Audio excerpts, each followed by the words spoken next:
Yo, what's up everyone? It's Gringotts Hub, and today we're checking out, what if Harry found a secret vault containing all 7 Founders' Rings and became Sovereign Lord of Hogwarts at age 10, drop a like if you're hyped. Subscribe for daily content. Let's get this story started. Chapter 1, The Vault. The cupboard under the stairs at number 4, Privet Drive was exactly 4 feet wide and 6 feet long. Harry knew this because he'd measured it once with a piece of string he'd found in the garden, and then measured it again when he didn't believe the first result.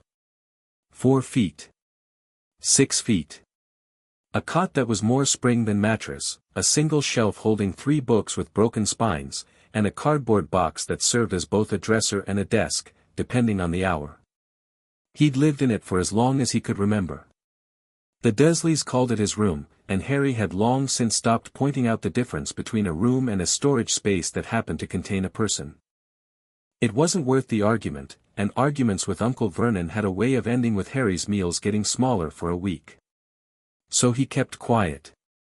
He read the broken-spined books until he had them memorized.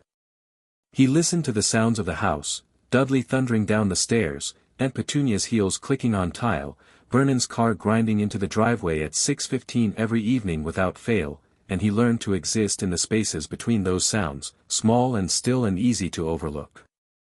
He was good at being overlooked.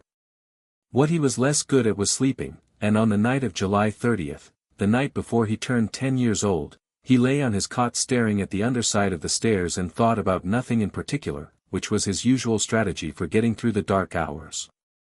The wood above his face was old. He knew every knot and grain of it. There was a spot near the left corner where 2 boards met unevenly and had, over years of use, separated enough to show a thin line of black. Harry had looked at that line probably 1,000 times. Tonight, for no reason he could name, he looked at it differently. He sat up. His head nearly caught the low beam, another thing he'd learned to navigate automatically, the way you learn to step around a crack in the pavement. He reached up with 2 fingers and pressed them against the gap between the boards. The wood shifted. He pulled his hand back. His heart was doing something strange, a fast uneven knocking that had nothing to do with fear and everything to do with the particular feeling of something that has been still for a very long time suddenly deciding to move. He reached up again, more deliberately this time, and pressed his palm flat against the section of floor above his head. It swung inward like a door. Not upward, the way a trapdoor would. Inward, into a darkness that the cupboard shouldn't have had room for, because the stairs went up on the other side, there was no space for anything to open into, and yet it had, and the air that breathed out from the gap was cool and dry and old in a way that had nothing to do with Privet Drive. It smelled like stone. Like candle wax from candles that had burned out centuries ago. Like something Harry had no word for but that made the back of his teeth ache pleasantly, the way biting into a lemon does. He didn't think about it. He pulled himself up through the gap. The space he dropped into was roughly the size of a large wardrobe. The floor was stone, worn smooth and slightly concave in the center, as though many feet had stood in this exact spot over many years. The walls were also stone, and the ceiling was low enough that Harry, who was small even for a 9-year-old, had to duck his head slightly. There was no light source, but he could see anyway, a faint luminescence rising from the floor itself, pale and blue-white, like moonlight filtered through deep water. In the center of the floor was a stone plinth the height of Harry's knee. On top of the plinth sat a box. It was wooden, dark with age, bound with strips of tarnished metal. On its lid, carved so deeply that shadows pooled in the letters, were 7 words. For the one who was always meant to find this. Harry crouched in front of it. The stone floor was cold through his thin socks. He looked at the box for a long moment, then looked around the small chamber, at the walls, the ceiling, the luminescent floor, and came to the practical, unhurried conclusion that this was either the strangest dream he'd ever had or something real, and either way opening the box was probably the obvious next step. He opened the box. Inside, nested in velvet so dark it looked like a hole in the air, were 7 rings. They were not identical. That was the first thing Harry registered, each one was different in a way that felt deliberate, like words in a sentence rather than items in a collection. The first was gold, heavy and warm-looking, set with a deep red stone in which something moved like fire banked low. The second was silver, simpler, its surface etched with patterns so fine they were nearly invisible, set with a yellow stone that caught the bioluminescent light and held it. The third was gold also but older feeling, set with a blue stone that seemed to reflect the inside of a sky rather than anything in the chamber. The fourth was dark metal, not iron, not steel, something denser, and its stone was green, cool and layered, like water over river rock. The fifth ring was bronze, and its stone was a deep amber, cracked through the middle and repaired with something golden. The sixth was grey metal polished to a mirror shine, and it had no stone, only a hollow in its band where a stone might have been, and in that hollow was a small piece of what looked like ordinary glass, through which Harry could see the velvet beneath it with a peculiar, bending clarity. The seventh ring was the plainest, simple dark wood set in a band of something that wasn't quite metal and wasn't quite bone, and its stone was black, flat, and completely non-reflective. Harry looked at them for a while. Then he picked up the first one. The warmth hit him immediately, not painful, not even particularly dramatic, just warm the way a held hand is warm, the way the first day of proper spring is warm after a long winter. He held it between his fingers and something in his chest turned over quietly, like a page. He picked up the second. Then the third. By the time he held all seven, one ring in each hand and three nestled in his palm and one balanced on his smallest finger, the warmth had become something else, a vibration too low to hear, felt only in the bones of his hands and the space behind his sternum. The pale blue light in the chamber had shifted to white. Harry watched, with the same practical, observational calm that had gotten him through 9 years in the Dursley household, as the 7 rings rose off his fingers, hung in the air before him for exactly 1 second, and then flowed together. They merged the way rivers merge, no drama, no explosion, just a clean irresistible joining. Metal became metal became metal became something new. Stone dissolved into stone.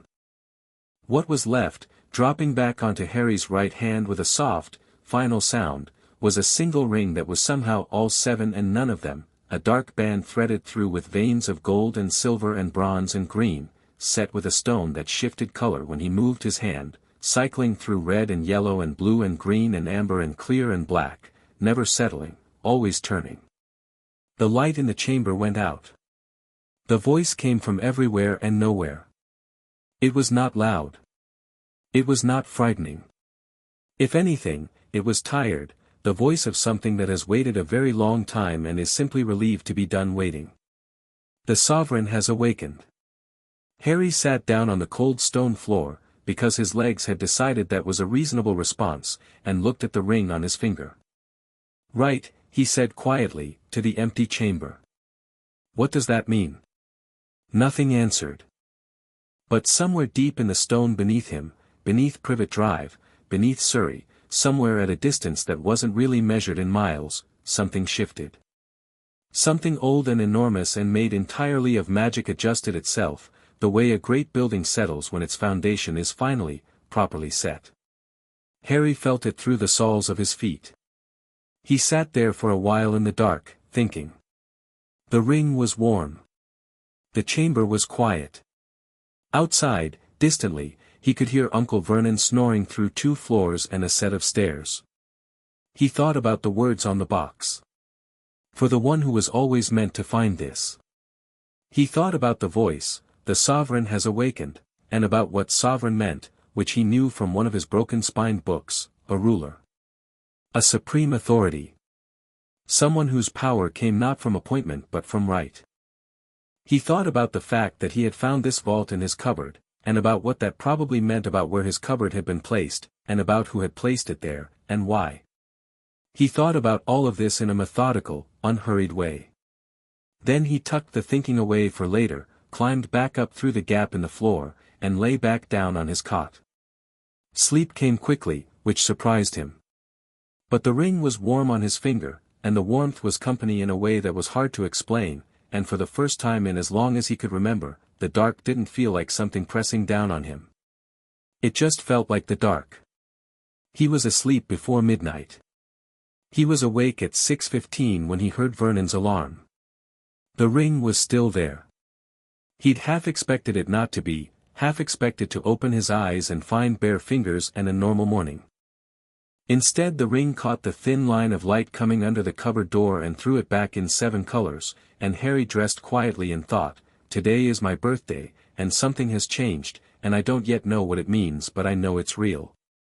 Aunt Petunia was in the kitchen when he came out, standing at the counter with her back to him, doing something vigorous and unhappy to a bowl of batter.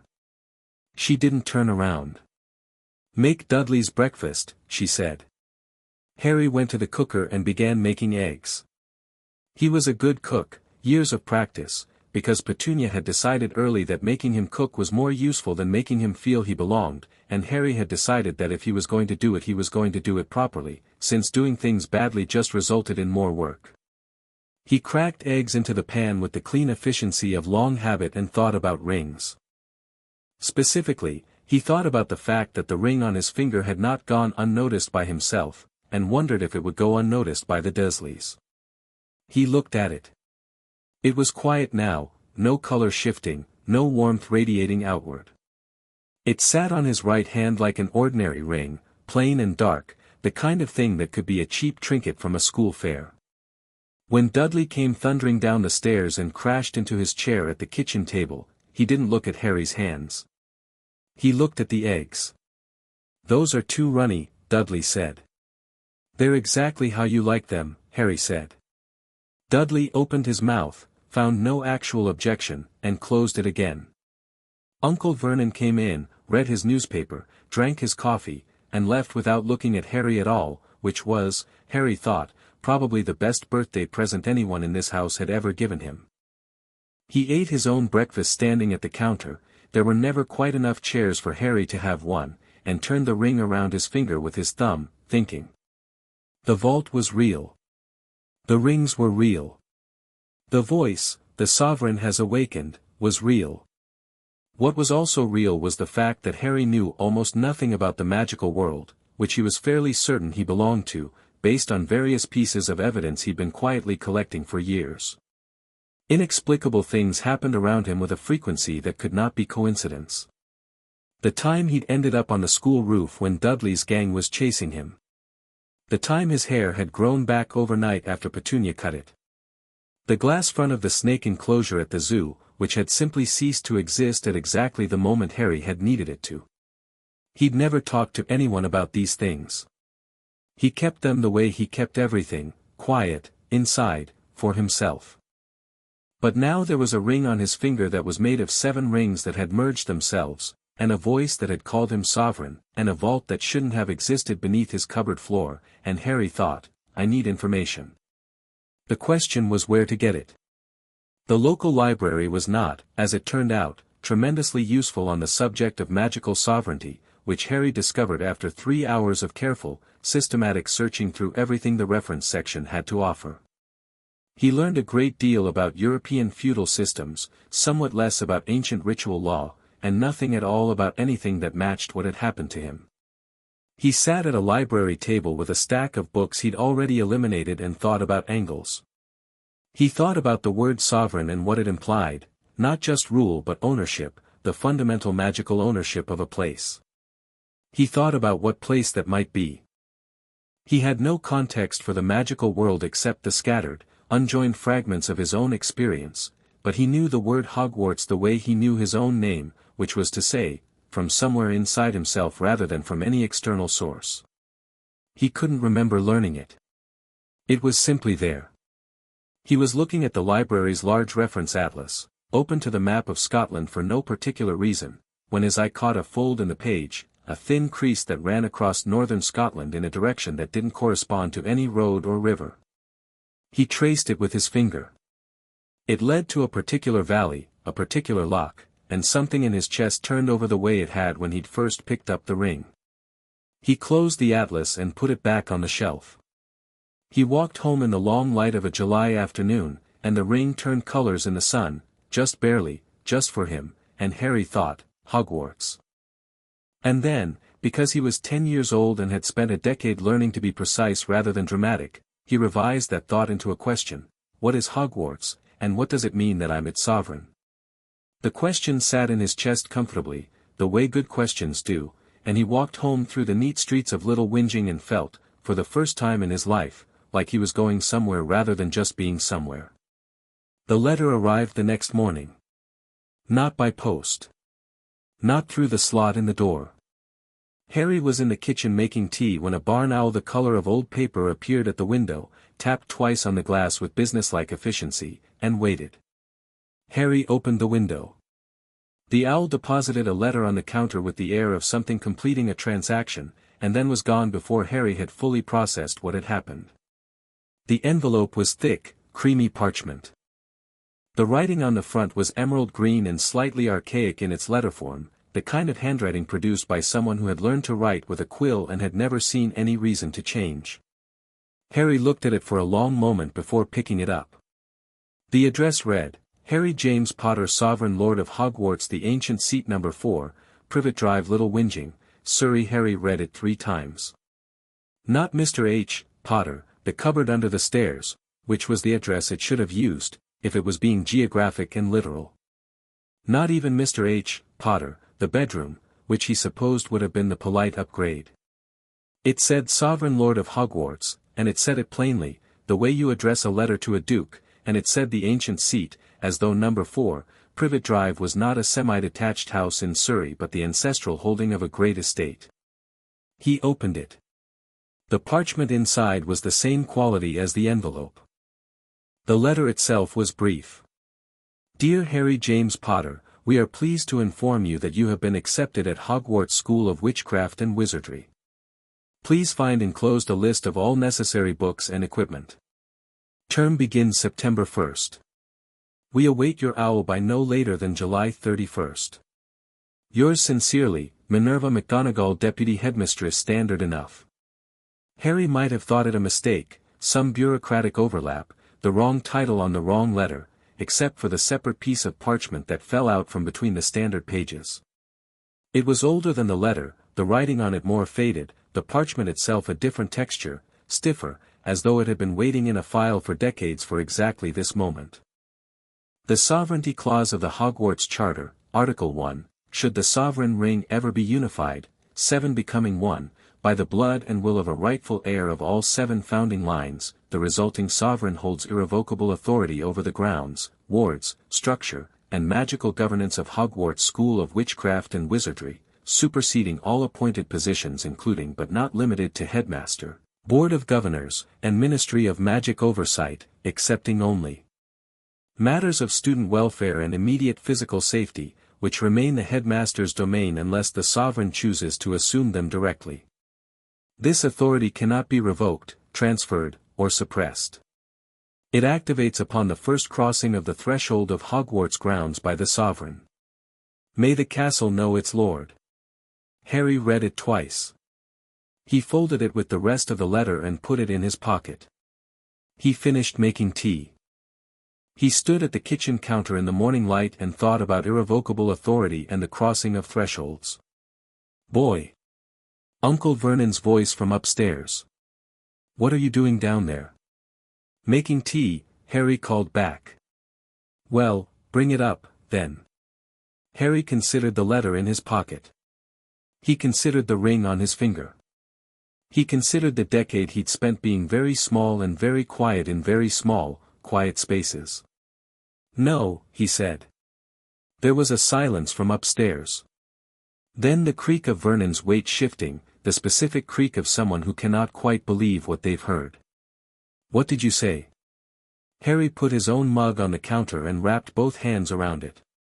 The ring was warm. I said no, Uncle Vernon.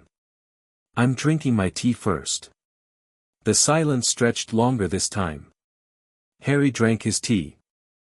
Then he put down the mug, wrote yes on the back of the supply list, tied it to the leg of a second owl that had apparently been waiting on the garden fence, the one he'd missed on his way in the night before, and let it go from the kitchen window. Vernon came downstairs. He was in his dressing gown and his face had the deep purple hue that preceded serious shouting. Harry looked at him and said, calmly, "Good morning, Uncle Vernon." Something in his voice, or perhaps something in the air around him, some quality the ring put out that Harry wasn't yet fully in command of, made Vernon stop in the kitchen doorway. He stood there in his dressing gown with his face going from purple back to red and then settling somewhere between the two, looking at Harry with an expression Harry had never seen on him before. It wasn't anger exactly. It was more like the look of a very large dog that has just heard a sound it doesn't recognize and isn't sure whether to bark or retreat. "You," Vernon started. "I'm going out today," Harry said. "I need to go to London." "You're not going anywhere, boy, I need to get my school things," Harry said, still in the same conversational tone. "I've been accepted at a school.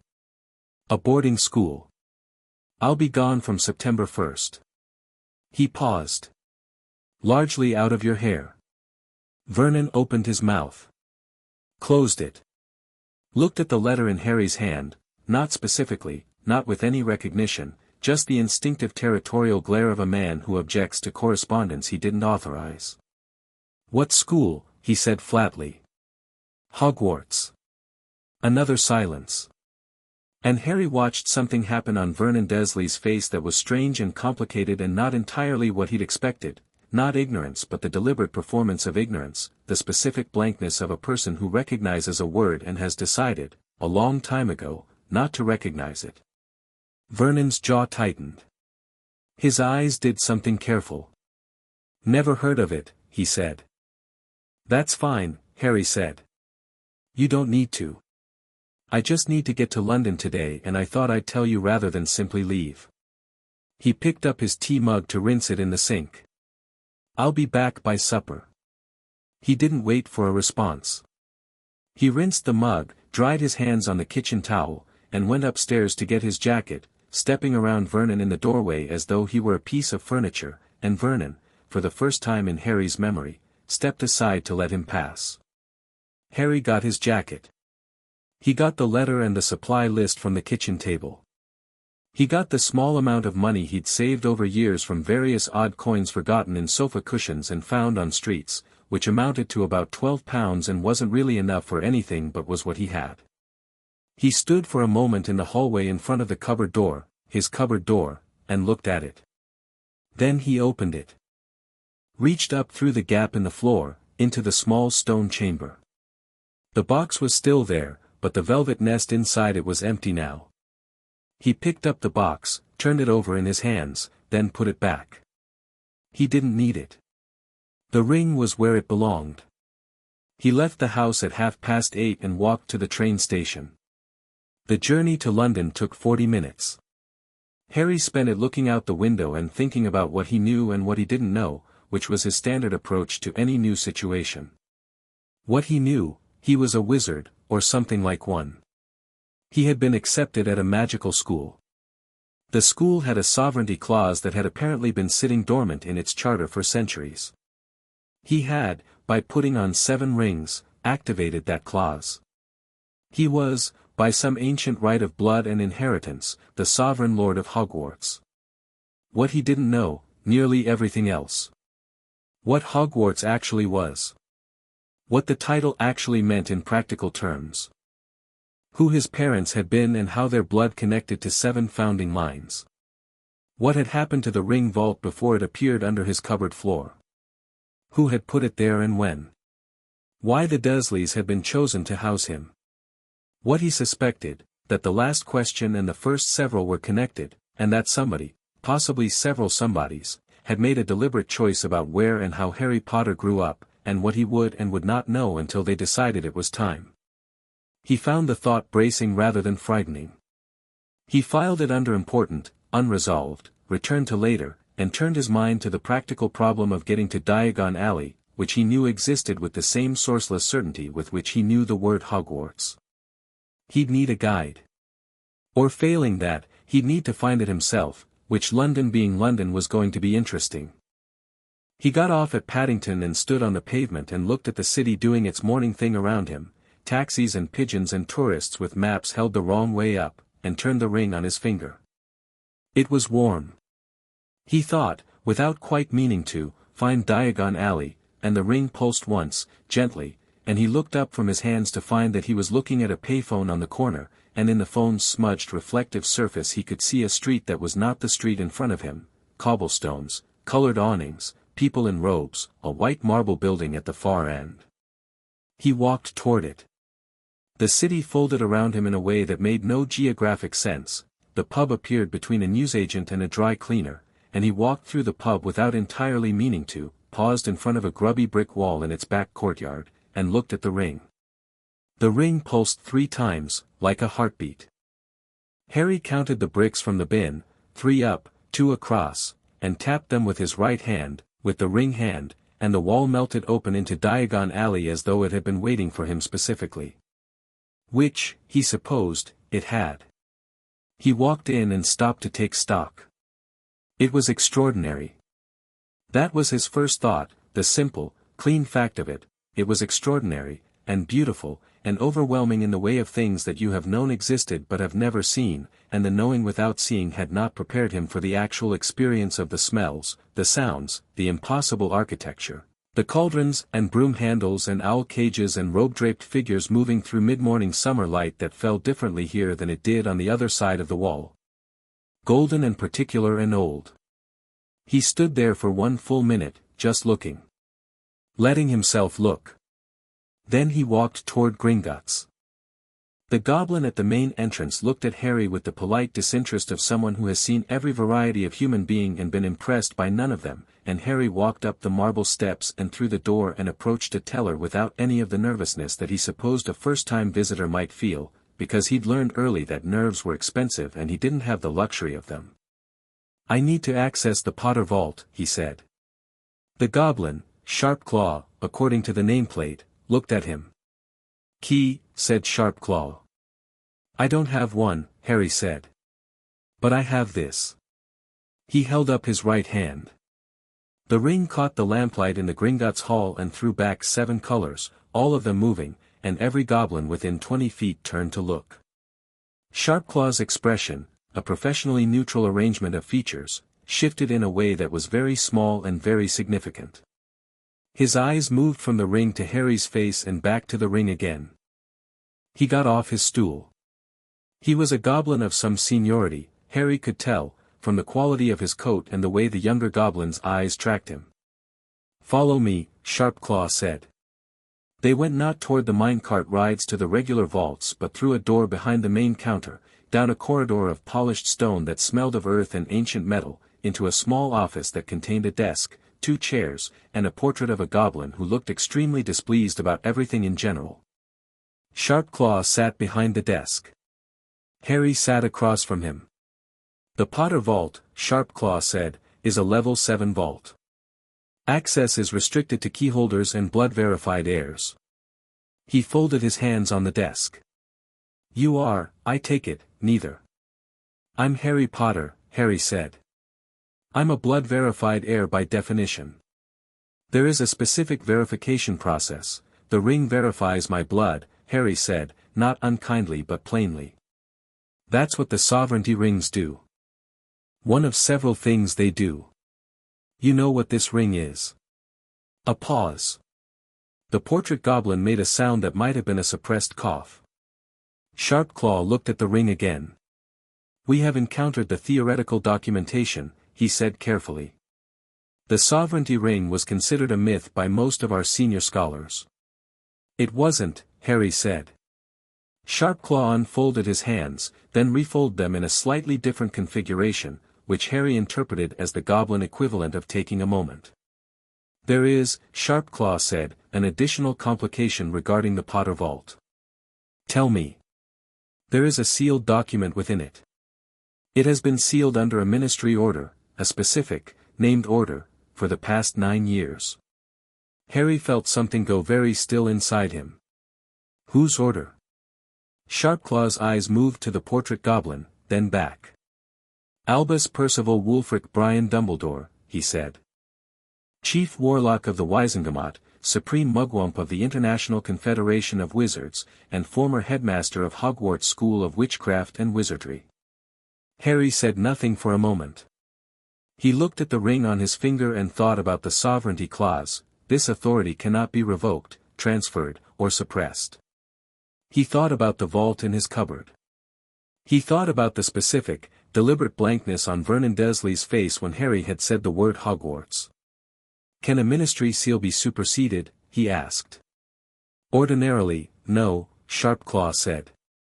"A sealed document requires the sealing party's consent or a Wisengamot order to open." "And extraordinarily?" Sharpclaw met Harry's eyes. The goblin's face was still professionally neutral, but there was something else in it, a careful, watchful attention, the look of someone who has been waiting for a particular event and is now observing it with great professional interest. "The Sovereignty Charter," Sharpclaw said slowly, "predates the Ministry of Magic by approximately 4 centuries. If the Sovereignty Clause is active, and the presence of the unified ring in a recognized heir's possession would constitute activation, then a sovereignty seal supersedes any ministry seal on property held within the sovereign's domain of authority." "And the Potter Vault is within that domain?" Harry asked. "The Potter family has held Hogwarts fidelity since the founding generation," Sharpclaw said. "Their vault is a Hogwarts-affiliated estate holding. Under the charter," he paused, as though tasting the word, "yes. A sovereignty seal would supersede." Harry looked at his ring. He thought, quite deliberately, "Open the seal." The ring pulsed. "Once, warm and certain." "Then I'd like to see the vault," Harry said.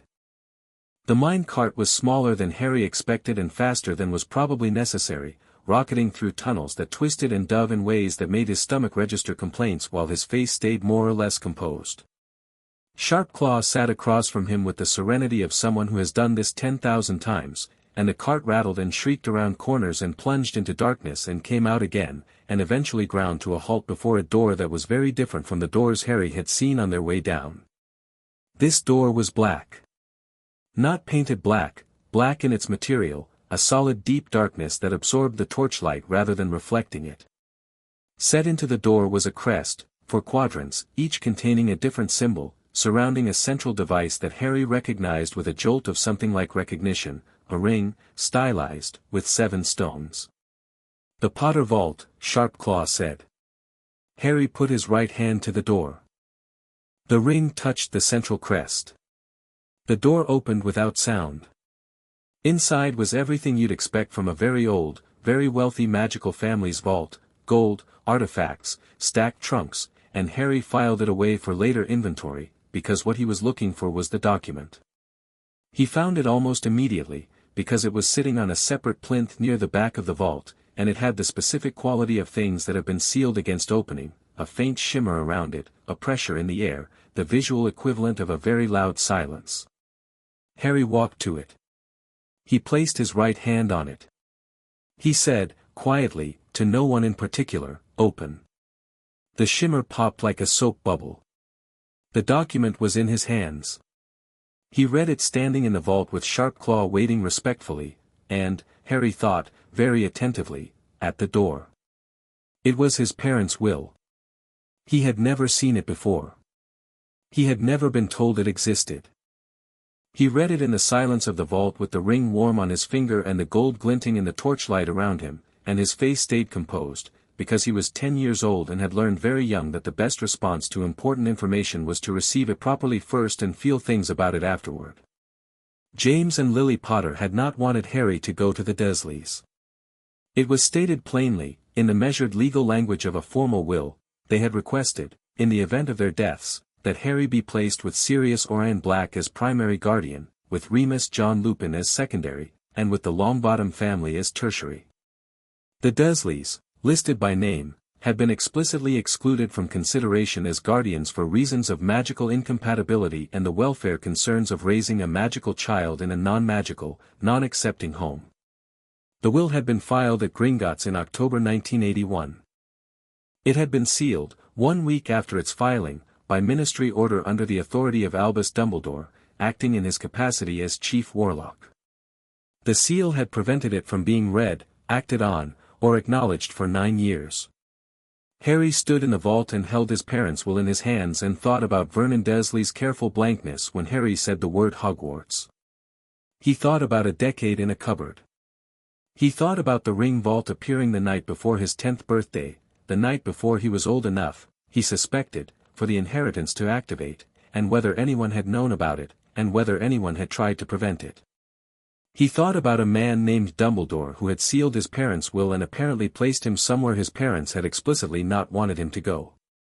He folded the will carefully and put it in his jacket pocket, alongside the Hogwarts letter. He walked to the vault door.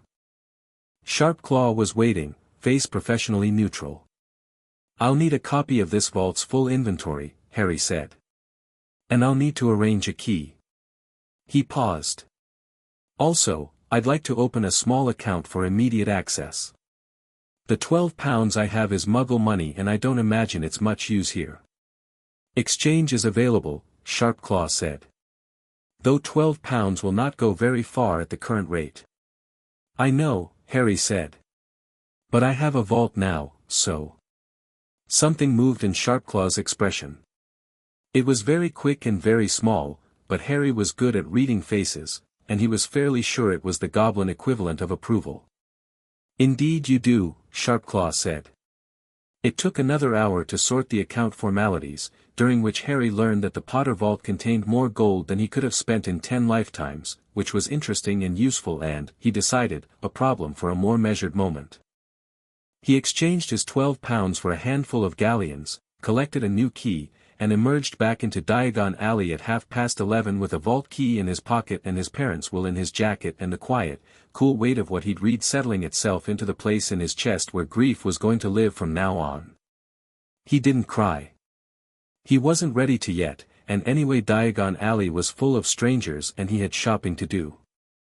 He got his books at Flourish and Blots, working through the supply list methodically, and the shop assistant, a cheerful woman with ink on her fingers, stacked his purchases and said, "First year, then," and Harry said yes, and she said, "Hogwarts," and he said yes, and she said, "Lovely school, brilliant place, you'll love it," with the warmth of someone who means it, and Harry thought, "I hope so."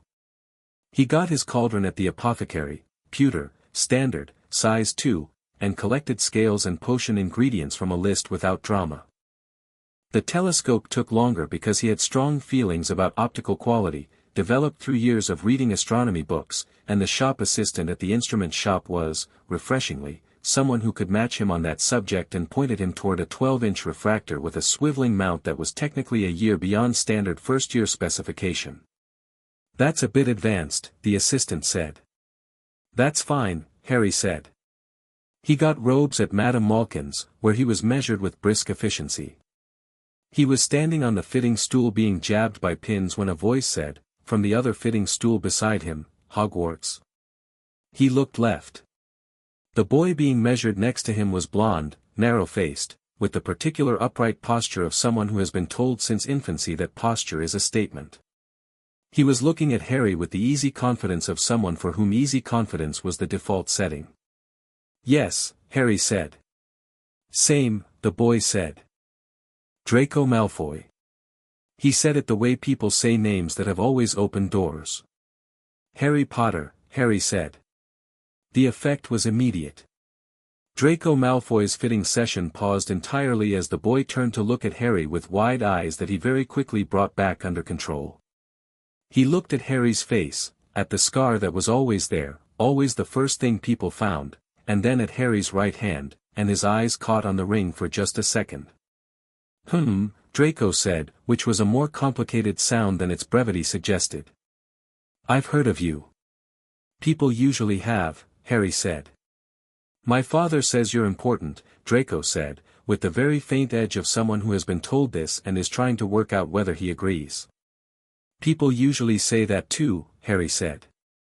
Draco looked at him for another moment, genuinely assessing. It was actually quite a sharp look, Harry thought, stripped of the social performance, and then the Madame Malkin's assistant descended on him with more pins and the assessment got interrupted. They didn't exchange any more words. But when Harry stepped off the fitting stool and Draco was still being adjusted, Harry glanced back and found Draco looking at the ring again, frowning slightly, with the expression of someone filing information away. Harry went to get his wand. Ollivander's was narrow and deep and smelled of sawdust and something ancient, and Ollivander himself, appearing without warning from behind a shelf, in a way that made Harry's reflexes fire even though he'd been expecting it, was the most unsettling person Harry had met yet. His pale eyes moved to Harry's right hand before they moved to his face. He looked at the ring for a long, still moment. "My goodness," Ollivander said quietly. "I need a wand," Harry said. "Yes." Ollivander moved to his shelves. "Yes, of course. You'll need a wand. Though I suspect," he pulled a box, set it on the counter, opened it, "that choosing yours may be somewhat different from the usual process." He was right. The first wand sparked and died. The second produced a small indoor thunderstorm. The third did nothing. The fourth set its own box on fire. Harry went through 11 wands with increasing patience and decreasing wand-related confidence, and then Ollivander stood very still for a moment and said, softly, "I wonder." He went to the back of the shop and was gone for some time. Harry waited, looking at the ring.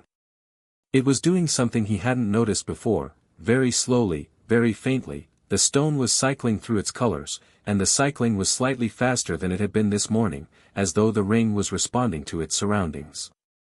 Ollivander came back with a box that was different from the others, older, the velvet inside it a different color. "Holly," he said, 11 inches, with the core. He paused. "I made this wand 60 years ago. The core is a phoenix tail feather. A very particular phoenix. I have made only 2 wands with this phoenix's feathers. The other," he looked at Harry's scar, then at the ring, and something in his expression settled into a kind of odd resignation, "the other did great evil." Harry picked up the wand. The warmth was different from the ring's warmth. The ring's warmth was deep and architectural, like the warmth of a building that has been standing for centuries. The wand's warmth was live and immediate, a small bright fire, and when it moved up his arm he felt something in him lean toward it the way a plant leans toward light, the way something that has been waiting a very long time finally recognizes what it was waiting for. Gold and red sparks flew from the tip and spiraled upward to the ceiling and hung there, glittering. Ollivander exhaled slowly. "Yes," he said. "Yes, that's it." He looked at Harry for a long moment, the pale eyes very steady. "I don't think you need me to tell you this will be an extraordinary life, Mr. Potter." "I'd noticed," Harry said. He paid for the wand, 7 galleons, which given the apparent size of his vault felt nearly comically modest, and emerged into Diagon Alley with the wand box tucked under his arm and the afternoon light falling long and warm on the cobblestones. He stood in the middle of the alley and looked at the world that he'd entered today, the robes and the cauldrons and the owls in their cages at the magical menagerie on the corner and the distant white marble of Gringotts and the smell of something wonderful coming from the ice cream shop, and he thought, "This is mine now, in a way I don't fully understand yet. Not Diagon Alley. Not the magical world. But something of it. Some claim on it that had been waiting in a stone vault under a set of stairs for the right person to find it." He bought himself an ice cream, chocolate, 2 scoops, and an owl, because the supply list said owl or cat or toad and owls were clearly the most useful of the options. The owl was a tawny female with amber eyes that looked at him with the intelligent, somewhat judgmental expression of an animal that is choosing its person as much as being chosen. He paid for her and she stepped onto his shoulder with the confidence of something that has made a decision, and Harry ate his ice cream on the pavement outside the shop and thought, "In 6 weeks I'm going to Hogwarts." And then, more quietly, someone put me in that cupboard on purpose. Someone sealed my parents' will. And the vault was hidden there until I was old enough to find it. The ring pulsed, once, warm and certain. Harry scratched the owl's head and she made a sound of tolerant approval. He'd name her on the train, he decided. He had a lot of thinking to do between now and September 1st, and names were easier when you knew someone better. He walked back through the leaky cauldron, back through the fold in the city, the impossible geography of the magical world pressing against the mundane one, and caught the train back to Little Whinging in the fading afternoon. He sat in the window seat with the owl on the headrest above him and the wand box in his lap and his parents' will in his pocket, and the ring warm on his finger, and the train moved through the English summer landscape, and Harry thought about everything that had happened today and everything he still needed to know. He was 10 years old. He was going to a school he was apparently the sovereign of. Somewhere in the magical world, a man named Albus Dumbledore had made very careful plans for what Harry Potter's life would look like, and some of those plans involved sealed documents and misplaced guardianship and a decade in a cupboard. Harry wasn't angry, not yet, not cleanly. The anger was there, but it was behind glass right now, useful later, something to be precise with rather than something to be ruled by. What he was, more than anything, as the train carried him back through Surrey, was certain. Certain the way the ring was certain. Certain the way the voice from the vault had been certain, quiet, foundational, the kind of certainty that doesn't need to announce itself because it doesn't need to be believed by anyone else. He was Harry Potter. He was the sovereign lord of Hogwarts. He had his parents' will in his pocket and a holly wand in his lap and a tawny owl making small sounds of contentment above his head, and in 6 weeks he was going to walk through the gates of a castle that would know him. The train pulled into Little Whinging Station. Harry gathered his purchases, settled the owl on his shoulder, and walked out into the evening. Behind him, in the vault under the stairs, the stone plinth stood empty in the dark. The chamber had done what it was made to do. Chapter 2, The Sovereign's Arrival. The 6 weeks between Diagon Alley and September 1st were the strangest of Harry's life, which was saying something given what he'd found under his floorboards. Vernon had tried, once, to confiscate the wand. He'd come into the kitchen the morning after Harry's London trip, found the wand box on the counter beside the owl's temporary perch, a towel rod Harry had repurposed over the kitchen window, and reached for it with the specific, proprietary grabbing motion of a man who has always believed that possession is the primary form of authority. Harry had put his hand on the box first. Just that. Just his hand, flat on the box, with the ring against the wood. And Vernon had stopped. Not dramatically, not thrown back, not magically repelled. He'd just stopped, his hand 6 inches from Harry's, and looked at Harry's face, and then at the ring, and something behind his eyes had done the careful, deliberate closing that Harry had noticed before, that specific performance of not seeing. He'd withdrawn his hand. He'd gone to the kitchen table. He'd read his newspaper.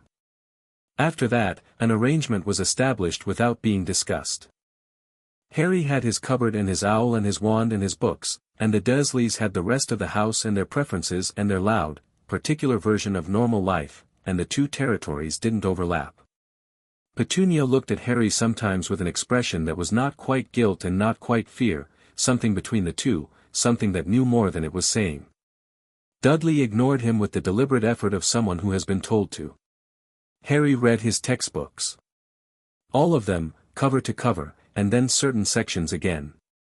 He read a history of magic twice because the history was full of gaps he could feel the shape of, places where the narrative skipped neatly over something that should have been there.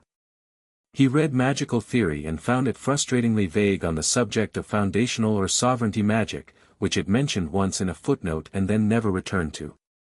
He read the standard book of spells and practiced the wand movements without casting, because he wasn't sure what effect casting would have in the Dursley household, and discretion was still a useful tool even if it wasn't a necessity. He named the owl Sable, because of the heraldic meaning. Black on the tawny gold of her feathers was technically wrong, but the concept fit, and also because she had a certain formal dignity that suited a name from an old vocabulary. She carried his notes to Gringotts, which were brief and specific, questions about the Potter estate's historical documentation, the founding family connections, and the legal history of the sovereignty clause. Sharpclaw's responses came back in careful, legible goblin script, and Harry read them by wandlight in his cupboard and added to what he knew. The Potter line, according to Gringotts records, descended from all 7 founding families.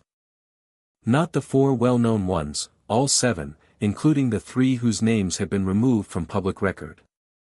The consolidation of this bloodline had apparently taken 4 centuries of deliberate marriage alliances, and whether those alliances had been made with the specific aim of producing a sovereign heir or had simply resulted in one was unclear from the records. What was clear was that the ring vault had been created approximately 200 years after Hogwarts' founding, when someone with enough knowledge of the old charter had assembled the 7 rings and sealed them for the heir who would eventually qualify. The rings had been under the stairs at Privet Drive because the vault moved. It was a traveling vault, keyed to the blood of the heir, following the Potter family line through generations, waiting in whatever dwelling the most recent heir occupied. It had been under Godric's Hollow before Privet Drive.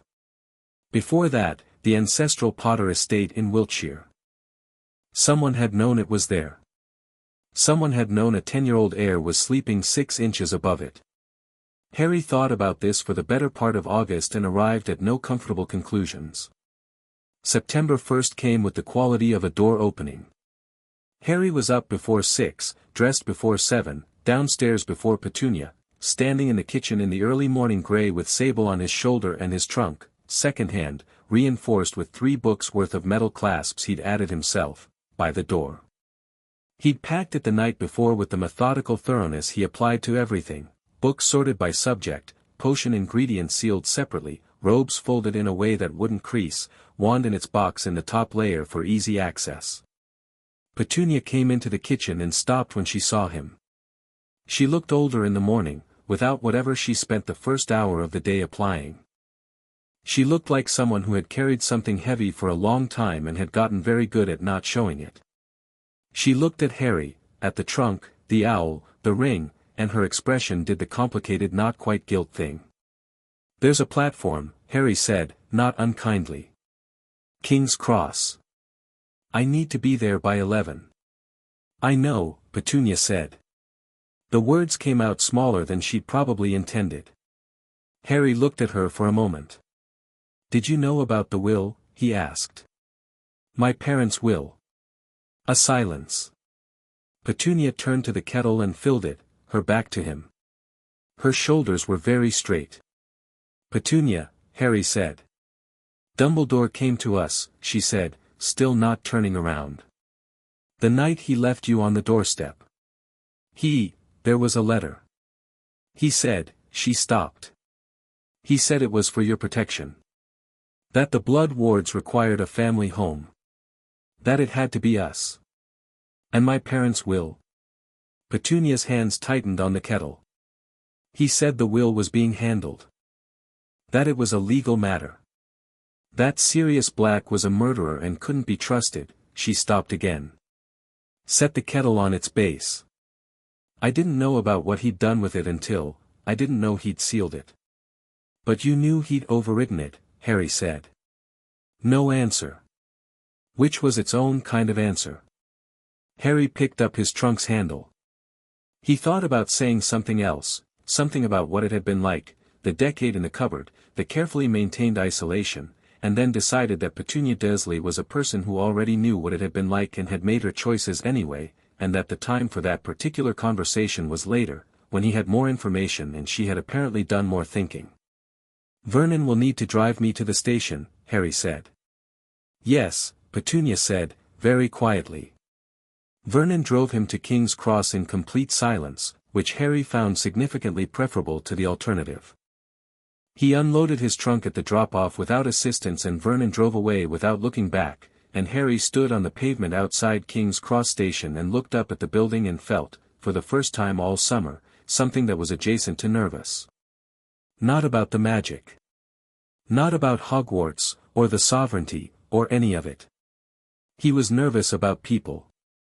Specifically, about being among many of them at once, as a recognizable person, for the first time. He pushed the nervousness into the same place he put everything else, filed, accessible, not in charge, and went inside. He found platform 9 3/4 in about 4 minutes by watching a cluster of families with trolleys and owls and the specific purposeful walk of people who know where they're going in a building that shouldn't have room for where they're going. He walked through the barrier behind a family of redheads, 6 of them, possibly 7, it was hard to count while moving, and emerged onto a platform full of noise and steam and the enormous scarlet engine of the Hogwarts Express. The sight of it stopped him for just a second. He'd read about it, obviously, and understood it intellectually, but there was something about the actual physical reality of the train, the way the steam moved in the morning light, the smell of coal and something sweeter underneath it, the sound of owls and laughter and the particular energy of 100 children all going somewhere important together, that bypassed his usual careful processing and landed directly. He got on the train. He found an empty compartment toward the rear and loaded his trunk into the overhead rack and settled Sable's cage on the seat beside him, and then sat by the window and watched the platform through the glass. The family of redheads was doing the complicated chaotic procedure of getting everyone and everything onto the train. There were definitely 6 children, the oldest pair already aboard and a small red-haired girl in tears at the window pleading to go as well, and a woman with a warm, overwhelmed face was managing it all with the competence of someone who has done harder things than this and knows it. The train gave a long whistle. The compartment door slid open. "Everywhere else is full," said the boy in the doorway, with the slightly defensive preemptiveness of someone who expects to be told no. He was one of the redheads, the youngest boy, with a smear of something on his nose that looked like it had been there for some time and freckles scattered across his face like someone had been enthusiastic with a pepper pot. He had the look of a person constitutionally incapable of being still. "Can I sit here?" "Yes," Harry said. The boy came in, hauled his trunk up with more effort than technique, collapsed into the seat across from Harry, and immediately started looking at everything in the compartment with quick, curious eyes. They landed on Sable, moved to Harry's trunk, moved to the ring. "Wicked ring," he said. "Thanks," Harry said. "I'm Ron. Ron Weasley." He said it with a small, monitoring pause after it, the pause of someone who is used to people recognizing a family name and either approving or dismissing based solely on that. "Harry Potter," Harry said. The pause that followed was different. Ron's expression went through several things quickly: recognition, the automatic flick to the scar, then a recovery that was more genuine than most people managed, pulling his eyes back up to Harry's face with evident effort. "Right," he said. "I thought you might be. Fred and George, my brothers, they said you'd be on the train." He paused. "They also said loads of other stuff that I'm now less sure about." "Like what?" Harry said, mostly because he was curious what the Weasley twins considered reliable intelligence. "Like that you showed up at the leaky cauldron and moved through walls without using the brick tap, and that you talked to Ollivander for ages and came out with a wand that made the whole shop light up, and that you're wearing some kind of ancient ring that the goblins lost their minds about." Ron stopped. "That last one might be exaggerated." "Fred exaggerates." "The ring part is accurate," Harry said. "The goblins didn't exactly lose their minds. They were very professional about it." Ron looked at the ring again, openly now that Harry hadn't objected to the first look. "What is it?" Harry considered the question. He could give a short answer or a true answer, and the true answer was long and strange and would either make Ron Weasley deeply interested or cause him to think Harry was unusual in a bad way. Harry had spent the whole summer telling no one anything, and the habit of privacy was strong, but across from him was someone who had sat down with the specific energy of a person who might, actually, be worth telling things to. "It's called the Sovereignty Ring," Harry said. "It's made up of 7 rings that belong to the 7 founders of Hogwarts." Ron blinked. 7. There are only 4. There were 7, Harry said. 3 of them were removed from the record. Someone didn't want people to know about them. Ron stared at him. "How do you know this?" "Gringotts records. And the rings told me." He paused. "The ring. After they merged." Ron opened his mouth and closed it, then opened it again. "The rings merged. Into one, yes. On your hand." "On my hand." Ron sat back against his seat. He was quiet for a long moment, long for him, Harry suspected, given the particular effortful quality of the silence. Then he said, "My dad works at the Ministry. In the Misuse of Muggle Artifacts office. He talks about old magic sometimes, the really old stuff, and he always says that the really old magic is the most serious kind because it doesn't care what the Ministry says." He looked at Harry. Is this seriously old magic?" "Very," Harry said. "Right." Ron nodded slowly, processing. "Then, Fred and George are going to be furious they're not in this compartment." Harry laughed. It surprised him. He didn't laugh very often, not a real one, but it came out anyway, and Ron grinned, and the compartment settled into the comfortable ease of a conversation that has found its footing. The train moved. Platform 9 3/4 fell away behind them, the city giving way to suburbs giving way to countryside, and Harry and Ron talked through it all, Ron explaining the magical world through the particular lens of someone who had grown up inside it and was therefore cheerfully inaccurate about many things that seemed obvious to him but weren't. Harry asking questions that Ron found either very basic or startlingly complicated depending on the topic. Ron's explanations of Quidditch took 20 minutes and were detailed with the fervor of religious instruction. His explanation of the Hogwarts houses was brisker and more biased. "Everyone in my family's been in Gryffindor," Ron said. "Mum, Dad, all my brothers. Bill and Charlie and Percy and Fred and George. It's basically a given." "What about the other houses?" Harry said. Ron made a face. "Hufflepuff's fine, I suppose. Ravenclaw's all right if you like that sort of thing. Slytherin," he paused, in the way of someone whose opinion has been formed by family consensus over a long period of time, "Dad says you can't always judge a person by their house. But he also says that a lot of the people who went bad came out of Slytherin." "What about Cashin Blackwood?" Harry said. Ron blinked. "How do you know about him?" "I don't, much." The name came up. This was not entirely true. Sharpclaw had mentioned the Blackwood family in one of his letters, in the context of families that had historically opposed the sovereignty clause, but Harry was curious what Ron knew independently. "He's 6th year," Ron said. "Slytherin prefect. Dad says he's unusual because he's genuinely principled, not like most Slytherins who are principled about all the wrong things. He's sort of. He wrote this piece in the school newspaper last year arguing that the ancient magical laws were being used by old families to justify blood supremacy and the ministry should formally revoke all pre-charter legal frameworks." Ron paused. "George said it was the most interesting thing anyone's written in the school paper in 50 years, which is saying something because George mostly uses the paper to advertise pranks." Harry thought about this. A 6th-year Slytherin arguing against the ancient legal frameworks, which was, technically, an argument against Harry's own authority, which Harry hadn't officially announced to anyone yet. He filed it. "What are you going to be sorted into?" Ron asked. "I don't know," Harry said honestly. "I bet Gryffindor," Ron said, with the certainty of someone who sorts the world into Gryffindors and others. "You've got the," he gestured vaguely. "You know. The thing." "The thing," Harry said. "The not afraid thing." Harry turned to look out the window. The countryside was full summer green, rolling past in the late morning light, and somewhere ahead of them was a castle he'd never seen but knew in his bones.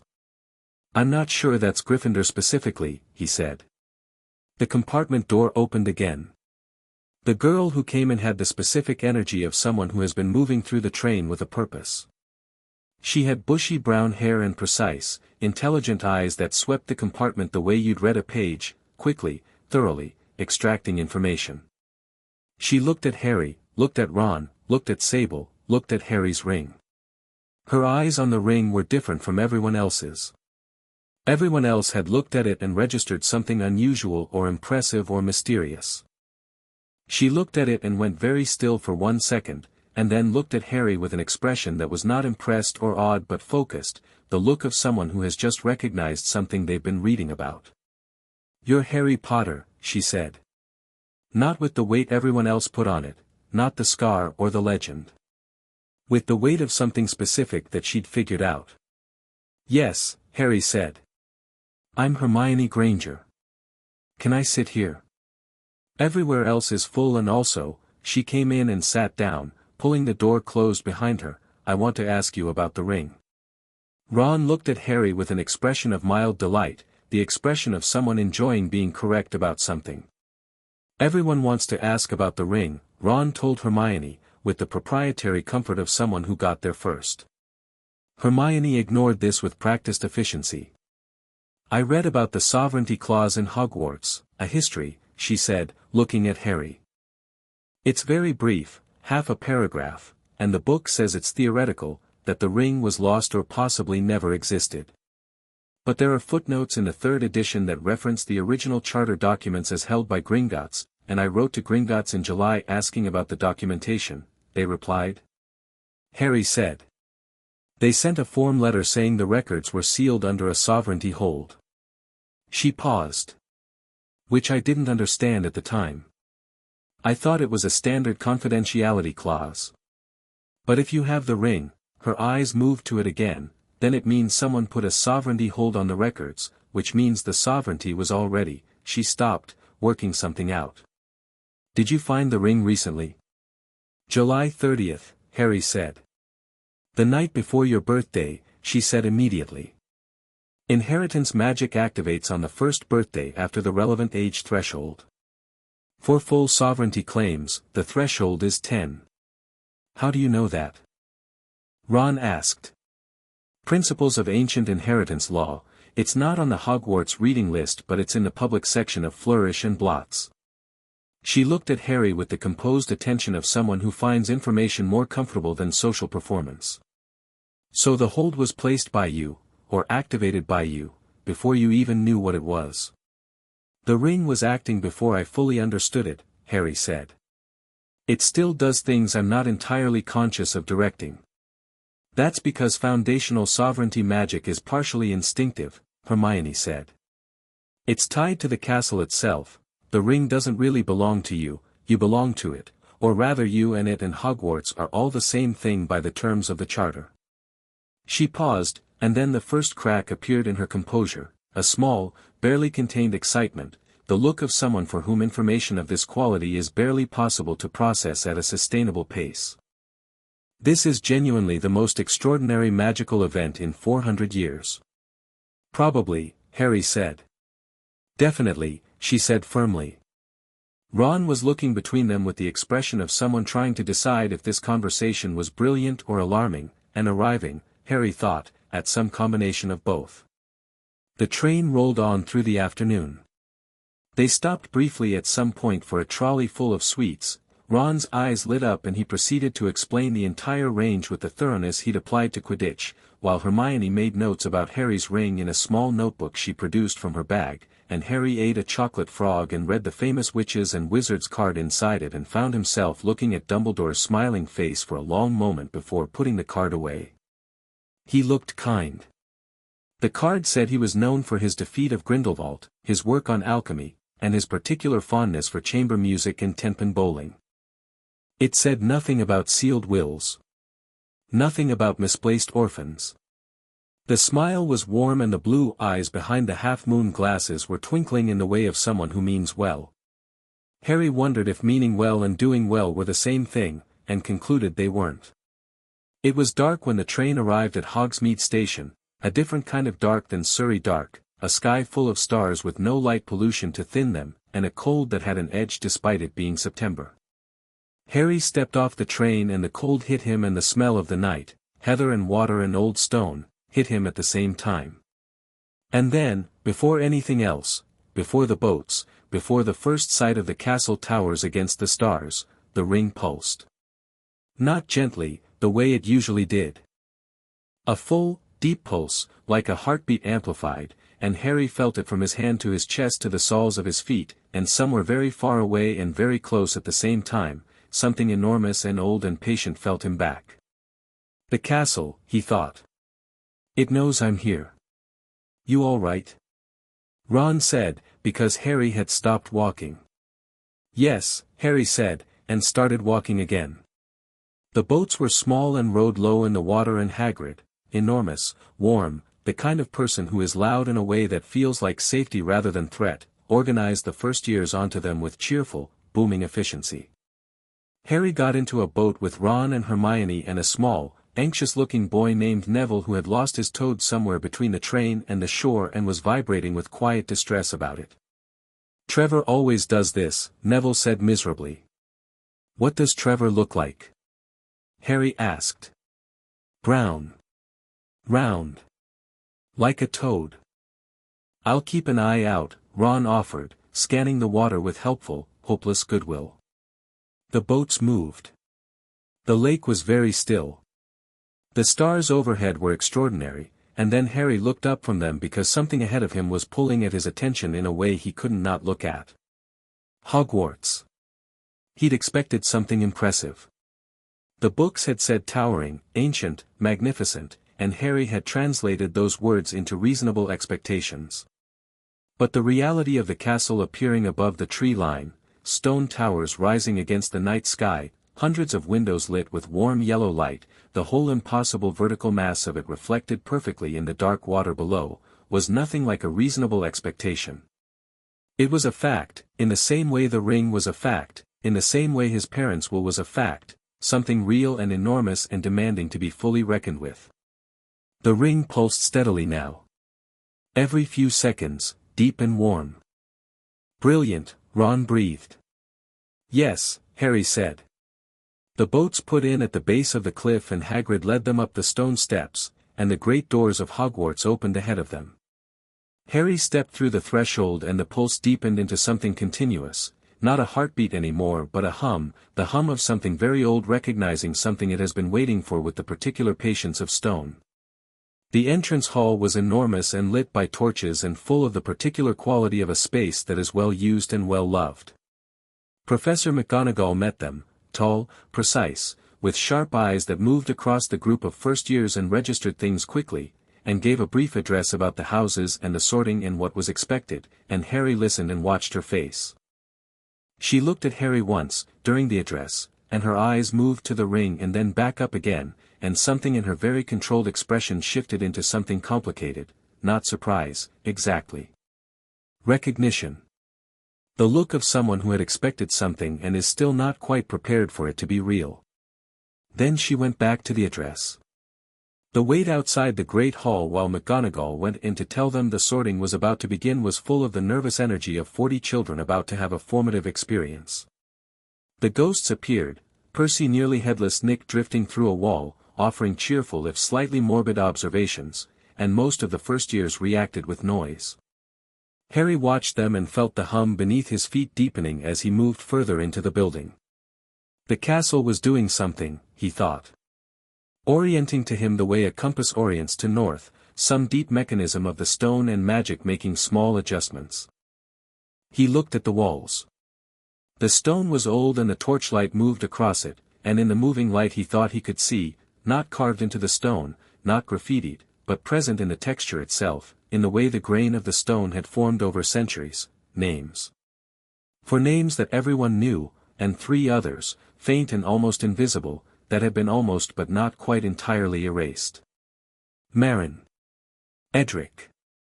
Thessaly. The ring pulsed once, sharply, as though it had read his thought. The great hall doors opened. They filed in. The sorting hat was old and patched and sat on its stool with the comfortable authority of something that has been doing its job for a very long time. Harry looked at it as the students around him looked at the enchanted ceiling and the 4 long tables and the hundreds of older students watching them arrive. The hat's brim creased into the suggestion of a face. And it began to sing. Harry had read that the hat's song changed every year. This one was about wisdom and courage and loyalty and cunning and the importance of knowing yourself, and it was, he'd admit, quite well done. The students around him seemed impressed. The older students at the house tables applauded at the end. Then McGonagall produced a scroll. Abbot, Hannah. A girl with pigtails went up and sat on the stool and the hat fell over her eyes and, after a moment, shouted, Hufflepuff, and the process was underway. Harry watched each sorting with the attention he gave most things, looking for patterns, taking note of who went where, reading the brief drama of each person's hat moment. When Granger, Hermione, was called, the hat took about 30 seconds. Gryffindor, it announced, and Harry saw Hermione sit up very straight and exhale in one clean movement, the relief of someone whose first choice has come through. She caught Harry's eye as she walked to the table. He nodded. Longbottom, Neville, the hat sat on Neville's head for over a minute, which seemed to cause him significant additional anxiety, and then shouted, Gryffindor, with such conviction that Neville nearly fell off the stool in surprise. Malfoy, Draco, barely touched the hat before it said, Slytherin, with the ease of foregone conclusions. Draco, on his way to the Slytherin table, glanced at Harry with the same assessing look from Madame Malkin's, and then at the ring, and his expression was unreadable. Then, Potter, Harry. The hall went quiet in the specific way of a room full of people all holding their breath at once. Harry walked to the stool, sat down, and the hat dropped over his eyes. The darkness inside the hat smelled of old fabric and time. Then a voice spoke, not in his ears but directly into his mind, conversational and thoughtful in the way of something that has had an extraordinarily long time to practice conversation. "My goodness," the hat said. "Now that's something I haven't encountered before. Is it really that unusual?" Harry thought back. "In 1,000 years of sorting, I have placed every kind of person you can imagine onto the right path. Brave ones, clever ones, loyal ones, ambitious ones, and all the beautiful complicated mixtures between. But you," the hat paused, and Harry had the distinct impression of something very carefully examining something very large. "You don't need sorting." "Everyone needs sorting," Harry thought. "You already know where you belong," the hat said. "Not because of the house system, which is my domain. But because the castle itself," another pause. "It's already sorted you, hasn't it? I can feel it from here. You stepped over the threshold and the whole building rang like a bell." "What would you have sorted me into?" Harry asked. "Oh, all four," the hat said, without hesitation. "In exactly equal measure, which is the rarest thing I've ever encountered and also, now that I think about it, makes a certain obvious sense. You contain all of them because you come from all of them. But that's not what the school needs to hear right now, I think." "What does it need to hear?" The hat was quiet for a moment. "Then, there is an old proclamation. I have never used it. I always thought I might, one day, if the right person sat on this stool. I've been carrying it for 1,000 years, waiting." Another pause, and Harry felt something in the hat gathering itself, like a breath before a shout. "Are you ready?" Harry thought about it. He thought about the vault, and his parents' will, and Diagon Alley, and the castle humming beneath him. He thought about being ready and about whether readiness was something you arrived at or something you decided. "Yes," he said. The hat spoke. Not in Harry's mind. Out loud, in the hall, in a voice that was nothing like its usual sorting voice, not the cheerful shout of Gryffindor or Hufflepuff. This was deeper and older, resonating in the stone of the walls and the bones of the ceiling and the magic that ran through the whole enormous building like blood through a body. Every candle in the great hall flared. "By the ancient charter of Hogwarts, in the sight of stone and spell and founding fire, the heir of all 7 founders sits before me. The sovereign ring is unified. The holder is proved. Let the castle acknowledge its lord." The floor moved. Not shook, moved, a deep rolling motion like a very slow tide, like the whole building taking a breath, and every stone surface in the great hall lit up briefly with silver light, and the enchanted ceiling blazed with stars that weren't the October sky but something older, a pattern Harry didn't know but the ring did, because it blazed on his finger with all 7 colors at once, and the heat of it was extraordinary. Then it stopped. The silence in the great hall was total. Every student, every teacher, every ghost was completely, absolutely still. Harry took the hat off his head, stood up, and put it back on the stool. He turned to face the hall. 400 people were staring at him, and the expression on those faces ranged from awe to confusion to, at the staff table, something considerably more complicated. He found Dumbledore's face immediately. The old man was standing, which most of the teachers were, and his expression, usually so warmly, deliberately benign, was the face of someone who has watched a chess piece move itself off the board and into an entirely different game. The twinkle was gone. What was there instead was something sharp and unguarded, the raw expression of a very intelligent person making very rapid recalculations. Harry held his gaze for exactly 2 seconds. Then he looked at McGonagall, who was still holding her scroll and looking at Harry with an expression that was steadying itself in real time from whatever it had just been, reassembling into professional composure with visible effort. "Which table?" Harry asked her. McGonagall looked at the scroll. Looked at Harry. Looked at the scroll again. "The charter," she said slowly, "specifies that the sovereign sits at the head of the hall. Traditionally," she paused, and something in her expression clicked into a kind of decision, "at a separate table." "I'd rather sit with my house," Harry said. McGonagall met his eyes. "The hat didn't sort you into one." "No," Harry said. "But I have friends in Gryffindor." He paused. "Is that all right?" McGonagall looked at him for a long moment, the deep, assessing look of someone revising an entire framework of assumptions about a person they haven't met yet, and then said, quietly, "Yes, Mr. Potter. That's perfectly all right." Harry walked to the Gryffindor table. He sat down next to Hermione, across from Ron, who had been sorted while the hat was on Harry's head. He'd missed that, he realized, and felt briefly bad about it, and was now staring at Harry with enormous eyes and a freckled face. "Gryffindor?" Ron managed. "No," Harry said. "Just, sitting here, if that's all right." "Obviously it's all right," Ron said. "What just happened?" "The floor moved. The ceiling did something. Everyone's." He looked around the hall, where approximately 400 students were still processing. "I'll explain later," Harry said. "You'd better," Hermione said crisply, though her voice had a slight unsteadiness to it that she was managing with visible effort. At the staff table, Dumbledore sat down slowly. His hands, Harry noticed, were very still on the table in front of him. The warmed-over twinkle was returning to his expression, but it was taking longer than usual, and the control behind it was visible in the way that control is only visible when it's being applied to something with significant resistance. At the Slytherin table, Draco Malfoy was watching Harry with an expression so stripped of social performance that it was almost a different face than the one from Madame Malkin's, pure, undisguised calculation.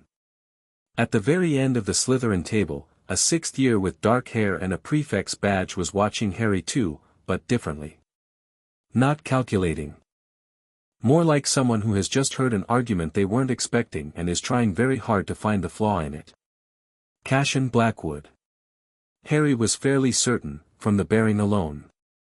He looked at Harry, and Harry looked back, and there was a moment of mutual, direct taking of measure, and then Blackwood looked away first, not from submission but from thought, the look of someone who needs to think rather than stare. The feast appeared. The hall slowly remembered it was supposed to function as a hall. Conversation started back up, tentatively at first and then with the rapid energy of people who have witnessed something extraordinary and urgently need to process it with whoever is sitting nearest. Ron put an enormous amount of food on his plate and said, "Right. From the beginning." Harry poured himself some pumpkin juice. The ring was quiet on his finger now, the warmth steady and even. Beneath his feet, very distantly, the hum of the castle continued, different than before the threshold, he thought. More present. More mutual. He thought about what Sharpclaw's last letter had said, the activation of the unified ring upon crossing the threshold will be perceptible to the castle's full magical matrix. What occurs after that will depend entirely on what the sovereign decides to do with what he has. He thought about Dumbledore's face losing its twinkle.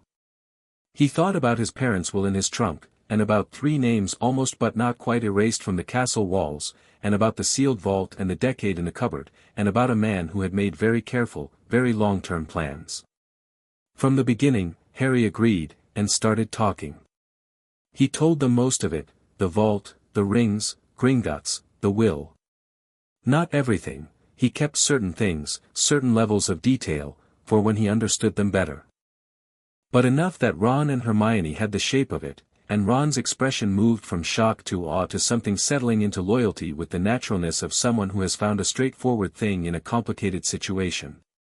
Hermione's expression moved from shock to focused, rapid thinking, and she pulled out her small notebook, and by the end of the feast she had 4 pages of notes and 13 questions, which she said she would prioritize and present in order of importance tomorrow.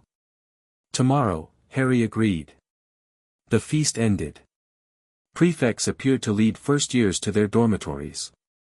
Harry followed the Gryffindor group up the moving staircases, and as he walked the castle moved around him, not physically, but in some deeper way, the magic in the walls orienting, acknowledging, the way a large animal acknowledges the presence of someone it recognizes.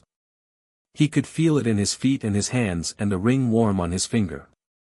He put his hand briefly against the stone wall of a corridor, just to test it. The stone was warm. Not ambient warm, specifically, responsively warm, the warmth of something that knows it is being touched. Harry said quietly. He kept walking.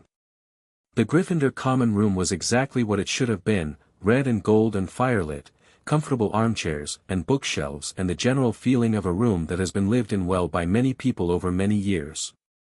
Percy Weasley, the Gryffindor prefect, gave them a thorough and earnest tour. Harry listened to the pertinent information and looked at the room and thought about Marin of the Marsh, who had created Hogwarts' protective wards, and about what it meant that her name had been removed from the record. The dormitory had 5 beds, and Harry's name was already on one of them, embroidered into the bed curtains in gold, which was apparently standard, though Ron said it had never been gold for anyone in his memory. Usually just white. It changed, Ron said, looking at it.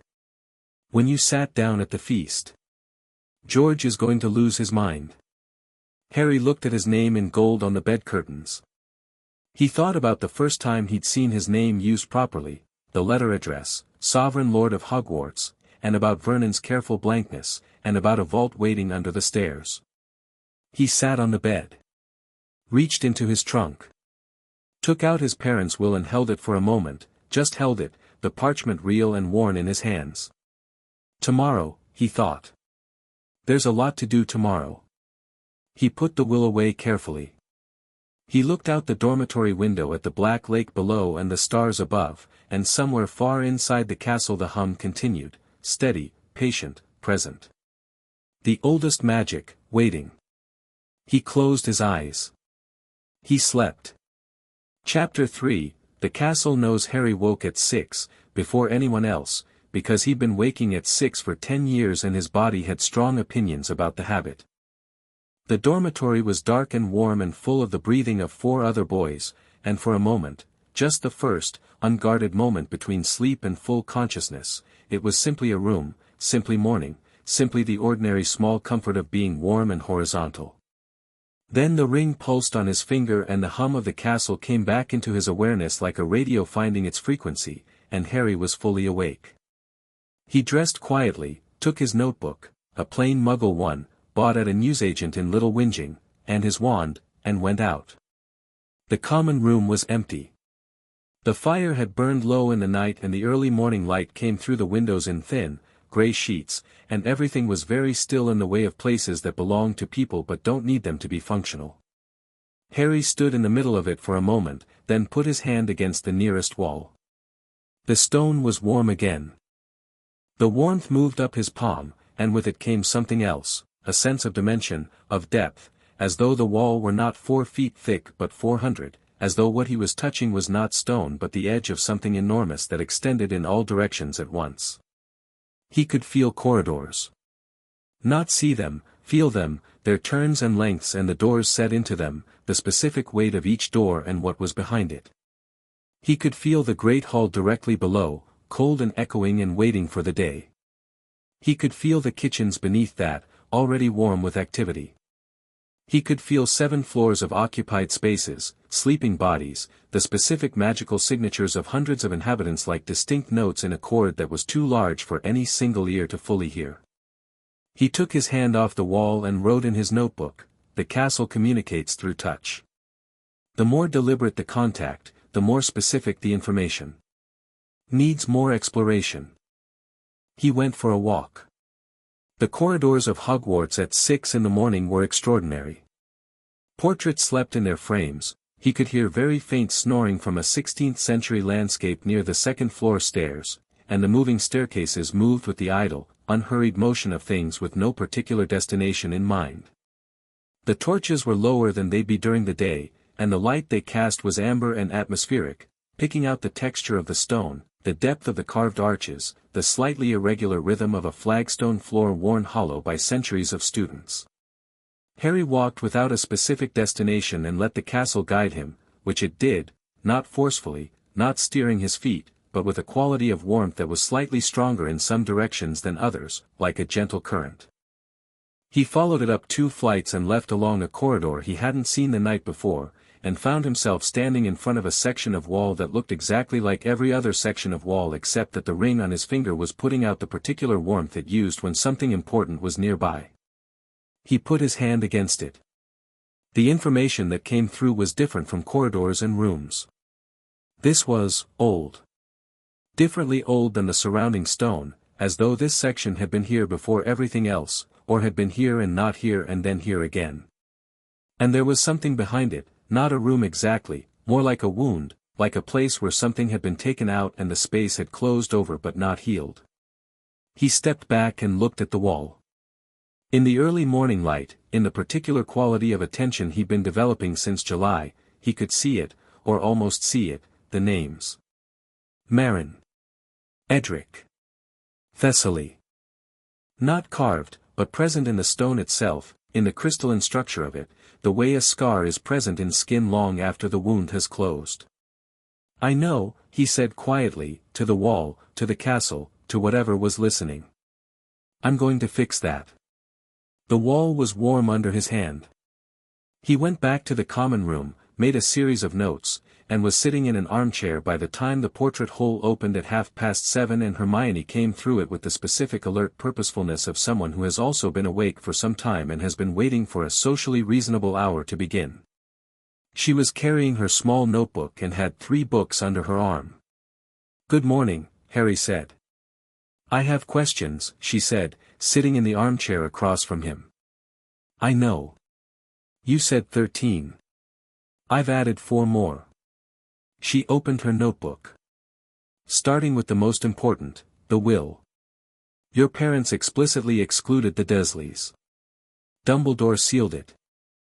This means he deliberately placed me somewhere my parents didn't want me to be," Harry said.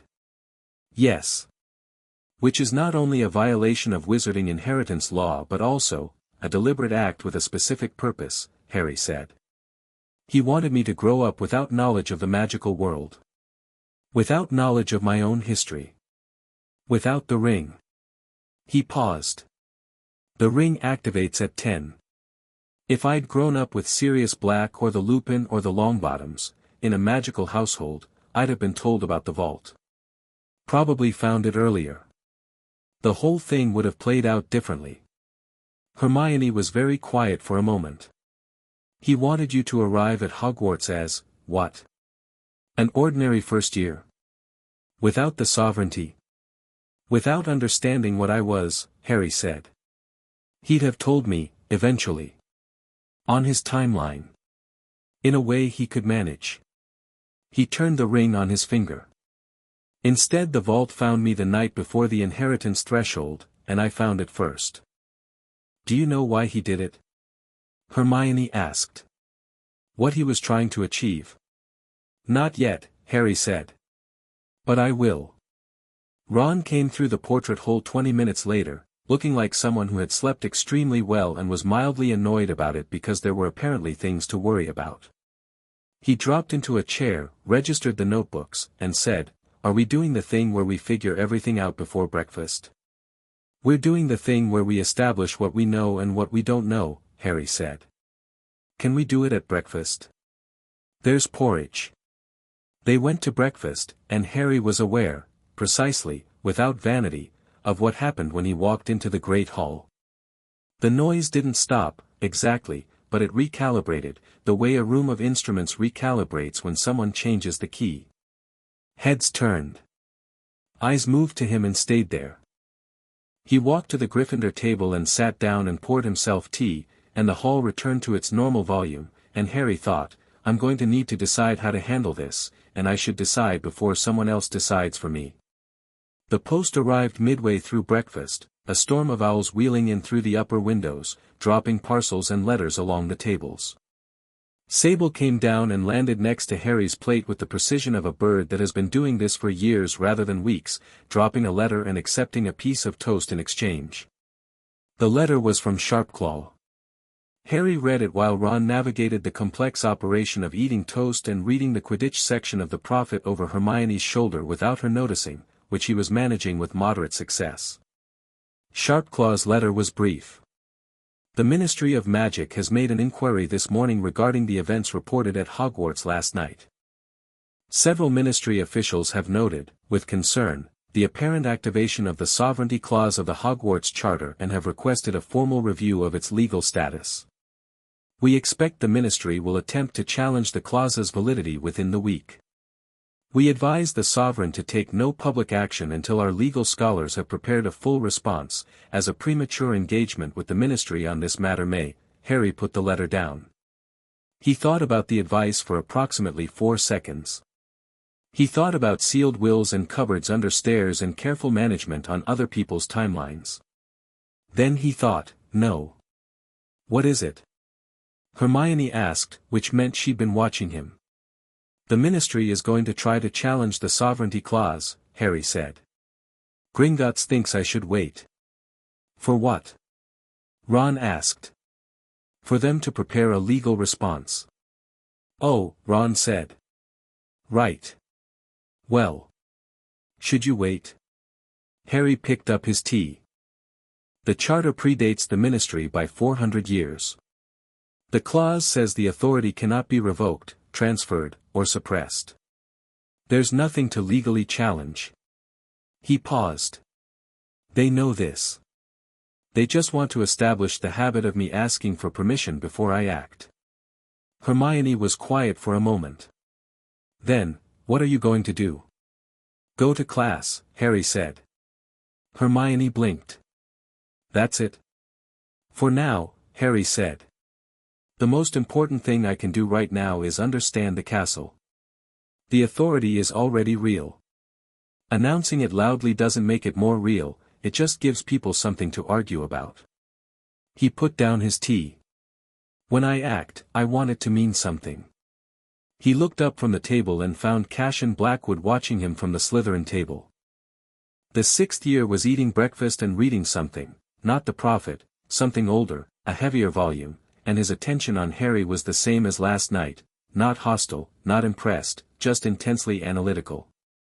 Like someone working through a problem with insufficient data and deeply uninterested in arriving at conclusions prematurely. Harry held his gaze. Blackwood looked down at his book. The first day of classes at Hogwarts was, structurally, a process of finding rooms and meeting teachers and receiving textbooks and being told what the year was going to involve, and Harry did all of it. He went to Transfiguration first, which was Professor McGonagall, and she taught them the theory of transfiguration with a crisp, exacting intelligence that Harry respected immediately, and she treated him with a careful, deliberate fairness that told him she had spent the morning deciding how to handle him and had arrived at the conclusion that normally was the right approach, which he appreciated. He turned his match into a needle on the 4th attempt, which was faster than most of the class. Hermione did it on the 2nd. Ron did it on the 7th, and the result was more accurately described as a very thin, needle-shaped match than a needle, but he was pleased about it in the specific way of someone who had expected worse. In the corridor between Transfiguration and their next class, Harry put his hand against the wall again, brief, deliberate, and felt the castle's orientation toward him, the warm specific recognition. He was starting to understand the nature of it better. It wasn't communication exactly, not in any linguistic sense. It was more like structural awareness. The castle knew where everything was, the way a person knows the geography of their own body, and through the ring Harry had access to that knowledge when he asked for it. He asked, "Where is the room the 3 founders' names were taken from?" The warmth in the wall shifted, became directional. Not words. Just orientation, this way, up, left, through the corridor with the tapestry of Barnabas the Barmy attempting to teach trolls to dance. He filed it for later and went to charms. Professor Flitwick was small and precise and stood on a pile of books to see over his desk, and he taught them the basic theory of wand movement with a genuine enthusiasm that made the subject feel more alive than its foundation's content warranted. Harry liked him immediately. He had the energy of someone who has been doing what he loves for a very long time and hasn't gotten tired of it. When Flitwick called the register and reached Harry's name, he looked up with the professional equanimity of someone who had been expecting this. "Mr. Potter," Flitwick said. "Professor," Harry said. Flitwick looked at him over tiny spectacles. "I was a dueling champion," he said, apparently randomly. "Before I taught.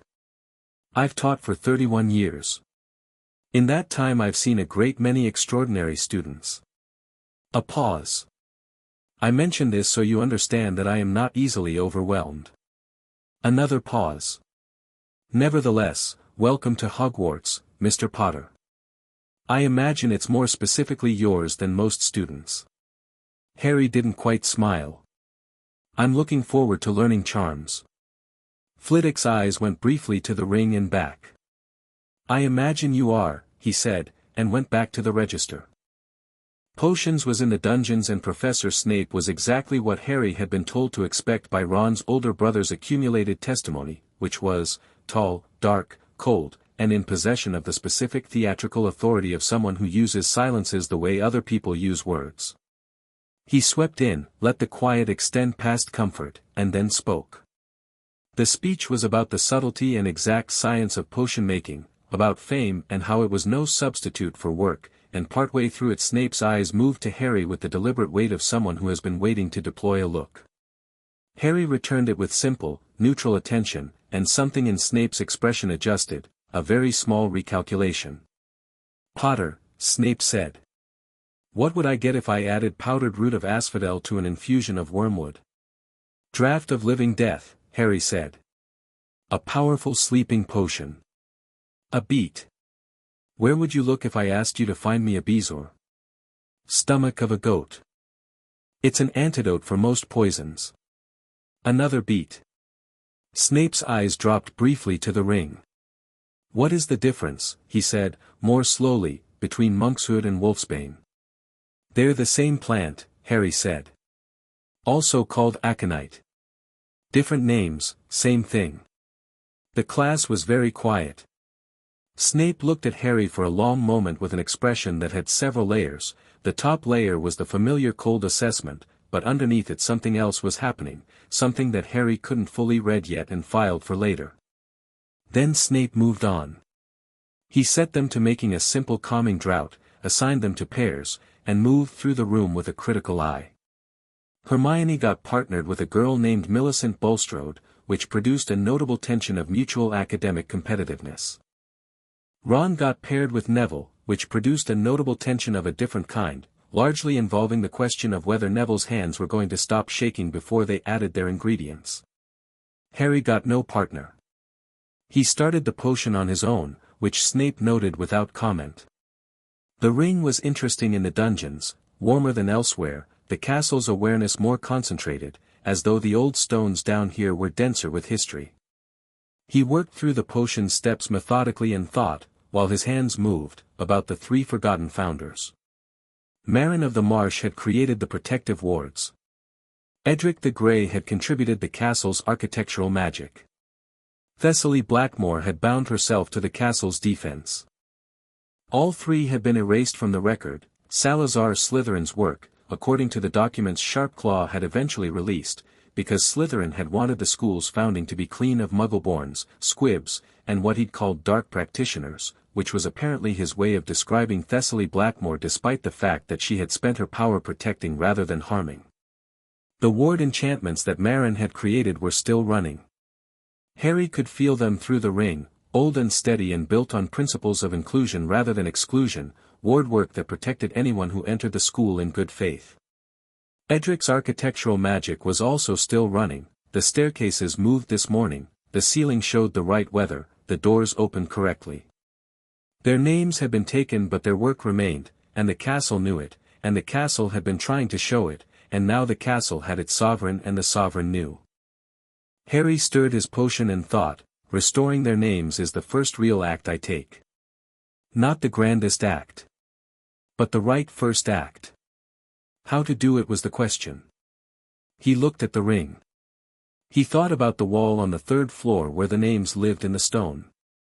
He thought about the vault's voice, the sovereign has awakened. He thought about the castle's heat through his hands, the way information moved through stone, the way the ring pulsed when he was near something important. He thought that it probably wasn't complicated, actually. The names were still there. They'd just been suppressed, buried under a counter-enchantment. Removing a suppression was, in principle, simpler than creating one. He just needed the right moment. And the right location. "That's a very good calming draft," Snape said, appearing at Harry's shoulder with the disconcerting suddenness of a tall, dark man in a black dungeon. Harry looked at the potion. It was the right color. "Thank you, Professor." Snape looked at it for another moment. "Have you made potions before?" "No," Harry said. "I followed the instructions." Snape's eyes moved to the ring. His jaw tightened, very slightly, almost imperceptibly, the way someone's jaw tightens when they are carefully not reacting to something. He said, and moved away. Lunch was loud and social and welcome. Ron had a great many things to say about Snape, Neville's potion, Draco Malfoy having made a pointed comment about Weasley finances from across the dungeon, and also about whether Harry was going to try out for Quidditch. "First years can't have their own brooms," Harry said. "You're not an ordinary first year," Ron said, with the pragmatic logic of someone who views rules as guidelines for other people's situations. "I'm an ordinary first year in every way that matters for Quidditch," Harry said. "I haven't ridden a broom." "You'd be brilliant though," Ron said confidently. "I can just tell." Hermione, who was eating and reading simultaneously with practiced precision, said without looking up, "I've been thinking about the three founders." "So have I," Harry said.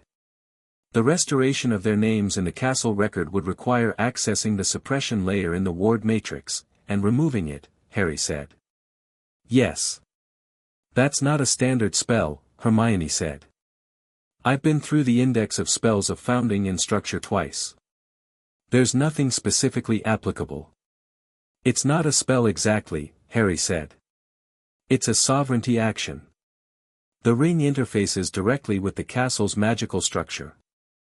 I don't think it needs a wand or a verbal component." He paused. "I think I just need to be in the right place and know what I want to do." Hermione looked at him over her book. "How confident are you of that?" "Fairly," Harry said. "The ring has been acting on half-formed intentions since I found it. When I thought find Diagon Alley in London, it found it. When I thought open the seal in Gringotts, it opened it." He shrugged. "The mechanism seems to be, I understand what I want and I intend it clearly and the ring executes through the relevant magical framework. That's a very unusual relationship with a magical artifact," Hermione said. "I'm a very unusual situation," Harry said. Ron had stopped eating and was listening to this exchange with the focused, slightly widened eyes he got when something had moved from interesting abstract to interesting actual. "So you could do it today?" he said. "Tonight, probably," Harry said. "I want to do it properly. I want to understand what I'm doing before I do it." "That's sensible," Hermione said, and went back to her book with the particular satisfaction of someone whose preferred approach has been validated. The afternoon classes were Defense Against the Dark Arts, which was Professor Quirrell, and History of Magic, which was Professor Binns. Professor Binns was a ghost, and he taught the way a ghost might be expected to teach, existing in a separate plane of presence from his students, speaking with the flat, monotonous authority of someone for whom the information is simply true and he cannot fathom why it requires anything more elaborate than stating it. Harry took notes because the information was genuinely useful even through the delivery, and he noticed the gaps. The History of Magic curriculum had the same shaped absences as a History of Magic the textbook. Founding-era content that should have been there and wasn't. The ghost drifted past the gaps as though they didn't exist, and Harry wondered if Binns even knew they were there, or if decades of teaching from a Bowdlerized curriculum had smoothed over the edges until they weren't visible even to him. Defense Against the Dark Arts was the last class of the day, and Harry arrived at it knowing what he was going to find, because Hermione had told him, not about the Voldemort situation specifically, which she didn't know and he hadn't fully told her yet, but about Quirrell generally. She'd noted that the smell in the corridor near his office was unusual and the garlic rumors were odd, and Harry had filed her observations alongside his own. Professor Quirrell was slight and nervous and wrapped in a purple turban that he adjusted frequently in a reflexive, self-conscious way. He stuttered. He explained that the stutter was a result of an encounter with a vampire in the Black Forest, and he told this story with the particular exhausted shame of someone recounting a thing they are tired of recounting. Harry watched him. The ring was doing something in this classroom that it didn't do anywhere else. Not the warm recognition it did near old magic or important spaces. Something more guarded, a quality of alertness, a drawing up, like a cat whose fur has just gone straight along its spine for a reason it hasn't yet identified. The ring didn't emit heat in Quirrell's presence. It emitted a kind of still, deliberate attention. Harry looked at Quirrell's turban. He thought about Voldemort. He thought about the Philosopher's Stone, which Sharpclaw's letters had alluded to and which the castle itself seemed to register as a point of specific tension. There was a place in the castle, he'd felt it in his early morning exploration, where the normal warm awareness was replaced by a kind of pressure, a concentrated intensity. The third-floor corridor. Right side. He thought about a man who wanted something the castle had, and who was hiding in plain sight with a purple turban and a stutter, and who was looking at Harry right now with an expression so carefully calibrated to project mild anxiety that Harry could see the calculation behind the calibration. He looked back with simple, neutral attention. Quirrell's eyes moved to the ring. The careful anxiety didn't change, but something underneath it did, a tightening, a quickening, the specific quality of a person who has just seen something they very much want. Harry noted it and said nothing. After class, in the corridor, he thought, the stone is in the castle and Voldemort is in the castle and Dumbledore knows both of these things, and probably put them both there deliberately. What's the chain of reasoning that leads to that decision? He was still working through it when he went to dinner, and Neville sat next to him and asked with genuine anxiety whether Harry had understood the defense homework, and Harry walked him through it patiently and noted that Neville was smart in the way that some people are smart, careful and observational rather than quick, the kind of intelligence that builds conclusions correctly if allowed to take its time, and that the anxiety was a layer over it, obscuring it. You understood that just fine, Harry told him, when Neville had explained back Harry's explanation correctly. Did I? Neville said, with the startled uncertainty of someone who has been told they got something right. You did, Harry said. You just second-guess yourself too fast. Neville was quiet for a moment. Then, people don't usually notice that. I notice most things, Harry said. Ron came back from second helpings and dropped into his seat. Hermione's been in the library since 4, he reported. She says she's found something about the Founding-era suppression spells. Good, Harry said. She also says you should probably not do the thing tonight. She probably said probably not tonight, Harry said, because she wants to finish her research first. That's, very nearly exactly what she said, Ron admitted. After dinner, when the common room was full and warm and loud with the first-night energy of a new year beginning, older students catching up, first years still processing everything, a game of exploding snap going catastrophically wrong in one corner, Harry sat by the fire and thought. He thought about what he was going to do and when. He thought about the ministry letter that was presumably being drafted right now somewhere in the bowels of the Ministry of Magic, about lawyers and precedents and the many creative ways in which bureaucratic structures attempt to contain things that cannot be contained. He thought about Dumbledore, who had said nothing to Harry today, not at breakfast, not at any class, not at dinner. Had been present at all 3 meals at the staff table, and at every one of those meals had treated Harry with the carefully managed non-attention of someone who is regrouping. Making plans. Finding the new angle. Harry respected the intelligence behind it. He just wasn't going to let it define the pace. The common room thinned as the evening progressed. Harry stayed where he was, reading the standard book of spells and occasionally exchanging words with Ron, and at 9:30, when the fire was lower and the room held only a few older students occupied with homework or conversations, he stood up. "I'm going for a walk," he said. Ron looked up from the Quidditch magazine he'd been reading for the second time. "Now. I want to see the castle at night. It's past curfew." "I don't think curfew applies to me in the same way," Harry said. He wasn't saying it to be arrogant, he was saying it because it was factually true. The sovereignty clause gave him access to all areas of the school at all times. The castle was his. Ron thought about this. "Can I come?" Harry considered. "Yes," he said. But quietly. They went through the portrait hole. The fat lady, woken from a doze, gave them a look of theatrical displeasure, and into the corridors. Harry moved through the castle at night with the ease of someone who has a map and the map is the building itself. He led Ron up the 2 flights they'd taken that morning, along the corridor with the Barnabas the Barmy tapestry, and up a shorter stair to the section of wall he'd found that morning. There was another person there. Cassian Blackwood was standing in front of the wall with his wand lit and a look of concentrated attention, examining the stone surface the way Harry had examined it that morning, with the specific quality of someone who knows something is there but cannot quite see it. He heard them coming and turned, wand up, and when he saw Harry his wand came neither fully down nor further up, it stayed at an angle, undecided, the position of someone who is not going to hex first but isn't committed to not hexing. "Potter," he said. He was taller than Harry had registered at dinner, built solidly, with the particular assurance of someone who had gone through the first accelerated years of physical growth and come out the other side. His dark eyes were sharp and a little tired. "Weasley." "Blackwood," Harry said. "You're the one who activated the clause last night," Blackwood said. "Not a question." "Yes," Harry said. "I've been arguing that the ancient legal frameworks should be revoked," Blackwood said. "All of them. The sovereignty clause included." "I know," Harry said. "Sharpclaw mentioned your family. And Ron told me about the school paper." Blackwood's expression went through something brief and controlled.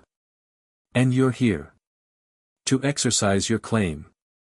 "I'm here," Harry said, nodding at the wall, "to restore 3 names that were erased from the founding record." "Do you know whose names they are?" A pause. Blackwood looked at the wall. His jaw was tight. "Marin.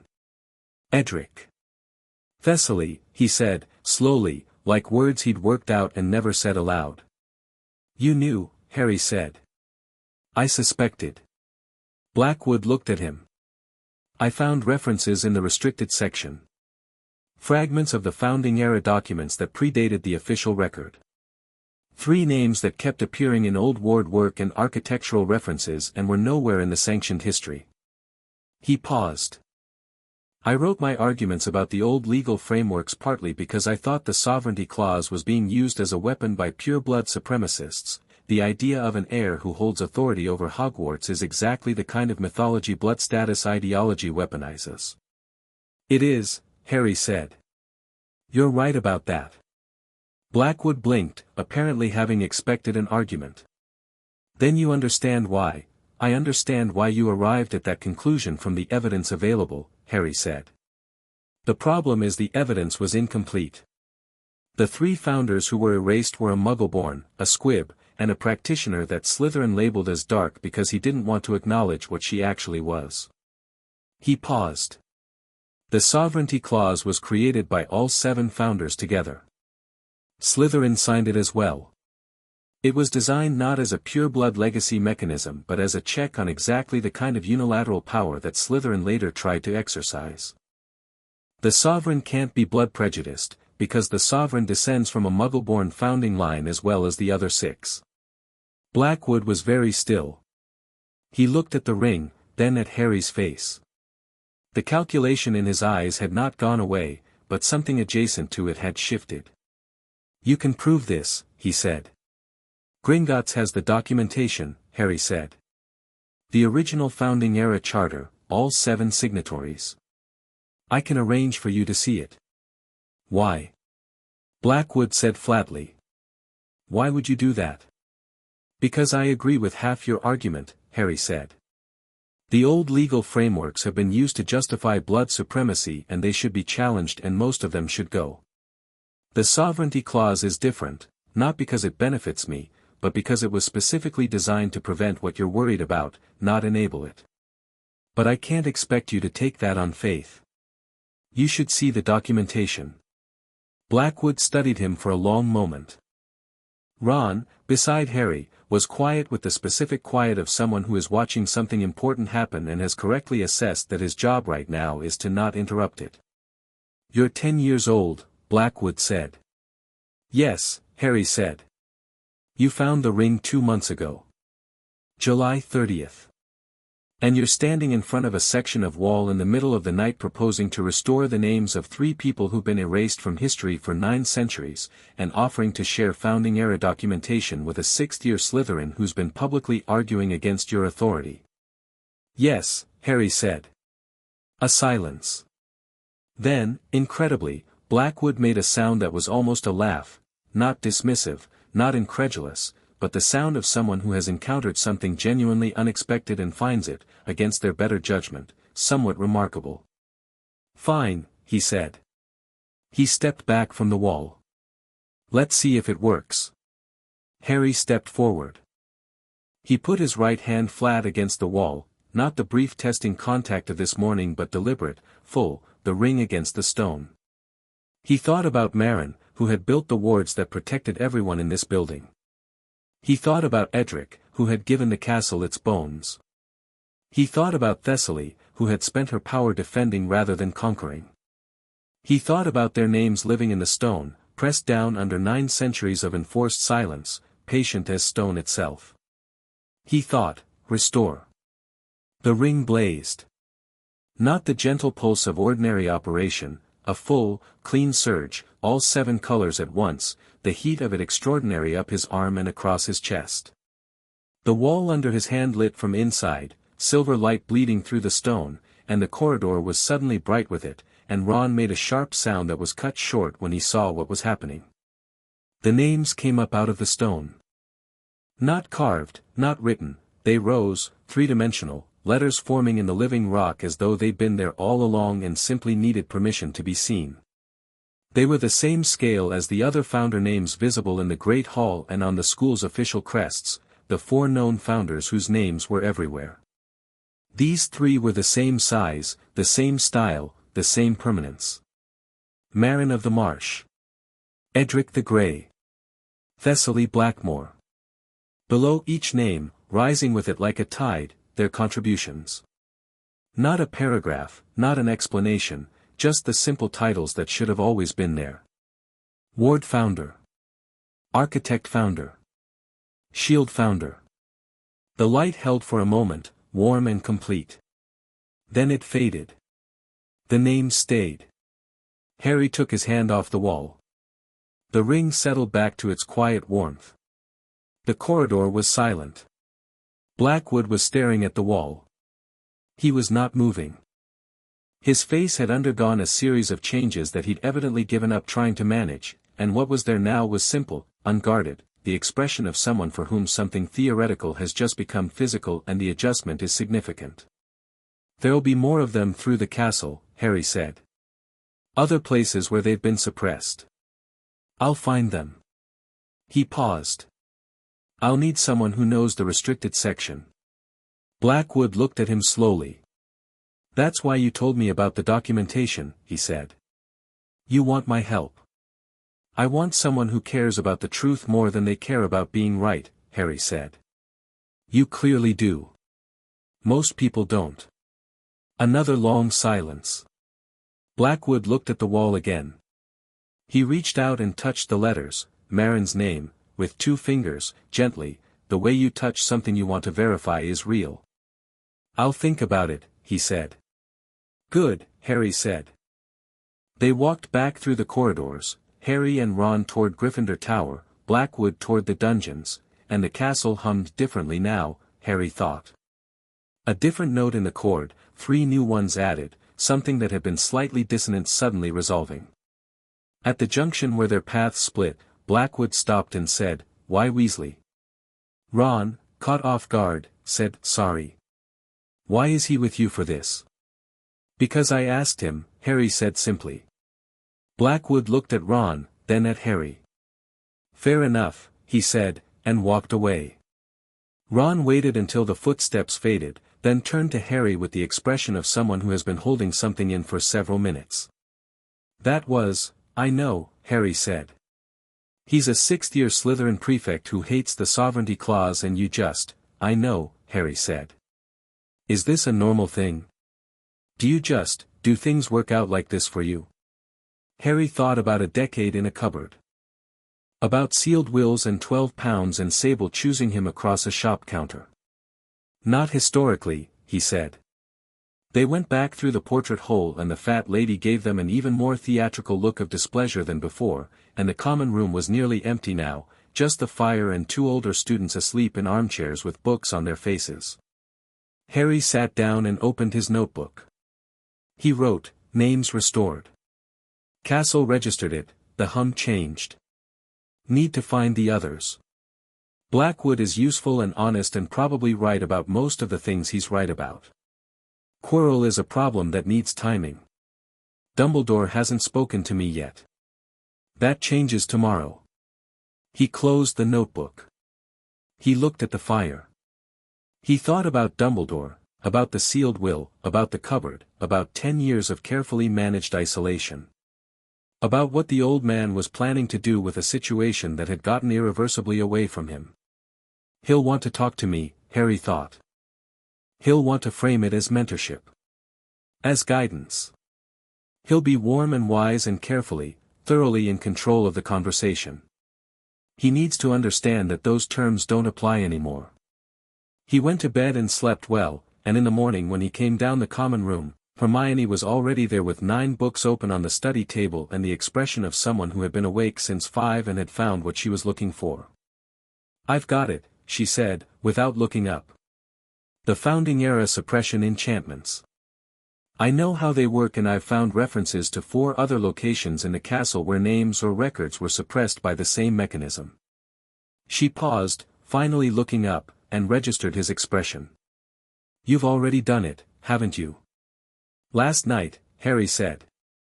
Hermione looked briefly, intensely frustrated. "Then, did it work?" "Perfectly," Harry said. The frustration resolved into satisfaction, because ultimately Hermione was someone for whom the outcome mattered more than whether she'd been in the room when it happened. "Good," she said. "Here are the other 4 locations." She turned a notebook page toward him. "I've mapped them. And," she reached to a separate pile of notes, "I found something else. About Quirrell." Harry sat down across from her. "Tell me." "There are references in Dark Arts Detection and Defense, 3rd edition, to a category of possession enchantment that allows a diminished magical entity to inhabit a living host.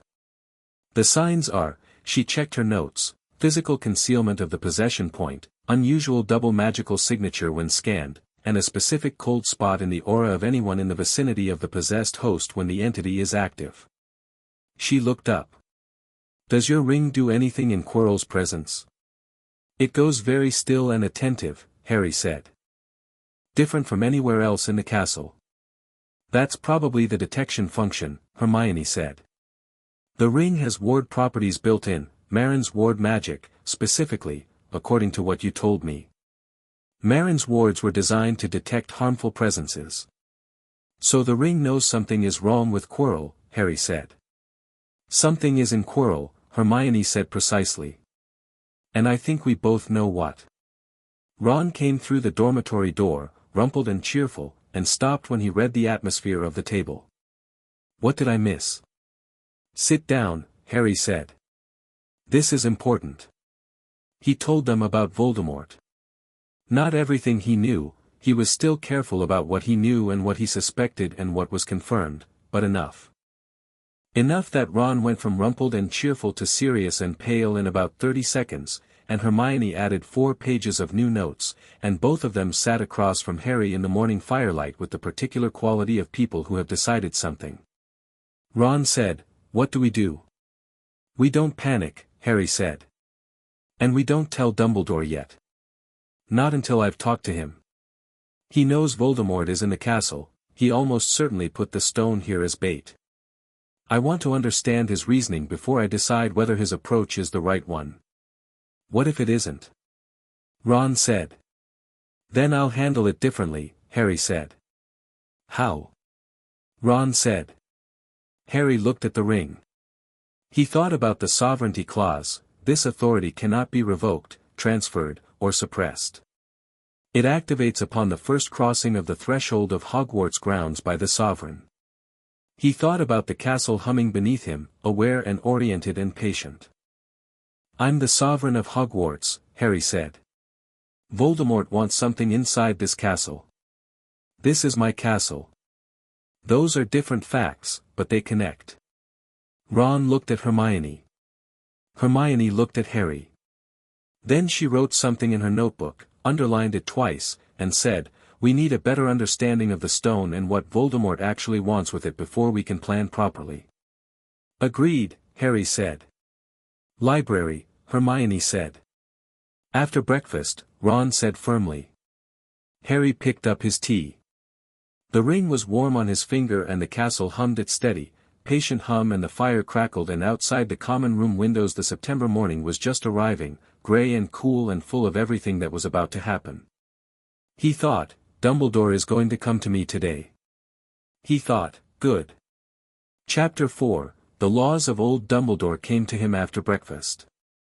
Not dramatically. Not with the full weight of headmaster's authority or the elaborate staging of a summons. He simply appeared at Harry's shoulder as Harry was leaving the Great Hall, materializing from the direction of the staff table with the unhurried ease of someone who has perfected the art of being where he needs to be without appearing to have moved. "Harry," he said warmly. "A word, if you have a moment." Harry had been expecting this since the naming ceremony 2 days ago. He'd spent the intervening time preparing not arguments but clarity, knowing exactly what he thought and what he wanted from this conversation before it started, because Dumbledore was someone who could fill a room with warmth and wisdom and careful framing until you forgot you'd walked in with your own agenda. "Of course, Professor," Harry said. Ron and Hermione were beside him. Dumbledore's eyes moved to them with the gentle, inclusive smile of someone who means to have a private conversation. "I'll catch up," Harry told them. Hermione gave him a look that communicated several things simultaneously: be careful, remember everything, tell us immediately, compressed into roughly 1 second of eye contact. Then she and Ron went, and Harry turned back to Dumbledore. The headmaster led him not to his office but to a smaller room off the entrance hall, a sitting room, comfortable, with a fire going and 2 chairs already positioned the way chairs are positioned when someone has prepared a meeting. Harry registered this without comment and sat in the nearer chair, and Dumbledore sat in the other with the settled ease of someone on familiar ground. "I imagine," Dumbledore said, "that you have questions." "Many," Harry said. "And I imagine," Dumbledore continued, "that you would prefer to ask them directly rather than spend time on pleasantries. Which I appreciate. Directness is a quality I admire, even when, a small, warm pause, it makes conversations more challenging." "My parents will," Harry said. The fire crackled. Dumbledore's expression did not change, the warmth was still there, the careful wise benevolence, but something behind his eyes had been ready for this, and the readiness itself told Harry something. "Yes," Dumbledore said. "I expected we'd begin there." "They didn't want me at the Dursleys," Harry said. "They named Sirius Black as primary guardian. You sealed the will 9 days after it was filed. Then you placed me at Privet Drive." He paused. "Why?" Dumbledore leaned back slightly. His long fingers laced together over one knee. "Sirius Black," he said carefully, "was at that time believed to have betrayed your parents to Voldemort. He was arrested within days of their deaths. The evidence against him was," a pause, "substantial, in the eyes of those handling the case.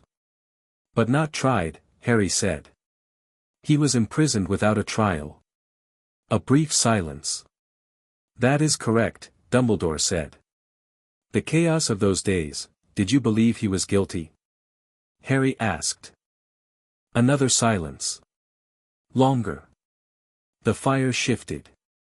I believed, Dumbledore said finally, that the situation was uncertain enough to make his guardianship of you too great a risk. He met Harry's eyes with a directness that Harry recognized as the most honest version of what the old man was willing to give. I may have been wrong about that. You were, Harry said. I've read the Gringotts records. The Potter family solicitor's notes from October 1981. They name the actual secret keeper and it isn't Sirius Black. He watched Dumbledore's face. You had access to those same records. You've been chief warlock for decades. You could have checked. Dumbledore said nothing. You didn't check, Harry said, because checking might have given you an answer that complicated your plan. Harry, Dumbledore began, gently. What was the plan? Harry said. Specifically. Not the blood wards, I understand the mechanics of that, Hermione found the relevant theory and it makes sense as a protective measure. But the blood wards don't require ignorance. They don't require my parents' will to be sealed. They don't require me to grow up not knowing about the magical world. He paused. What did? Dumbledore looked at him for a long moment. The warm benevolence was still there, but there was something else now, something that was almost, Harry thought, relief. The specific quality of relief in someone who has been carrying a very heavy secret and has been found out and is discovering that being found out is slightly easier than the carrying. You are, Dumbledore said slowly, more prepared for this conversation than I anticipated. I had a good summer, Harry said. The corner of Dumbledore's mouth moved. Not quite a smile. There is a prophecy, he said. Made before your birth. It concerns you and Voldemort. It describes a connection between you. A power that one holds that the other does not. It spoke of a child born as the 7th month dies, marked by Voldemort as his equal. The old eyes were steady on Harry's. Voldemort heard part of this prophecy and acted on it. He came for your family because of it. When he failed to kill you, when the curse rebounded, it became the axis around which everything else turned. And you decided, Harry said, that I needed to arrive at that prophecy, at my role in it, in a specific way. I believed, Dumbledore said, that a child who grew up knowing their destiny would be shaped by it in the wrong way. That power arrived at too early, too consciously, produces something, he paused, choosing words carefully, brittle.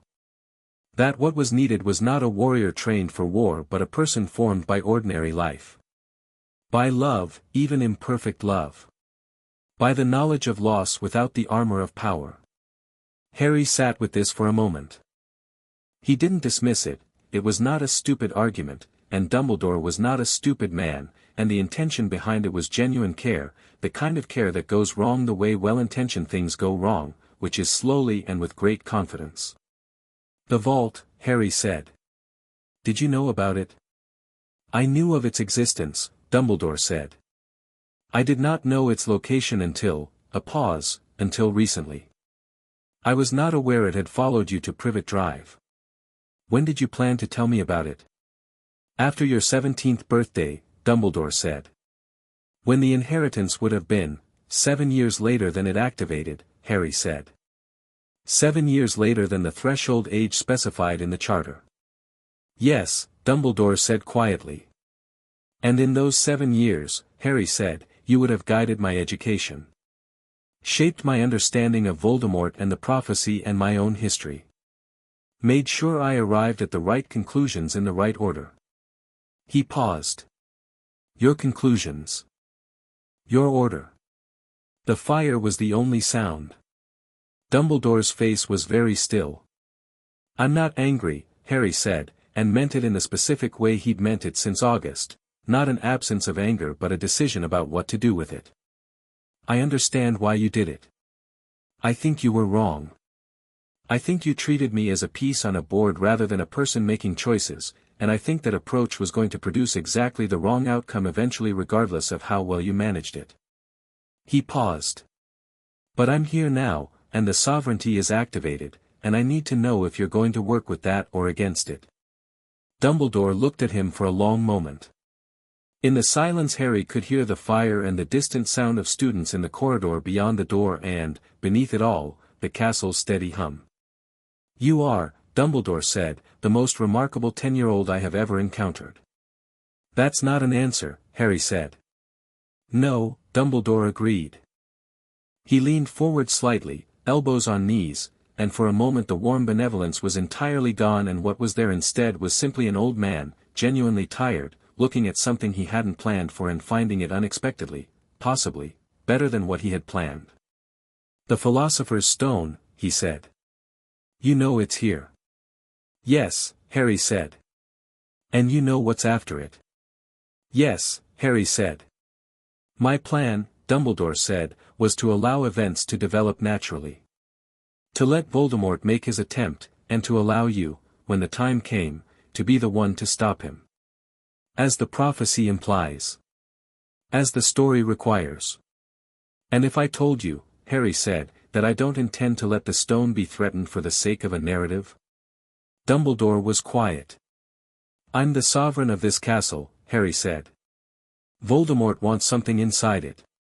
My instinct is not to let a chess game play out in my home." He paused. "But I want to understand the prophecy properly before I act. Can I read it?" "The prophecy is held at the Ministry," Dumbledore said. "In the Department of Mysteries." "Then I want to know the full text," Harry said. "You know it." A long pause. Then Dumbledore recited it, carefully, word by word, and Harry listened and turned it over in his mind the way he turned everything over, methodically, looking for the actual content rather than the weight of it.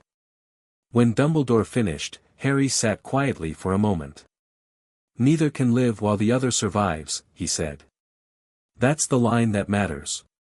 "Yes," Dumbledore said. "It doesn't specify when," Harry said. "It doesn't say it has to happen now. It says the condition can't persist, one of them ends, eventually, by the hand of the other. That's inevitable. It doesn't make everything between now and then a foregone story." He looked at the ring. "Voldemort is a passenger in someone else's body. He's diminished. What he wants right now is the stone to restore himself. If I prevent that, the prophecy is still intact, he still exists, he still has to be dealt with, but he doesn't get to restore himself and raise an army and kill more people in the interim. The stone cannot remain at Hogwarts indefinitely," Dumbledore said. "It was always intended as a temporary measure." "Then move it," Harry said. Dumbledore looked at him. "Move it." "Tonight," Harry said. "Take it somewhere Voldemort can't reach it. Remove it from the equation. Then deal with Quirrell separately." He paused. "Can you do that?" Dumbledore leaned back again. He was quiet for almost 30 seconds, not the calculated quiet of a man choosing words, but genuine thinking, the internal movement of someone updating a model. "I can," he said finally. "Though Voldemort will react," Harry said. "Yes. Which is better than him succeeding in having an army by spring." He stood up. "I'd like to be consulted before you make major decisions about this castle going forward." Dumbledore looked up at him. "I am the headmaster, Harry." "And I'm the sovereign," Harry said, without aggression and without apology. "Those aren't the same authority and they don't conflict unless we make them conflict. You run the school. That's your domain and I have no interest in it. But the wards, the castle's foundational magic, the ancient charter provisions, those are mine. We can work together on the overlap or we can work against each other and neither of us wants that." Another long silence. Dumbledore's hands, always expressive, always in motion in his usual conversations, were very still in his lap. "No," he said. "Neither of us wants that." He looked at Harry with something that was not quite what Harry had seen in his face before, not the warm managed benevolence, not the sharp recalculation of a man behind plans. Something closer to simple, direct assessment, one intelligent person to another. "You will find," Dumbledore said, "that I am more useful as an ally than you perhaps currently believe. I hope so, Harry said honestly. He left the sitting room and went to find his friends. The next 3 weeks moved with the rhythm of a new school term finding its footing, classes and homework and the castle becoming familiar in the way that places become familiar when you spend time in them, the corridors losing their confusion and becoming landscape, the daily structure of meals and lessons and free periods taking on a texture. Harry moved through all of it and also beside it, on a parallel track that ran through the castle's foundational magic and the 4 remaining suppressed locations Hermione had identified and the ring's quiet, ongoing conversation with the stone around him. He found the second suppressed location in the east wing of the 3rd floor, a section of corridor near a disused classroom where Marin's name appeared again, this time in the context of a specific ward inscription that should have been part of the castle's official dedication stone and had been removed. He restored it the way he'd restored the first, hand to stone, ring blazing briefly, the names rising back into visibility. The 3rd was in the library, of all places. Not in the restricted section, in the main collection, in the section on Hogwarts architectural history. There was a case of reference materials, old ledgers and founding-era documents, and one of them had been suppressed, a page listing all 7 founders' contributions to the library's collection. Harry sat in the library on a Wednesday afternoon with Hermione and Blackwood, who had, after 3 days of thinking, returned to the topic with the directness of someone who has made a decision and is not interested in revisiting the decision, only in the work, and Blackwood ran his fingers along the spines while Hermione cross-referenced her notes, and Harry put his hand flat against the glass of the case, and the suppression lifted, and the 7th page became visible. Hermione made a sound that was almost a gasp, quickly controlled. Blackwood read the page in silence for a long moment. His finger traced Marin's listed contributions, 7 foundational texts on ward theory, the originals in her own hand, which apparently still existed somewhere in the library's deeper archives. The originals, Blackwood said. If they're still here, they will be, Harry said. The castle doesn't lose things. It just needs permission to show them. Blackwood looked at him sideways. You're certain of that? The castle is thorough, Harry said simply. Right, Blackwood said, in the tone he used when he was somewhere between skeptical and impressed and hadn't settled on a ratio yet.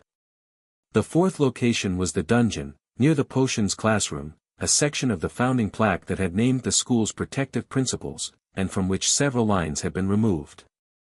The lines, when Harry restored them, were in Marin's voice specifically, and they were the original statement of Hogwarts' inclusive protective intent, that the school would shelter any child with magical ability regardless of birth, without condition or hierarchy. Snape came out of his classroom while Harry was finishing, and stood in the doorway looking at Harry crouched on the dungeon floor with his hand against the wall and the ring putting out silver light. His expression moved through several stages and arrived at something carefully blank. What, Snape said, are you doing to my dungeon? Restoring the founding plaque, Harry said. He took his hand off the wall and stood. The original text, specifically. 7 lines were removed about 900 years ago. Snape read the newly visible text in silence. His face was very controlled. Marin of the Marsh, he read. Ward founder, Harry said. One of the 3 who were erased. Snape was quiet for another moment. When he looked at Harry again his expression was the one Harry had come to think of as Snape's working expression, stripped of performance, stripped of the cold theatrical authority, just sharp attention on an object of interest. The ward principles in those lines, Snape said carefully, are still active. They never stopped being active, Harry said. She built them into the foundation. Removing her name didn't remove her work. But restoring her name, strengthens the original intent in the foundational layer, Harry said. Yes. The castle recognizes the acknowledgement. It's not just cosmetic. Snape read the plaque again. His jaw worked once, almost imperceptibly. Then he said, the Muggleborns in my class have been struggling with a specific inhibition in the dungeon's magical environment since I took over this room. I always attributed it to their general lack of foundational education. He paused, and the pause had a quality of someone making a significant concession in small, careful increments. It's possible the environmental suppression was affecting their magical sensitivity. Possible, Harry said, matching his tone. We'll see if the next class produces different results, Snape said, and went back into his classroom and closed the door. Harry stood in the dungeon corridor and thought, interesting man. The fifth location, the last on Hermione's list, was in the astronomy tower. Not the tower itself but the room at its base, which housed the old telescope equipment and the star charts that had been maintained since the school's founding. One entire wall of the room was a dedication, an old astronomical record showing the positions of the stars on the night Hogwarts was founded, inscribed with the names of its founders. 3 names had been removed from it, leaving asymmetrical blank spaces that had presumably been smoothed over magically enough that centuries of students had looked at them without registering the absence. Harry went at night again. He had established a pattern of nighttime exploration that McGonagall had stopped formally objecting to after Harry had a brief, factual conversation with her about the Charter's access provisions, and which she now tacitly permitted with the specific grace of someone who chooses her battles well. Hermione came. Ron came. Blackwood came, which by now had become simply the way of things, his presence woven in without fanfare.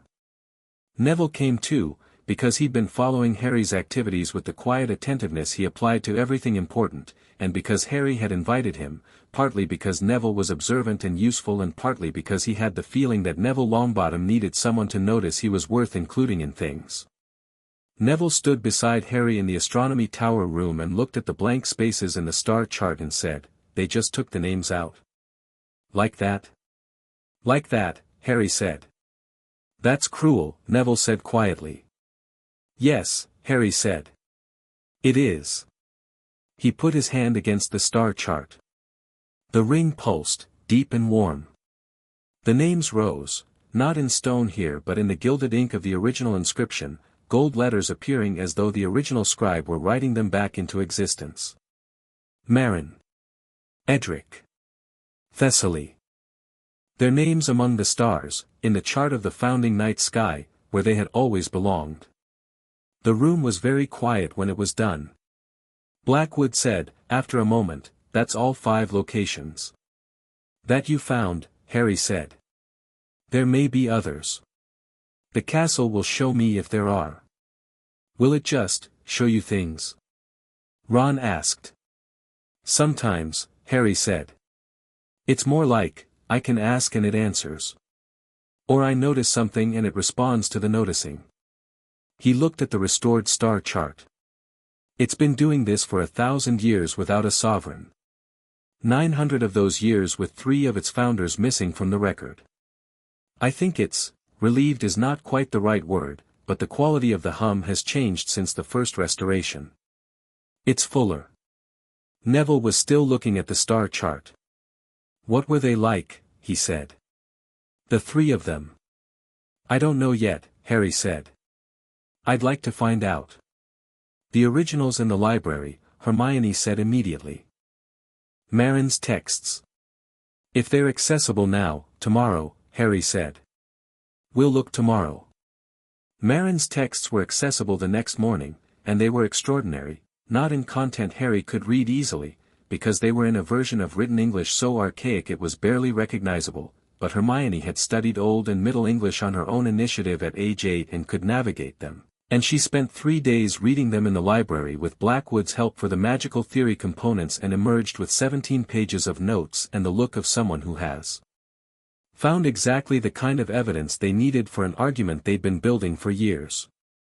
She was extraordinary, Hermione said, at breakfast on the 4th day, with the conviction of someone who has reached a conclusion through evidence rather than sentiment. Her ward theory is foundational to everything in the current curriculum on protective enchantments. Every ward chapter in every textbook we have traces back to her principles but cites other sources because her name was removed. There are a dozen wizards in the historical record who got credit for work that was fundamentally hers. That's infuriating, Ron said. Yes, Hermione agreed, with quiet, precise fury. It is. Blackwood said, I've been thinking about the school paper. Harry looked at him. And? A historical piece, Blackwood said. The 3 founding era contributors and the suppression mechanism. I can write it objectively. I have the documentation from Gringotts you arranged, plus Hermione's analysis of the texts and the physical evidence in the castle now that the names are visible. He paused, with the careful dignity of someone making an offer they're not sure will be received as intended. It would be more credible coming from me than from you. I've been publicly skeptical of the sovereignty clause. If I write about the historical evidence and the restoration, it reads as independent verification, rather than a sovereign claiming his own legitimacy. Harry looked at him for a moment. That's smart, he said. I know it is, Blackwood said. Ron made a small sound that was possibly a laugh. Write it, Harry said. The ministry letter arrived on a Wednesday morning with a small owl that had the frantic energy of an animal that has been given a very urgent task and is aware of it. It dropped the letter in Harry's porridge with enough force to splash Hermione's pumpkin juice, and then sat on the rim of Harry's bowl and stared at him with bright, anxious eyes. The letter was from the Office of Magical Law Enforcement. It was formally worded and signed by 3 different officials and used the phrase legal review 4 times in 2 paragraphs. The substance of it was, the Ministry of Magic did not recognize the sovereignty clause as a currently valid legal instrument, was conducting a review of its status under modern magical law, and wished to request that Harry Potter refrain from exercising any claimed sovereignty powers pending the outcome of said review. Harry read it twice. He fed the anxious ministry owl a piece of his toast, because it looked like it needed it, and then he wrote his response on the back of the envelope. The sovereignty clause of the Hogwarts Charter predates the Ministry of Magic by 400 years and predates any legal framework the ministry has authority to review. The clause itself specifies that it cannot be revoked, suppressed, or transferred. The ministry is welcome to conduct whatever internal review it considers appropriate. That review will not affect the clause's legal status, which is self-constituting and self-evidencing. Please direct any further correspondence to Gringotts Bank, which holds the relevant documentation, and where the founding era records are available for examination. He folded it, gave it back to the owl, and went back to his porridge. Should you have a solicitor for that? Hermione said. Sharpclaw is handling the legal side, Harry said. That letter was a pressure tactic. They wanted me to feel the weight of the ministry behind a request and comply. He paused. I'm not going to do that. What will they do when they get your reply? Ron asked. Escalate, Harry said. Which is fine. Every escalation produces more documentation of the clause and its validity. If they push hard enough they'll have to acknowledge it formally, which is the opposite of what they want. Hermione was making notes. This is going to become very political, she said. Eventually, Harry said. Not immediately. Right now it's mostly administrative. They don't want a fight, they want me to be uncertain enough to slow down. He wasn't uncertain. He was very, very clear. The weather in October turned cold and the first Quidditch match of the season approached, and Harry found himself on a broomstick at 7 in the morning on a Thursday because Ron had been relentless about it and Harry had eventually concluded that trying Quidditch had more upside than continued theoretical resistance. The broom they found in the school broom shed was a Nimbus series, not the newest model but maintained well, and Harry had been on it for approximately 30 seconds before understanding what all the fuss was about. Flying was nothing like anything else. It bypassed all of his usual careful processing and simply was, the wind and the height and the specific freedom of movement in 3 dimensions, the way the broom responded to shifts of weight and intent with a directness that reminded him, actually, of the ring. The same kind of responsive relationship between will and effect. He was good at it immediately and with the particular naturalness of someone for whom the skill was already there and just needed the opportunity. Ron, watching from below on his own school broom, let out a whoop. I knew it, Ron said. I completely knew it. Harry came down from 50 feet and landed on the pitch grass. His heart was doing something it hadn't done since he'd opened the vault in his cupboard, a quick, clean, uncomplicated joy that didn't have any politics or complexity attached to it. He stood on the grass with the morning cold on his face and thought, I'm going to do this properly. He went to McGonagall that afternoon and asked about the first-year exemption for Quidditch. McGonagall looked at him over her spectacles with an expression that was doing something complicated. The rule, she said, exists because 11-year-olds on broomsticks during competitive play is a liability concern. The grounds for exemption are, she paused, exceptional demonstrated ability and a formal sponsorship request from the relevant house team captain. What if the grounds for exemption were sovereignty-based? Harry asked. The charter specifies that the sovereign has access to all castle facilities and activities without the standard age restrictions. McGonagall studied him. You want to play Quidditch? I want the option, Harry said. I haven't decided yet. The rule, McGonagall said slowly, predates my appointment. If the charter provision supersedes it, she paused, and Harry could see her doing the very precise internal calculation of someone who deeply respects institutional rules and is working out whether this particular rule can survive contact with a more fundamental authority. I'll speak to Oliver Wood, she said, with the decisiveness of someone who has completed the calculation and arrived at a conclusion. The Gryffindor team captain. Thank you, Harry said. Oliver Wood found Harry the next morning at breakfast with the energy of someone who has been handed a gift and cannot believe the gift is real. He was 16, broad-shouldered, and radiated Quidditch with the total commitment intensity of a person for whom the sport is not a hobby but a philosophy. Harry had a 10-minute conversation with him in the corridor, at the end of which he had agreed to be Gryffindor Seeker and Wood had agreed to not make the practices longer than 2 hours, which from the look on Wood's face had required significant self-restraint. The conversation with Quirrell happened not because Harry chose it but because Quirrell engineered it. It was a Friday evening, late. Harry had been in the library with Hermione and Blackwood, going through Marin's texts, and had left alone because the other two were deep in a disagreement about translating a specific archaic construction and neither of them had noticed Harry say goodnight. He was walking back through the second-floor corridor when Quirrell appeared ahead of him from the direction of the stairs, and they were alone in the corridor, and the timing was too specific for coincidence. Quirrell stopped. Smiled nervously.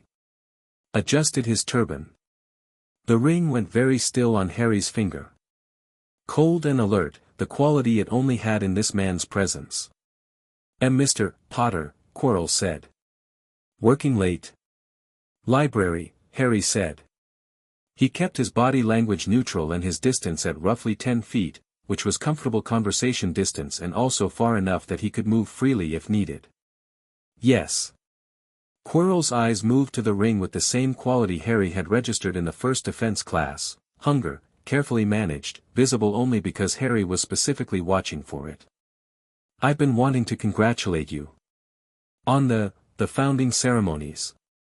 The restorations. It's fascinating work. Thank you, Harry said. History is so important, Quirrell said. He had moved, imperceptibly, a half-step forward. The past, what it leaves behind. Objects of power, for instance. Ancient artifacts. His eyes didn't move to the ring this time, with visible effort. There are so many things in this castle with extraordinary history. There are, Harry said. The third-floor corridor, Quirrell said, and his voice had changed, not dramatically, just a fraction smoother, the stutter briefly absent, the nervousness thinning to something underneath it that was not nervous at all. I've always found it fascinating. Harry looked at him steadily. Have you? Yes. A smile. Of course, it's off-limits to students. The headmaster keeps it secure. He paused. Though I imagine for you it's different. Given your access. I have access to all areas of the castle, Harry said. Yes. I wonder, Quirrell said, and the stutter was almost entirely gone now, the voice smoothing further into something that was not Quirrell's at all, something older and colder wearing Quirrell's vocal cords like a borrowed coat. I wonder if you've explored that particular corridor yet. It has some very interesting contents. Harry felt it then, not through the ring this time but through the castle itself, the direct awareness that came through the soles of his feet. A pressure in the direction of the third-floor corridor, specific and concentrated. The stone.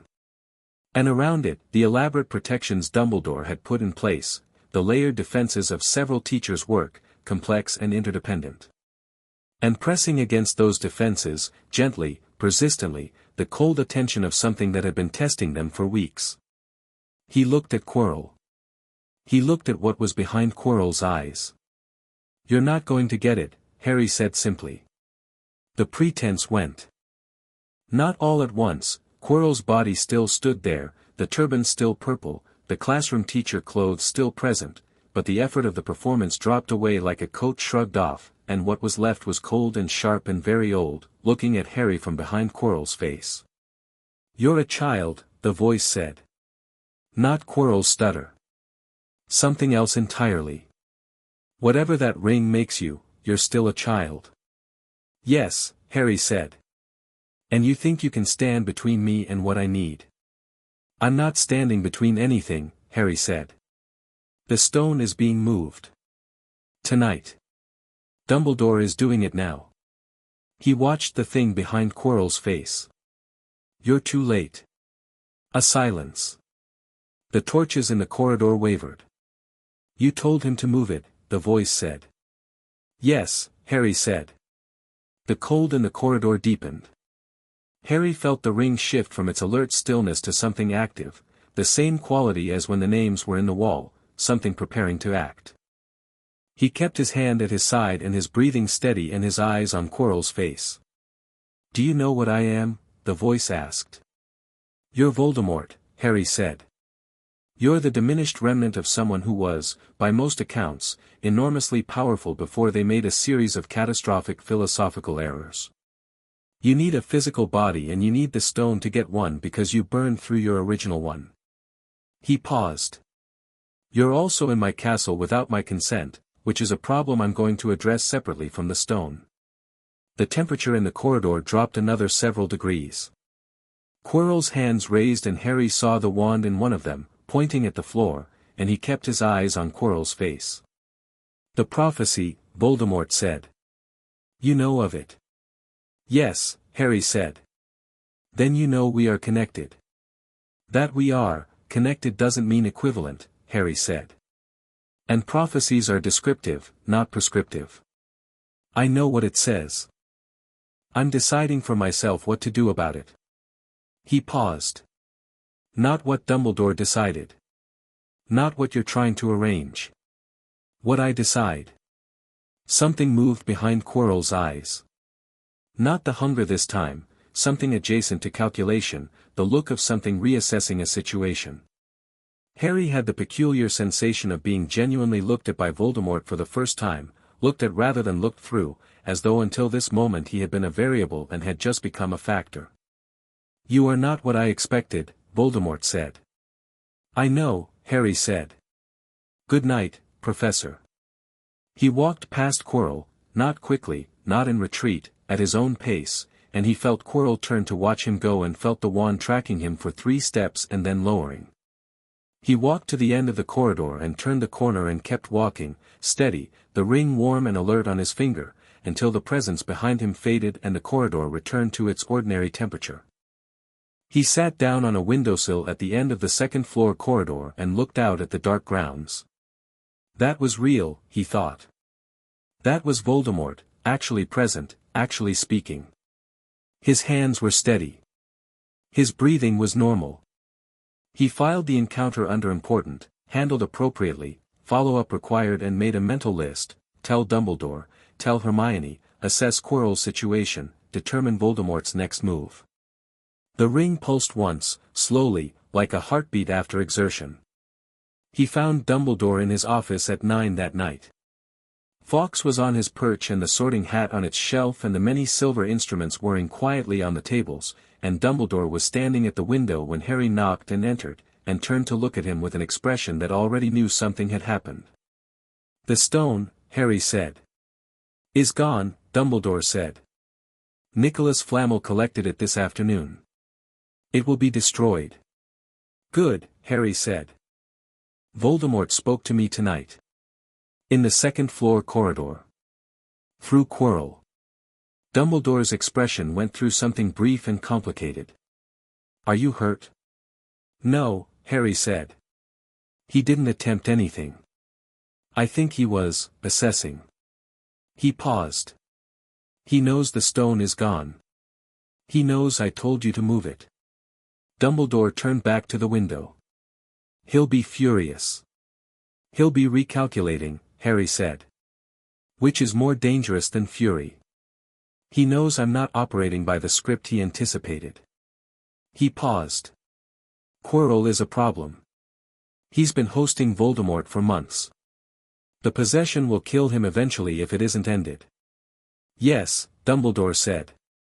"What's the solution?" Harry asked. "There are counter-possession enchantments," Dumbledore said. "They require the host's consent and are invasive, and they carry a risk of." He paused. "Quirrell may not survive the separation in his current state. The possession has gone too deep." Harry thought about Quirrell, the nerves and the stutter and the purple turban and the hungry, calculating thing looking out through his eyes. He thought about a man who had made a bad choice at some point and was now trapped inside the consequence of it, and about what the right thing to do about that was. "Can Quirrell consent?" he asked. "That is," Dumbledore said carefully, "a very good question. He retains some portion of his own will. Whether it's enough." A pause. "I believe we should try." "I agree," Harry said. "Soon. Before Voldemort pushes him to do something more dangerous." He stood up from the chair he'd taken. "The school rule about Muggleborns and the foundational library access." Dumbledore turned from the window with the expression of someone recalibrating for an abrupt subject change. "Which rule?" "There's a rule in the current school regulations that restricts access to the Founding-era archives section of the library to, and I'm quoting exactly, students of established wizarding family with verified magical heritage of 2 or more generations. It's in the supplementary regulations, Section 7. He paused. "It's effectively a blood status restriction on historical scholarship. And it contradicts the founding plaque text I restored last month, which specifies Hogwarts' protective intent covers all students regardless of birth." Dumbledore was quiet. "That rule has been in the supplementary regulations for 60 years, Harry said. It was added in 1931 under the Board of Governors. It's been used to restrict Muggle-born students' access to foundational materials that would help them understand their own magical heritage." He paused. "I'm removing it." "Harry," Dumbledore said carefully. "Changes to school regulations require, under standard governance." "Yes," Harry said. "Under the Charter's sovereignty provisions, regulations that contradict the foundational principles of the school can be amended by sovereign decree without the standard process." He met the headmaster's eyes. "This is a regulation that contradicts the founding principles I just restored to the record. I'm not going to leave it in place." Dumbledore looked at him. The twinkle was, not absent, but different, Harry thought. Less of a performance, more of something genuine. Possibly respect, possibly resignation, possibly some combination that the old man hadn't quite categorized yet. "I would not object," Dumbledore said finally, "to that change." "I know you wouldn't," Harry said. "I'm telling you as a courtesy." He wrote the decree that evening, at the desk in the Gryffindor common room, in formal language that Hermione reviewed and Blackwood revised once for clarity. It was brief. It cited the founding plaque restoration, the Charter's access provisions, and the original founding intent, and it removed the blood status restriction from the library access rules effective immediately. He signed it H. Potter, Sovereign Lord of Hogwarts, and it felt, the first time he wrote it in full, like the formalization of something that had been real since the moment the vault opened in July. Hermione took the signed decree and held it and looked at it for a long time. "My parents are dentists," she said. Her voice was very even. "When I got my Hogwarts letter I thought I was going to belong somewhere. And then I got here and found out there were rules that," she stopped. Pressed her lips together. "Thank you," she said. "It was wrong," Harry said simply. "It needed to go." She nodded once, returned the decree to him, and went back to her book. But her hands, wrapped around it, were slightly less tight than before. Ron said, "You should do more of those. There are loads of rules that are rubbish." "One at a time," Harry said. "I want each one to be clear and justified." "The rule about first years and brooms was rubbish too," Ron said. "I sorted that one already," Harry said. "Oh," Ron said. "Fair enough." Blackwood's article appeared in the school paper at the end of October. 4 pages, dense and carefully argued, beginning with the historical evidence for the 3 suppressed founders and moving through the documentation to the Charter's original founding provisions and the significance of their restoration. It cited Gringotts records, Marin's original texts, and the physical evidence of the wall inscriptions and star chart.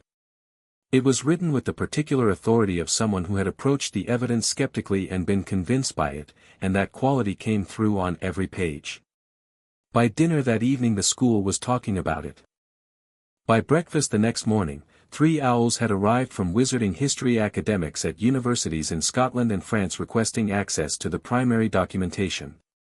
At the staff table, Dumbledore read the article with Fawkes perched on his chair back, and his expression, when Harry happened to look at him across the hall, was something that had moved past recalculation and into something Harry thought might be genuine, unguarded, uncalculated satisfaction.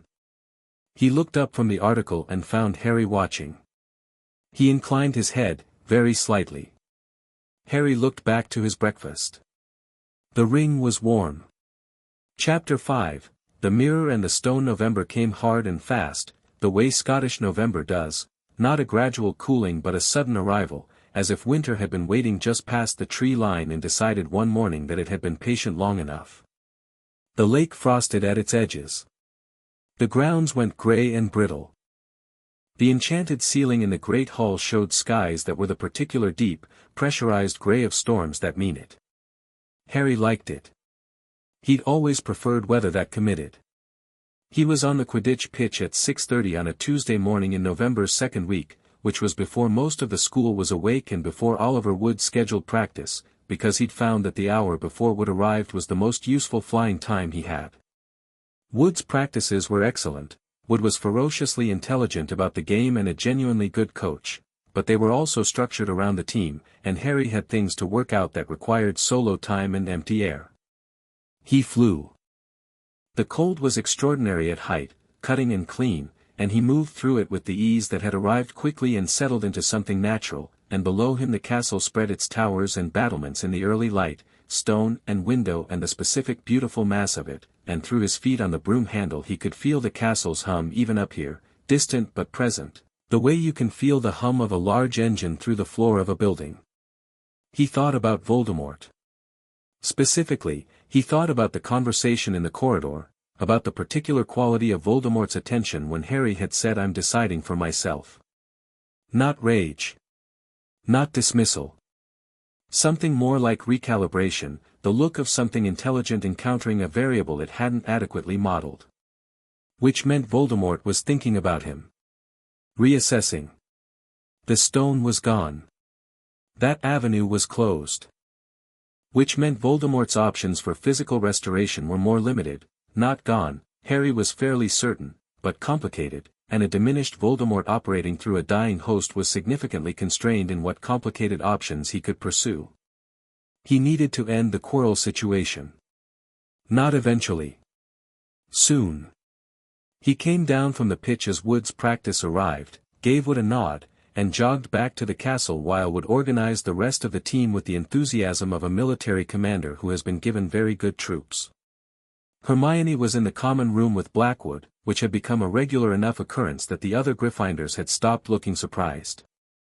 Blackwood sat in Slytherin territory at the Gryffindor table with the air of someone who has never particularly cared about territorial conventions as long as the work gets done, and Hermione appreciated this because Hermione also did not care about territorial conventions as long as the work got done, and they had arrived, through this mutual indifference, at a productive working relationship that Ron described as terrifying in the best possible way.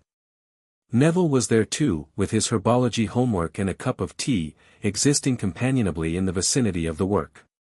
The possession separation, Harry said, sitting down and pulling off his Quidditch gloves. I've been thinking about the timing. Hermione looked up immediately. I've been reading about it. So have I, Blackwood said, without looking up from the text he was annotating. And? Harry said. The standard counter-possession enchantment requires 3 things, Hermione said, pulling her notebook open. The host's consent, a significant external magical source to provide the separation energy, and a binding or dispersal mechanism for the possessing entity. She paused. The problem isn't the mechanism. The problem is the host's consent. Quirrell has to actively want the separation and actively cooperate with it. And Voldemort is in there with him, Harry said. Which means every moment Quirrell tries to form the intention to consent, Voldemort suppresses it, Blackwood said. He looked up now. I've seen possession cases in the dark arts literature. The longer it goes on, the more the possessing entity occupies the host's decision-making. After months, he paused. It would be like trying to think your own thoughts while someone very loud is thinking in the same brain. Can Quirrell be reached independently? Harry said. Underneath the possession? Theoretically, Hermione said. Dream state, maybe. Or a moment where Voldemort's attention is elsewhere, but Voldemort doesn't have elsewhere. He's entirely located in Quirrell. His attention is always there. Unless it isn't, Harry said. He thought about what he knew about Voldemort. Not from Dumbledore, not from books, from the conversation in the corridor, from the ring's response to his presence, from the quality of awareness that came through the castle when the possession was active. Voldemort was not just in Quirrell. Voldemort was also reaching outward through Quirrell, testing the school's defenses, trying to find alternative routes to physical restoration, thinking about the stone before it was moved. Multiple threads of attention, not infinite focus. What would draw his attention fully outward? Harry said. Hermione thought. Something that appeared to be an opportunity. Something he wanted enough to focus on completely. Or something threatening enough to demand his full defensive attention, Blackwood said. Me, Harry said. Both of them looked at him. I'll confront Voldemort directly, Harry said. Demand his attention completely. If he's fully engaged with me, with the threat I represent as sovereign, with the conversation, there might be a window where Quirrell has enough of his own mind back to consent. You can't know that will work, Hermione said. No, Harry said. But I know the castle. And Marin's wards. He paused, feeling for the right way to describe something he understood instinctively rather than linguistically. They're protective of the people inside the castle. All people, including Quirrell. I think if the ward magic has a clear enough expression of Quirrell's consent, even a brief one, it can act on it. The wards can perform the separation, Hermione said slowly. Marin's ward texts, Blackwood said. He'd straightened in his chair, the annotating pen forgotten. Chapter 4 of the original manuscripts. There's a section on, she called it the liberation of a bound will. I translated it last week. That's exactly it, Hermione said, turning to him. She built it into the foundational ward layer, Blackwood said. Not as a specific function, as a principle. The wards respond to genuine expressions of will, especially suppressed will. If someone in this castle genuinely wants to be free of something that's binding them and that wants surfaces clearly enough, the wards act on it, Harry said. Yes. They looked at each other around the table. When? Ron said. He'd woken up at some point during the conversation and was following it from his armchair with the alert expression he wore when something had shifted from theoretical to actual. Saturday, Harry said. At night. I want it on my terms, in a location I choose, when the castle is quiet enough that the ward magic isn't competing with 100 other things. He paused. I'll need all of you nearby but not in the room. The closer you are, the more the wards can use your presence as anchor points. We're not going to be in the room. Ron said. I need Voldemort's full attention, Harry said. Multiple people complicate that. You're going in alone, Ron said. Yes. Ron opened his mouth, closed it, opened it again. Okay, he said, with the particular constrained quality of someone who has a great many objections and has decided that they trust someone enough to not voice them. Okay. Fine. Thank you, Harry said. Don't thank me, Ron said. Just, come back in the same condition you went in. There were 4 days between Tuesday and Saturday and Harry used them with the same methodical thoroughness he brought to everything. He spent time in the castle, more time than usual, touching walls, walking corridors, deepening his understanding of the ward structure and how it responded to intention and what it was capable of when called on directly. He talked to Flitwick on Wednesday about the theory of ward activation, framing it as a question about charm's principles, and Flitwick answered with the focused, generous attention of someone who has very good instincts about what questions are actually asking. Thursday he spent 2 hours in the library with Marin's texts, not reading. He couldn't read Old English without Hermione's help, but touching the pages, and through the ring, through some deep translation that wasn't language, getting the texture of what she'd built and what she'd intended. He talked to Dumbledore on Friday. Not in the headmaster's office this time. In the corridor near the gargoyle, because Harry had been walking back from the library and Dumbledore had been coming down the corridor from the other direction, and neither of them had arranged it but both of them had been thinking the same thing and the corridor had a quality of the castle being aware of this and not particularly subtle about it. Quirrell, Harry said. Yes, Dumbledore said. Saturday night. I'm going to speak to him. Draw Voldemort out. Dumbledore was quiet for a moment. I don't advise, I know, Harry said. I'm not asking for advice. I'm telling you so you can be ready to help afterward. If the separation works, Quirrell is going to need immediate magical medical attention. He may need to be airlifted to St. Mungo's. Dumbledore looked at him with the expression Harry was beginning to think of as his recalibration face, the one that appeared when Harry said something that moved outside the narrative Dumbledore had been running for decades and still somehow fit the situation better than what he'd planned. You've thought this through. I think everything through, Harry said. I know, Dumbledore said, and there was something in it that was not quite wry and not quite sad and was possibly both. I'll have a portkey ready to St. Mungo's. And he paused. I won't interfere. Thank you, Harry said. He walked away and then stopped, turned back. The prophecy, he said. When I've handled Voldemort, the diminished version, this year, do you understand that it doesn't end? He still exists somewhere. He'll still be a problem. Yes, Dumbledore said. And you understand that I'm going to deal with that on my own timeline, Harry said. Not because you think the time is right.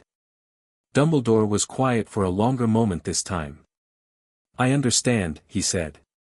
And then, quietly, I am sorry, Harry. For the will. For the years at Privet Drive. For treating the story as more important than the person in it. Harry looked at him. He thought about his parents' will. He thought about the cupboard. He thought about what 10 years of deliberate isolation had felt like, the specific texture of it, the weight of growing up in the negative space of someone else's careful plan. He thought, I'm not ready to forgive him yet. But I'm not going to let the debt define what comes next. I know, Harry said. Let's both do better from here. He went back to the Gryffindor Tower, and the castle hummed beneath his feet, and Saturday was 2 days away. Saturday night came with a storm. Not the steady grey pressure of the weeks before but a real one, the kind that came off the Scottish mountains with genuine intent, hammering the windows and making the castle creak in places it hadn't creaked in weeks. The enchanted ceiling showed it before it arrived, a massive system moving in from the northwest, the clouds churning purple-grey, the magical representation of it somehow even more dramatic than weather had any right to be. Harry stood at the window of the common room at 10:30 and watched it arrive and thought, good. The storm would mean the castle was quiet, students kept in by weather, teachers occupied with the particular anxieties that storms provoked in buildings 400 years old. The wards would be active and attentive, the way Marin had built them to be in rough weather. "You should eat something before you go," Hermione said from the table behind him. "I ate at dinner. That was 4 hours ago and you've been standing at that window thinking intensely for 2 of them." Harry turned around. Ron and Neville and Hermione and Blackwood were all at the table, in the specific quiet of people who are trying not to look like they're watching someone. He sat down, ate the piece of toast Hermione had apparently prepared on the principle that he should eat it. "Where is he?" Harry asked Blackwood, meaning Quirrell. "His office," Blackwood said. "I checked the corridor pattern an hour ago. He's been in there since dinner. Hasn't come out." "Good," Harry said. "He tends to isolate in the evenings. Voldemort pulls inward when there's nothing to pursue." He paused. "Tonight I'm going to give him something to pursue." "And your plan is to walk into a room with Voldemort and make him angry?" Ron said. "My plan is to walk into a room with Voldemort and be completely honest with him," Harry said. "Which will be more unsettling than anger." He stood up. Put the ring hand in his jacket pocket, not hiding it, just the natural motion of someone collecting themselves before a thing. Then he took it back out. He looked at the ring on his finger, all 7 colors quiet in the lamplight of the common room. He thought about Marin and her wards, built on the principle that a genuine will must be honored. He thought about the vault in his cupboard and the voice that had said the sovereign has awakened.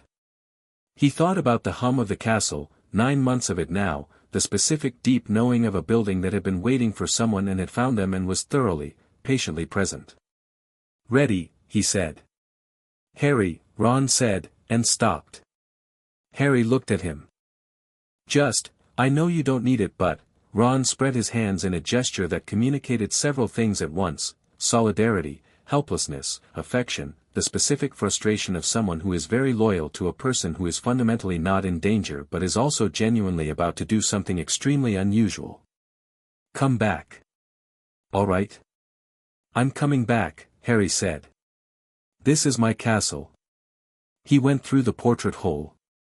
The corridors at 10:30 on a storm night were exactly as empty as he'd expected, torches hissing slightly in the drafts that came through the old stones, the sounds of the storm muted and enormous outside, the castle's hum present and textured in a way he'd learned to read. He walked through it and the castle walked with him, aware of each footfall, the ward magic in the walls dense and active and waiting. He went to Quirrell's office rather than his classroom. The corridor outside it was empty. The door was closed. Light came under it, a thin yellow line. Harry knocked. A pause. Then, "Who's there?" "Harry Potter," Harry said. A longer pause. Then the door opened. Quirrell looked terrible. Harry had registered the deterioration over the weeks, the weight coming off, the pallor deepening, the specific quality of someone who is being consumed from the inside, but this close it was starker. His eyes had the brightness of fever and the hands gripping the door were thin in a way they hadn't been in September. The turban was impeccably maintained, which felt, up close, like a particularly cruel detail.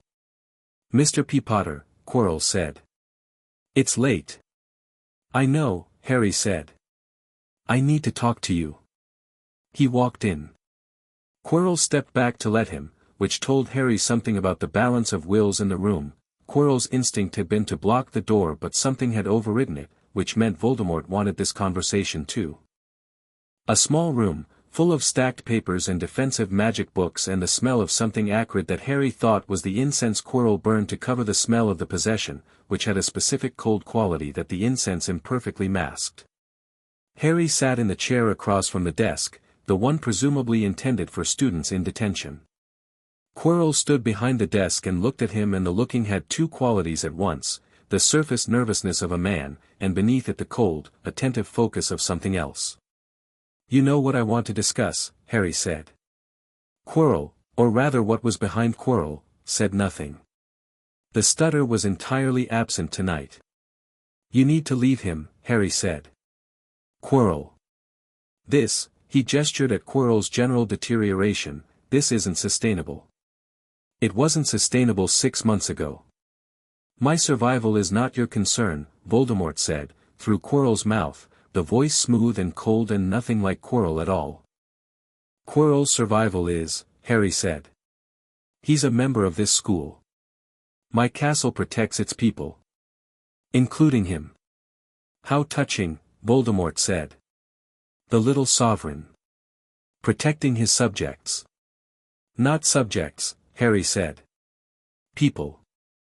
He paused. You've been here since September. Longer, actually, you started the possession over the summer, I suspect. You were here before I arrived, before the sorting, before I made any moves. You had a plan. Had, Voldemort said. Slight emphasis on the past tense. Acknowledgement without concession. The stone is gone, Harry said. You knew I'd told Dumbledore to move it. You said as much in the corridor. He watched Quirrell's face, specifically the part of it that was Voldemort. What's the next plan? You think I'll tell you? I think you want to understand me, Harry said. You've been thinking about me since the corridor. I'm not what you expected and you're trying to work out what I actually am. He paused. So. Ask. A silence. The storm hammered a window somewhere and the room shuddered slightly, and the torches on Quirrell's walls wavered and steadied. You are 10 years old, Voldemort said. Yes. You found the vault alone. Activated the ring alone. Went to Gringotts alone. Opened the sealed documents, restored the founders, managed the Ministry's challenge, confronted me in a corridor without flinching, and had the Philosopher's Stone removed before I could reach it. A pause. Without Dumbledore's guidance. I've consulted Dumbledore, Harry said. I haven't been guided by him. The distinction matters to you. The distinction is real, Harry said. Consulting and being guided are different things. I listen to people who have information I don't. I decide what to do with it. Voldemort was quiet for a moment. Through Quirrell's face, through the cold attentive focus, Harry thought he could see something working, not anger, not the contempt he'd expected. Something more complicated. Dumbledore intended to manage you, Voldemort said. To shape you into a weapon for his specific purpose. Yes, Harry said. And you won't allow it. Correct. He intended the same for me, Voldemort said. Once. Harry said nothing. This was not the direction he'd expected the conversation to go, and he held his silence because the unexpected thing was worth hearing. In my youth, Voldemort said, Dumbledore saw someone extraordinary and attempted to shape them. To use them for his purposes while dressing the arrangement as mentorship. A pause. I refuse that arrangement. How you refused it is where we differ, Harry said. Is it? Voldemort said flatly. You decided that if Dumbledore's arrangement was wrong then the entire framework, every limit, every obligation to other people, was also wrong, Harry said. You were right that Dumbledore was overreaching. You were wrong about what followed from that. He paused. I don't want to be free of Dumbledore's management so I can do whatever I want. I want to be free of it so I can do what's actually right. Those aren't the same. The temperature in the room was dropping. Harry registered it, the specific deep cold of Voldemort's presence when he was fully engaged, focused, the possession running at full capacity. Quirrell's hands on the desk were white at the knuckles. You believe there is an actually right, Voldemort said. Yes, Harry said. Interesting. A pause. And what is actually right, in your estimation, about this situation? About me, in this dying man's body, trying to survive?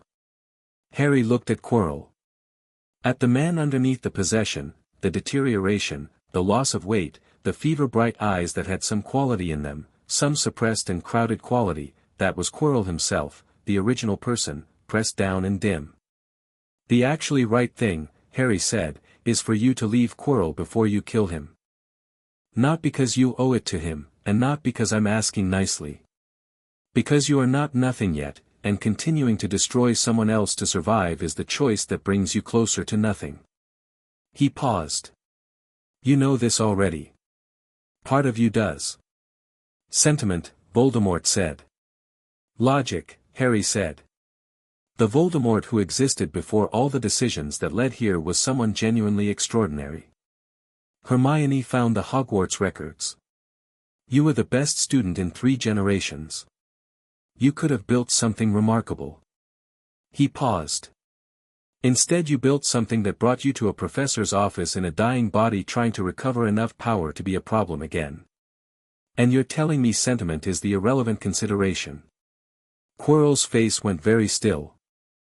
The cold in the room was profound now, Harry's breath visible in the air, and the ring on his finger was doing something he'd never felt it do before, not blazing, not pulsing, but a deep, sustained vibration, like a tuning fork held near a bell, feeling for the resonance. Then Quirrell said, in a voice that was neither Voldemort's smooth cold nor the nervous stutter of his defense persona but something thin and exhausted and real, I want, and Voldemort suppressed it.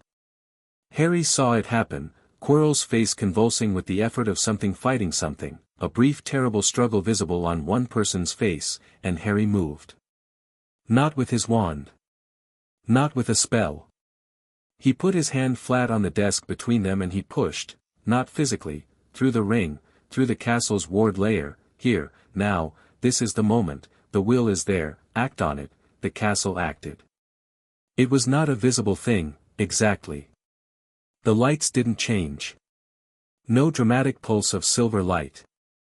But the air in the room changed quality, a density, a presence, the specific quality Harry had come to associate with Marin's foundational ward magic operating at full capacity, the liberation of a bound will that Blackwood had translated, rising up through the floor and the walls and the air, ancient and patient and absolutely certain about what it was doing. Quirrell said, I want to be free, in his own voice, his own terrified, exhausted, genuine voice, and the wards had it, and the wards did what Marin had built them to do. What happened next was not clean or small. The separation enchantment, triggered by the ward magic responding to Quirrell's genuine consent and amplified by 900 years of foundational magic, was a full-room event. Harry had pushed himself back from the desk and kept his hand against the wood and held on, held the anchor point, held the conduit between the ring and the wards and the castle's full magical matrix, while the room filled with something that was not light and not sound but the combination of both in a register that bypassed ordinary sense entirely. He heard Voldemort, really heard him, for the first time without a host's voice to speak through, and what was there was cold and vast and frightened in a way that Voldemort would never, Harry thought, acknowledge in any deliberate moment. The separated entity passed through the room like weather and Harry felt it through the ring, felt the specific quality of it, the fragmented consciousness of a person who had made themselves into something that was very powerful and very broken and very desperate, and he thought, for just a moment, with genuine, uncomplicated feeling, what a waste. Then it was gone. Through the wall, out into the storm, dissipating. Quirrell collapsed. Harry caught him before he hit the floor, or rather the desk caught him because Harry wasn't near enough, but he got there in 2 steps and eased him down rather than letting him fall hard, and Quirrell was limp and burning with fever and making very small sounds that were not words. The door opened. Dumbledore was there. Harry looked up. Separation worked, he said. He needs St. Mungo's now. Dumbledore came in quickly, no hesitation, no assessment, moving with the speed of a man who has been ready and was waiting for exactly this. He knelt beside Quirrell, wand out, running diagnostic spells with efficient, practiced care. The port key, he said quietly, to himself or to the room, and a small clay disc appeared in his other hand. He said he wanted to be free, Harry said. Just for a second. The wards got it. Marin's wards, Dumbledore said, not a question. Yes, Harry said. Dumbledore looked at him over Quirrell's prone form with an expression that was very open and very undisguised, no warmth performed, no wise benevolence arranged for effect, just an old man looking at a 10-year-old in genuine, simple awe. Go, Harry said. He needs medical attention, not observation. Dumbledore put the port key against Quirrell's chest. They vanished. The room was empty and still, and the storm went on outside, and the torches burned steadily, and Harry sat on the floor next to where Quirrell had fallen and breathed. He sat there for probably 5 minutes. Then he got up, straightened his jacket, and went to the door. The castle was different. Not structurally, all the corridors were exactly where they'd been, all the stones exactly the same. But the quality of the hum had changed again, and this change was larger than the naming restorations. Something had been pressing on the castle's ward matrix since September, something cold and hostile and essentially opposed to everything Marin had built the wards to do, and now it was gone, and the wards were simply themselves again, and the castle was registering this with the particular quality of something that has been holding tension for a long time and is releasing it.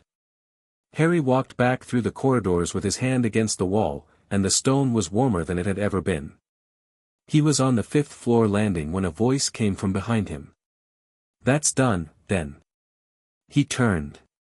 Cassian Blackwood was in the corridor, leaning against the wall with his arms crossed, wearing the expression of someone who had been waiting and was being careful about how he showed the waiting. He was alone. "You weren't supposed to be near the room," Harry said. "I was in the corridor above it," Blackwood said. "1 floor up. I could feel when the ward magic activated." He paused. The whole castle shook. Very quietly. Like a breath. "It worked," Harry said. "Quirrell's at St. Mungo's. Voldemort is," he considered. "Gone. For now." Blackwood nodded. He was quiet for a moment, looking at Harry with the clear-eyed assessment that Harry had come to read as Blackwood's version of respect, not warmth, not admiration, but the specific quality of someone who encounters competence and acknowledges it without drama. "You knew the wards could do that," Blackwood said. "Marin's texts," Harry said. "Your translation." "My translation said it was theoretically possible," Blackwood said. "There's a difference between theoretical and," he gestured at the heir, meaning the thing that had just happened. "Not always," Harry said. Blackwood made the almost laugh sound again. He pushed off the wall. "The others are in the common room losing their minds." "I know," Harry said. "Let's go." They walked back through the castle together, and Harry noticed, not for the first time, but more clearly than before, that Blackwood walked the same way he did, which was to say, not like someone uncertain of their ground.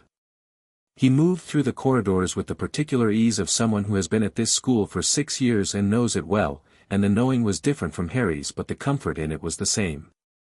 "Your article," Harry said. 3 owls from academics.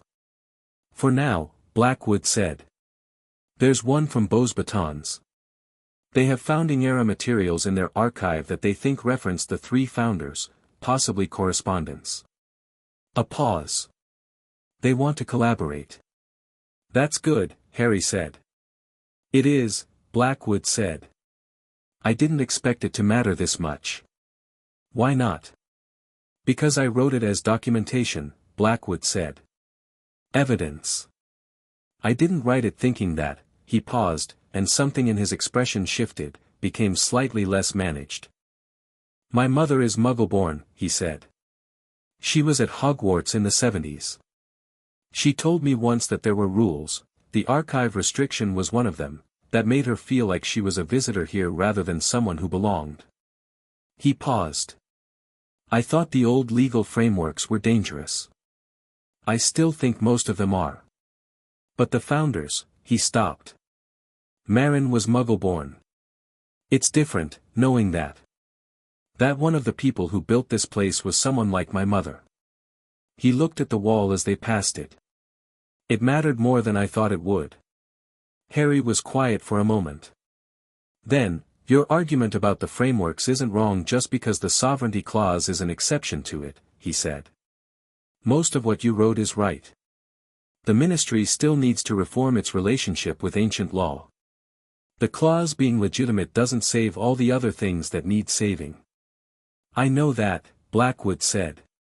"I've been," a pause, "adjusting the argument. Updating it." He glanced at Harry. It's easier to think clearly about something when you're not arguing against it from a position of incomplete information. That's unusually generous, Harry said. Don't make it strange, Blackwood said. Harry almost smiled. Fair. The portrait hole opened. The fat lady gave Harry a look that had been evolving over the weeks from theatrical displeasure to something she was now, Harry thought, performing out of habit rather than actual objection. Inside, the common room, Ron on his feet the moment the portrait swung open, Hermione standing from her chair, Neville half risen from his with a look of acute anxiety. Done. Ron said. Done, Harry said. Ron sat back down with the careful coordination of someone whose legs have been tense for 2 hours and are now releasing. He pressed both hands over his face. Brilliant, he said, muffled. Completely brilliant. Please never do that again. The separation worked, Harry said. Quirrell is at st. Mungo's. Voldemort is, he thought about the quality of what had left the room, the fragmented, frightened cold of it. Not gone permanently. But gone for now. Without a body he's extremely limited. Hermione had her notebook out already. The wards, she said. The way they responded, can you describe what you felt? Later, Harry said, and sat down in the armchair by the fire. The fire was warm and the storm was very loud and the castle hummed its new, cleaner note beneath them, and Ron took his hands off his face and looked at Harry with the specific expression he wore when something enormous had happened and he was trying to be calm about it. You talked to Voldemort, Ron said. Properly. Yes, Harry said. What's he like? Harry thought about the cold in the room. The voice without a voice, smooth and precise. The fragmented consciousness passing through the room like weather. He thought about in my youth, Dumbledore saw someone extraordinary and attempted to shape them, and about the distance between what Voldemort had been and what he had chosen to become.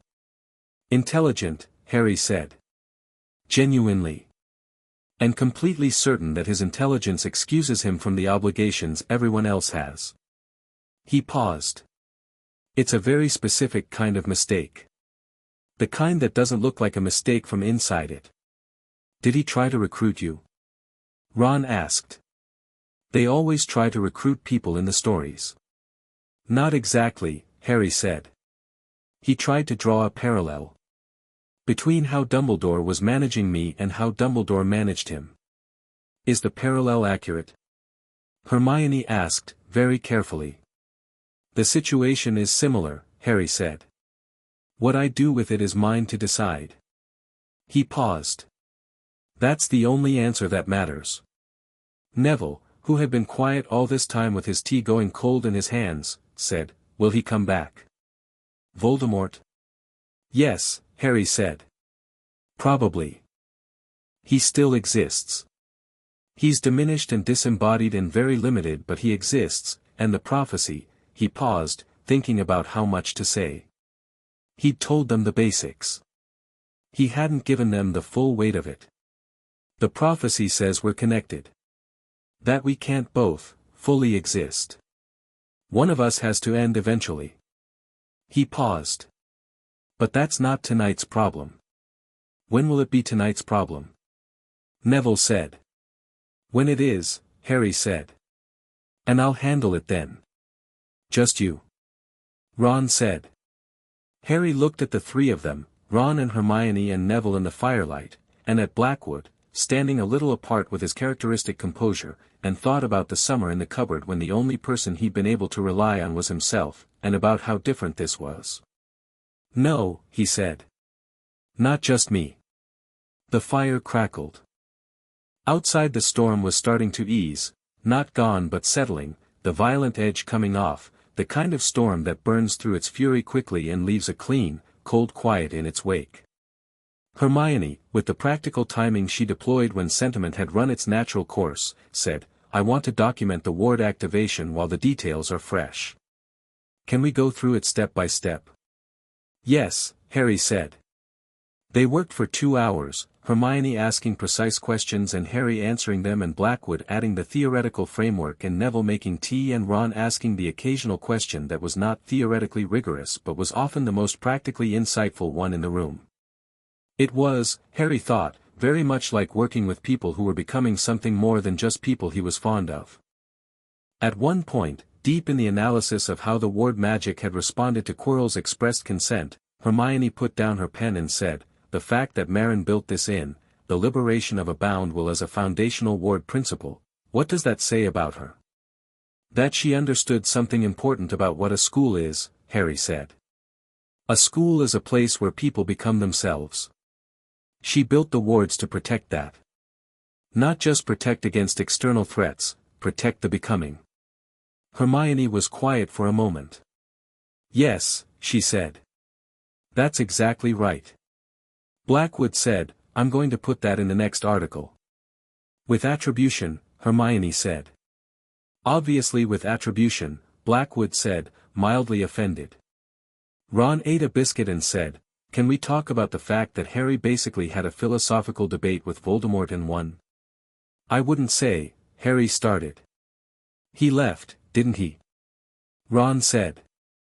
"You talked to him and then he left." That's absolutely what happened," Ron said firmly. Harry looked at Ron. Then, despite himself, fair enough. The storm finished. The castle settled. The fire burned low toward midnight and people started drifting to their dormitories, Neville first, then Blackwood with a brief nod that contained more than most people's extended farewells, then Ron who paused at the dormitory stairs and said, "Good night, Sovereign," in a tone that was between genuine and joking and was, Harry thought, exactly right. Hermione was last, tidying her notes with the precision of someone who cannot leave a workspace disorganized regardless of the hour. She stopped on the way to the dormitory stairs and said, without looking up from organizing her papers, "You were frightened tonight. Before you went." Harry looked at her. "Not of Voldemort," she said. "Of the ward activation not working. Of Quirrell dying because you misjudged something." She looked up now. "I'm not saying it as a criticism. I'm saying it because I think you should know I noticed." She paused. You're not someone who doesn't feel afraid. You're someone who doesn't let afraid be the most important thing in the room." Harry thought about this. "Yes," he said. "That's right." "Good," Hermione said, with the particular firmness of someone confirming a hypothesis. She went to the dormitory stairs. "Good night, Harry." "Good night," Harry said. He sat in the empty common room for a while after everyone was gone, the fire down to embers, the castle quiet around him. He put his hand flat on the flagstone floor and felt the hum, the full clean hum, the three founders restored and Voldemort's cold pressure gone from the ward matrix and the castle itself doing whatever the magical equivalent of breathing freely was. He thought about the year. September to November. The vault to the vault's purpose, the rings to the ring, the cupboard to the castle.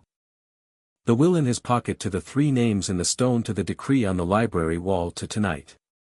He thought about what came next. Voldemort still existed. The prophecy was still real. There would be other years, other crises, other careful men with careful plans and the best possible intentions and the worst possible execution. The Ministry would not stop pushing. The magical world had been in one arrangement for a very long time and he was a 10-year-old who had just changed several things about the arrangement and there would be consequences that hadn't arrived yet. He thought about all of it. He filed it carefully, each piece in its place. Then he looked at the ring on his finger, at the 7 colors turning slowly in the last light of the fire, and thought, this is mine. This is real. I found it and I know what it is and I know what I'm doing with it. The embers faded. He went to bed. Chapter 6, The Sovereign's Decree. December came into Hogwarts the way it always did, through the windows first, the cold white light of it, and then through the doors when Hagrid brought the Christmas trees in, 7 of them, trailing pine needles and cold air through the entrance hall while students stood on the stairs watching and the smell of it went through the whole castle in an hour. Harry watched Hagrid from the first-floor landing, arms on the stone railing, and thought about the fact that it was the first December of his life that felt like it belonged to him. Not given to him. Not arranged for him. His. Below, Hagrid was engaged in the complicated architectural process of getting a 12-foot tree through a doorway that was technically large enough but which the tree was refusing to agree with, and his running commentary to himself, affectionate, unhurried, optimistic in the face of clear geometric evidence to the contrary, floated up through the echoing space. "You'll get there," Harry said. Hagrid looked up. His enormous face broke into a grin. "There we go, just needs a bit, convincing." He gave the tree a determined sideways torque and it came through, and he set off toward the great hall trailing needles with the beaming satisfaction of a man who has prevailed. Harry went to breakfast. The atmosphere in the school since the Quirrell incident was changed. Not dramatically, not in ways most students could name precisely, but changed the way a room changes when a window is opened, a quality of air, of clarity, the absence of something that had been present at a low background level for so long that its absence was only recognizable after the fact. Some students knew what had happened, the school talked, and the school paper had been appropriately cryptic but pointed, and some didn't. But everyone seemed to feel the difference in the castle itself, and the difference was good, and it showed in small ways. Louder meals. More laughter in the corridors. Third years who had been furtively avoiding the charms corridor now walking through it directly. The castle hummed cleanly. Dumbledore had returned from St. Mungo's the morning after the separation with the look of someone who had spent the night in a waiting room and had used the time to think very hard about a great many things. He'd found Harry at breakfast and sat across from him without ceremony and said, simply, "Quirrell is alive. He'll recover. His magical core is damaged, it may never be what it was." A pause. "He has been asking about you. Tell him I hope he recovers," Harry said. "And that the castle wishes him well." He paused. "That last part is true, incidentally." Dumbledore had looked at him for a moment. "I know it is," he said. Now, a week later, the school was settling into the comfortable, slightly frantic pre-Christmas energy that Harry was discovering for the first time, the approaching end of term examinations, the debates about who was staying and who was going home, the appearance of Honeyduke's boxes in the post and the increasing desperation of students who had left Christmas shopping for the last possible moment. He sat between Ron and Hermione at breakfast and worked through his post with one hand and his porridge with the other. Sable had 4 letters this morning. She distributed them with professional efficiency and waited for her toast. The first letter was from Sharpclaw. Brief, formally worded, which meant something significant. The Ministry has formally withdrawn its legal challenge to the Sovereignty Clause, effective yesterday. The withdrawal was unconditional. Minister Fudge's office has indicated a desire to establish communication with the Sovereign at his convenience. I recommend accepting this meeting. Gringotts will arrange terms. The Ministry backed down, Harry said. Ron looked up from his eggs. Completely. Unconditional withdrawal, Harry said. What changed? Hermione asked. Blackwood's second article, partly, Harry said. And the founding-era documentation Beauxbatons sent that confirmed the Charter's international standing. The Sovereignty Clause was recognized by 3 European magical governments at founding and it's still in their legal frameworks as a reference instrument. He paused. The Ministry had no ground. They were hoping I wouldn't know that. Hermione made a note without looking up from her own breakfast. You should take the meeting with Fudge. I know, Harry said. I'm going to set the terms before I agree to it, though. He set Sharpclaw's letter aside. Not because I want to be difficult. Because the first meeting with the Ministry establishes the baseline for every meeting after it. Right, Hermione said, and wrote something underlined. The second letter was from Sirius Black. Harry hadn't told many people about this.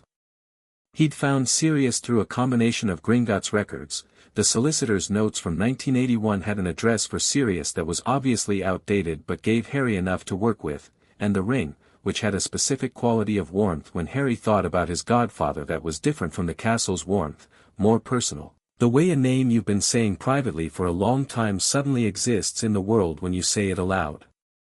He'd written in October. Sirius had written back in 11 minutes, which given the distance suggested either a very fast owl or a man who had been waiting with approximately desperate readiness for any communication from his godson. The correspondence had been building. Sirius wrote the way he apparently did everything, with enormous energy and warmth and a tendency to cover 3 feet of parchment when a paragraph would do, and underneath all of it something thin and careful that was the shape of 11 years in Azkaban and the specific damage that left in a person. Harry wrote back with the methodical care of someone learning a new language, which was what it felt like, learning the language of family. He read the letter. It was 3 pages, which was restrained for Sirius. Apparently he was aware that Harry was in the middle of term and had tried to keep it brief, with visible effort.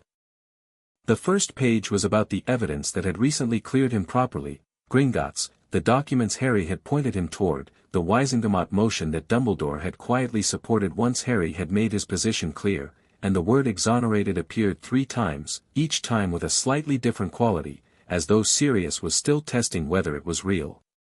The second page was about Christmas. Specifically, about whether Harry had plans. The third page was a house. A description of a house, Grimmauld Place, which was apparently the Black family home and which Sirius had opened for the first time in a decade and described with the rueful humor of someone trying to be honest about something they also, clearly, wanted very much. It needs work, he'd written. Quite a lot of work. It's dark and it smells like the 1950s and my mother's portrait screams. But it's mine and it's big enough and the kitchen is actually in decent shape. If you wanted. No pressure. If you have plans, that's completely fine. Harry put the letter down. He looked at his porridge. Good news? Ron asked, with the particular sensitivity of someone who has learned to read Harry's silences. Yes, Harry said. I think so. He wrote to Sirius that evening, I'll come for Christmas. Yes. The letter was short. He thought Sirius would understand. The third ministry-related piece of correspondence arrived not by owl but by person, which was unusual and slightly alarming, a ministry official in robes that had the specific carefully maintained quality of someone who wanted to appear senior without being visibly senior, arriving during lunch and presenting himself to Professor McGonagall with the air of a person who expected immediate deferential access. McGonagall brought him to Harry's table with an expression that was simultaneously professionally neutral and privately amused, which Harry had come to recognize as her face when bureaucracy was behaving exactly as predicted. Mr. Potter, she said. This is Mr. Perkins from the Office of Magical Law Enforcement. Perkins was middle-aged and slightly damp-looking, as though he'd hurried here and the weather had been uncooperative. He had the specific quality of a man who has been given a task he did not volunteer for and is trying to perform it competently while wishing he were somewhere else. Mr. Potter, Perkins said. I've been sent to, the ministry wants to establish formal communication, Harry said. I know. I got Sharpclaw's letter this morning. He paused. I'll respond through Gringotts with proposed terms for a meeting. That's the appropriate channel. Perkins blinked. The minister was hoping for something more, Gringotts, Harry said pleasantly. It's the right process. It also means everything is documented, which is good for everyone. Perkins looked at McGonagall. McGonagall's expression communicated, with perfect composure, that this was not her decision. I'll pass that along, Perkins said. Thank you, Harry said. Safe journey back. Perkins left. McGonagall looked at Harry for a moment with an expression that was doing the thing it did sometimes, something between approval and the careful neutrality of someone whose job required her not to overtly take sides in anything involving her headmaster and her student who was technically her sovereign but was also 11 in January. That was well managed, she said. I've been practicing, Harry said. She went back to the staff table and Ron said, You're terrifying, you know. You've mentioned that before, Harry said. It's worth repeating, Ron said. The term examinations arrived and Harry sat them with the focus he brought to everything he took seriously, which was all of it. He was not the sort of student who performed academically for praise, he had never had anyone to perform for, and the habit of working because the work mattered was deeply settled. He was good at most subjects and exceptional at a few, and the few were not always the ones people expected. He was very good at charms. Flitwick had stopped hiding his delight about this around week 3 and now made no effort to conceal it, and their end-of-term conversation was about charm theory at a level significantly above first-year content. He was good at transfiguration because he was precise and because McGonagall's approach to the subject rewarded the methodical.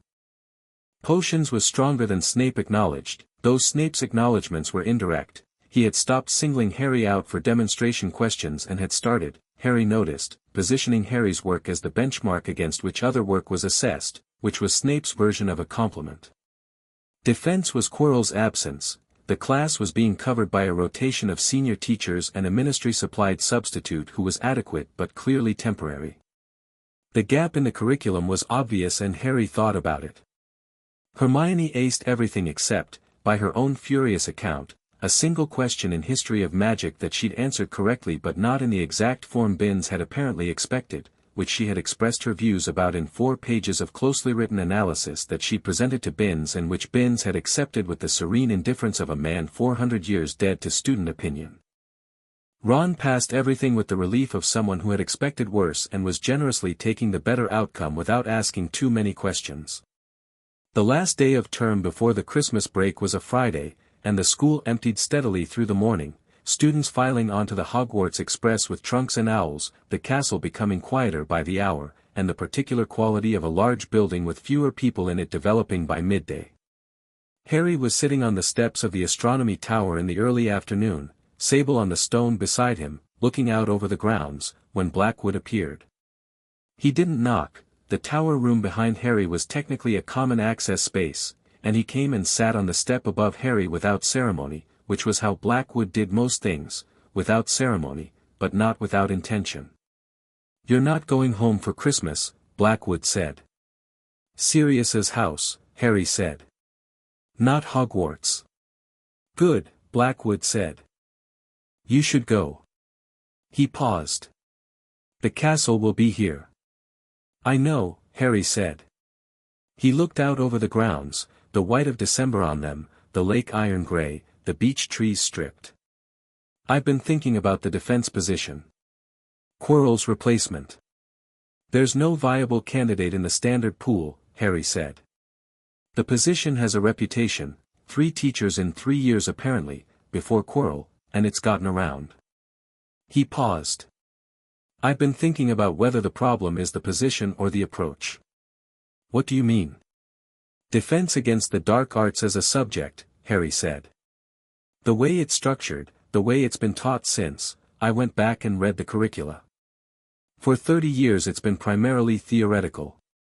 Classification, detection, minor defensive spells. Nothing applied. Nothing that would actually prepare a student to face something dangerous." He paused. "That's not a coincidence. It's been deliberately kept limited." "Who would do that?" Blackwood said. "Deliberately keep the subject weak?" "Someone who didn't want Hogwarts students to be competent in combat magic," Harry said. "Someone who, for whatever reason, wanted the magical population to be dependent on specific individuals, Aurors, the ministry, rather than capable of protecting themselves." Blackwood was quiet. "Dumbledore wouldn't, not Dumbledore," Harry said. "The Board of Governors has had significant influence over curriculum for decades. Several of the governors in the 60s and 70s were Voldemort sympathizers. Weakening the defense curriculum when the Death Eaters were rising, that's a specific, strategic move.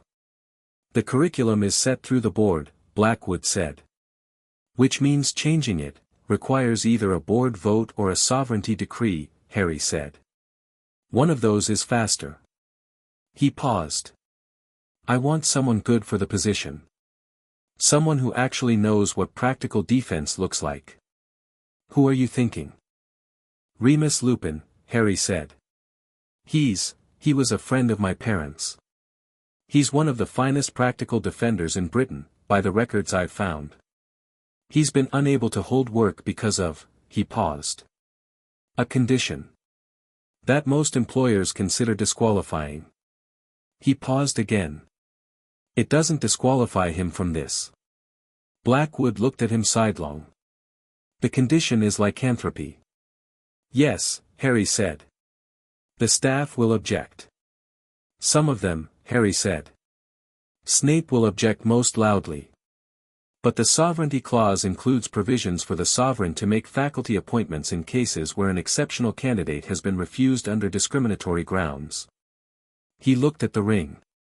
"The discrimination against werewolves in magical Britain is systematic and wrong, and Remus Lupin is the right person for this job, and I'm going to offer it to him."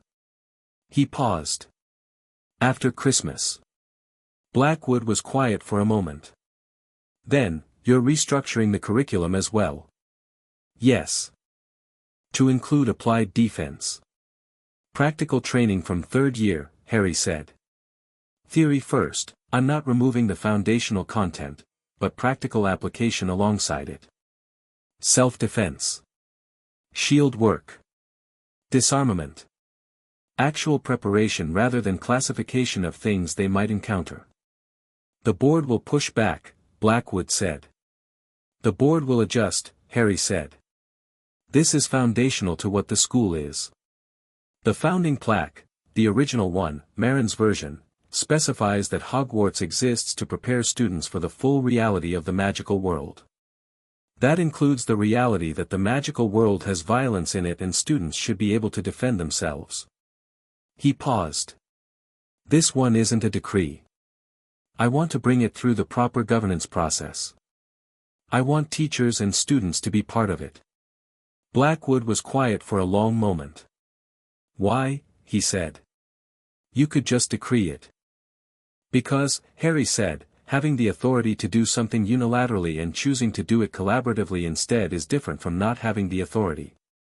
The sovereignty clause means I can act on my own when I need to. It doesn't mean I should always act on my own." He paused. "The point isn't to replace every decision-making process with my own judgment. The point is to have the ability to act when the process fails." Blackwood considered this. He picked up a piece of loose stone from the step and turned it over in his hands. "You've thought about this more than I have," he said finally.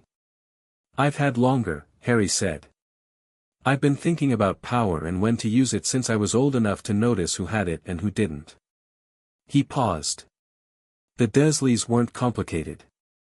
They had power over me because I was small and unknown and had no recourse. I didn't need to understand the philosophical dimensions of it. I just needed to understand what they were doing and why, and what I was going to do when the situation changed." "And the situation changed," Blackwood said. "The situation changed," Harry agreed. The grounds below were very still and white, and the sky had the pale, luminous quality of a winter afternoon preparing to become evening. "I was wrong about the clause," Blackwood said. He said it in the tone he used for most important things, direct, without softening or editorial commentary. "Not completely wrong. My concerns about how ancient legal frameworks are used were and are valid.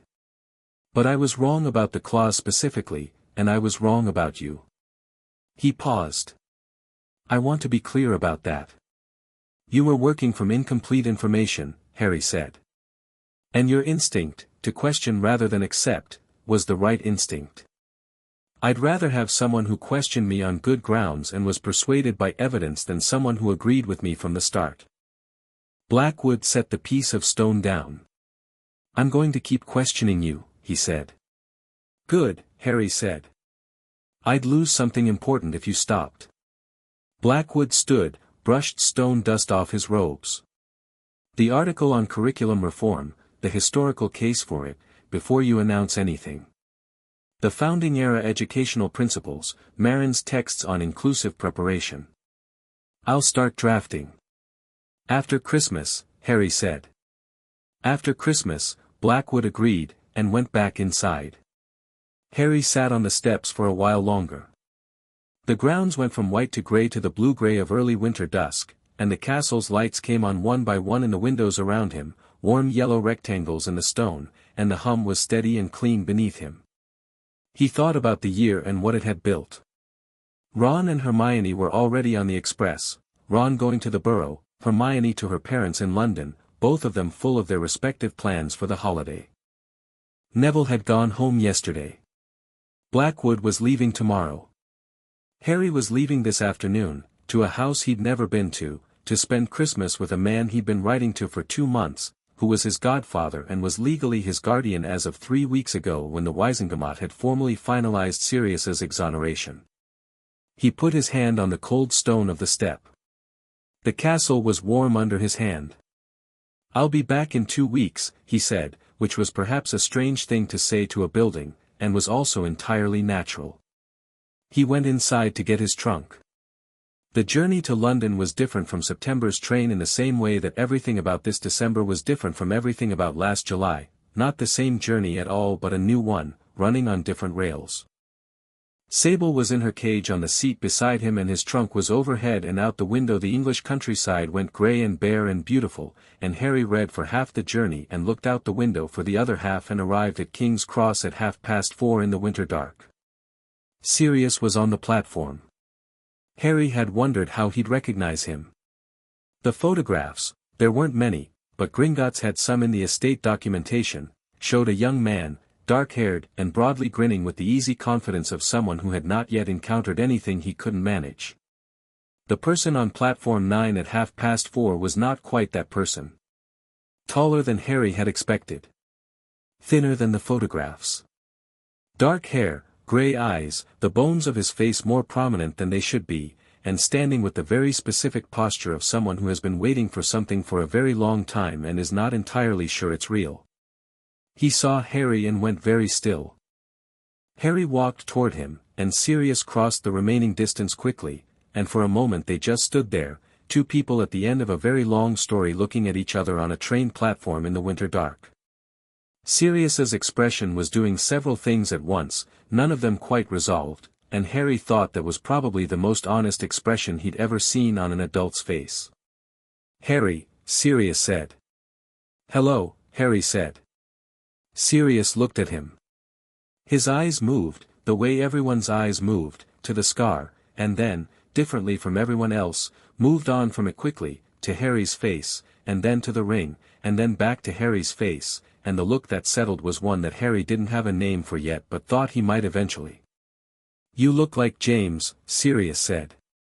"Except," he stopped. "Except the eyes," Harry said. "I know. They're my mum's." Sirius made a sound that was not quite a laugh and not quite something else. "Yeah," he said. "They are."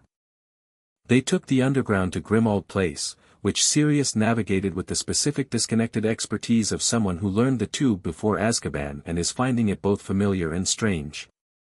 He talked through the journey, not nervously, but with the quality of someone who has 11 years of conversation backed up and is letting it come out in reasonable increments rather than all at once. He talked about the house, about the cleaning project that was ongoing, about Mrs. Weasley who had apparently been to help and had been characteristically energetic about it, about the house-elf creature who was old and difficult and had strong opinions about everything. "He'll probably say something insulting when you come in," Sirius said. "Old habit. Ignore him." "I won't need to," Harry said. "You can't charm creature," Sirius said, with the rueful certainty of extensive experience. "I don't intend to charm him," Harry said. "I intend to treat him with basic courtesy and see if that has any effect." Sirius looked at him sideways on the underground seat.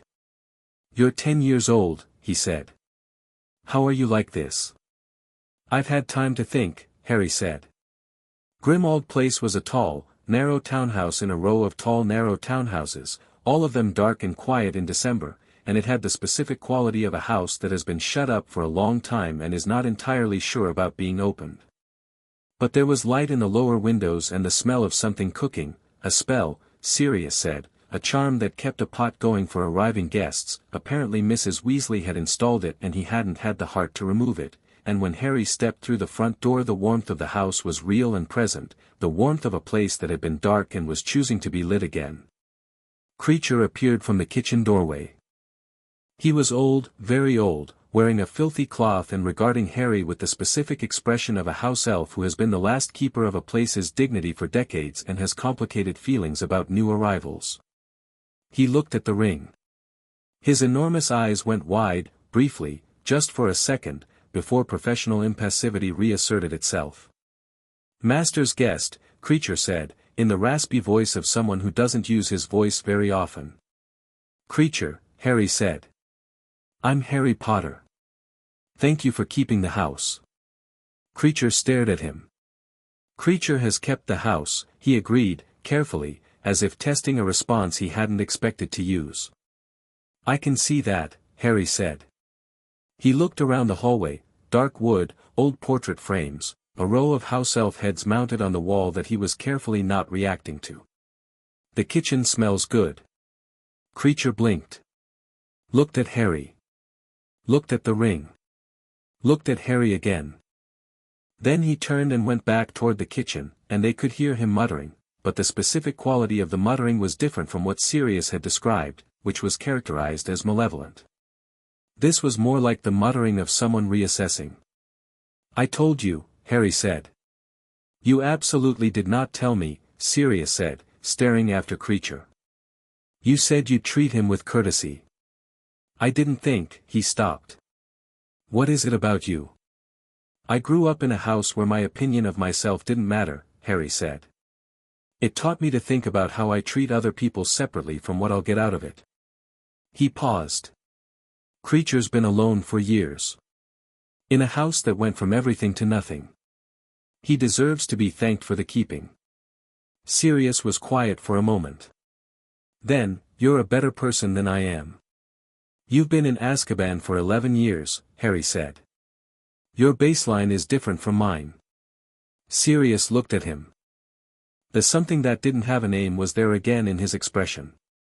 Dinner? Harry said. Christmas at Grimmauld Place was, in the strict technical sense, a work in progress. The drawing room was still largely inaccessible. 2 of the upper floors were sealed for reasons Sirius described as structural, probably, or possibly magical. I'm working on it. The portrait of Sirius's mother in the hallway had been curtained so thoroughly that it took 3 curtain rods stacked, and it still sometimes emitted muffled sound if provoked. The kitchen and the lower sitting room were warm and functional and full of the slightly improvisational comfort of a space being inhabited by someone who is relearning how to inhabit spaces. Harry loved it. Not despite the imperfections but including them, the way you love a thing that is genuinely what it is rather than a performance of what it ought to be. He and Sirius ate dinner at the kitchen table and talked, really talked, and the conversation was the language learning Harry had been doing through the letters but faster now, richer, the vocabulary of family developing in real time rather than in parchment exchange. Sirius told him about James. Not the stories Harry had read, the legend, the tales other people had accumulated and polished, but the actual James, the small specific things. The way he'd laughed at his own jokes before the punchline. The fact that he'd been terrible at potions but refused to acknowledge it. The animagus training, which had been Sirius's idea but James had embraced with immediate, competitive enthusiasm.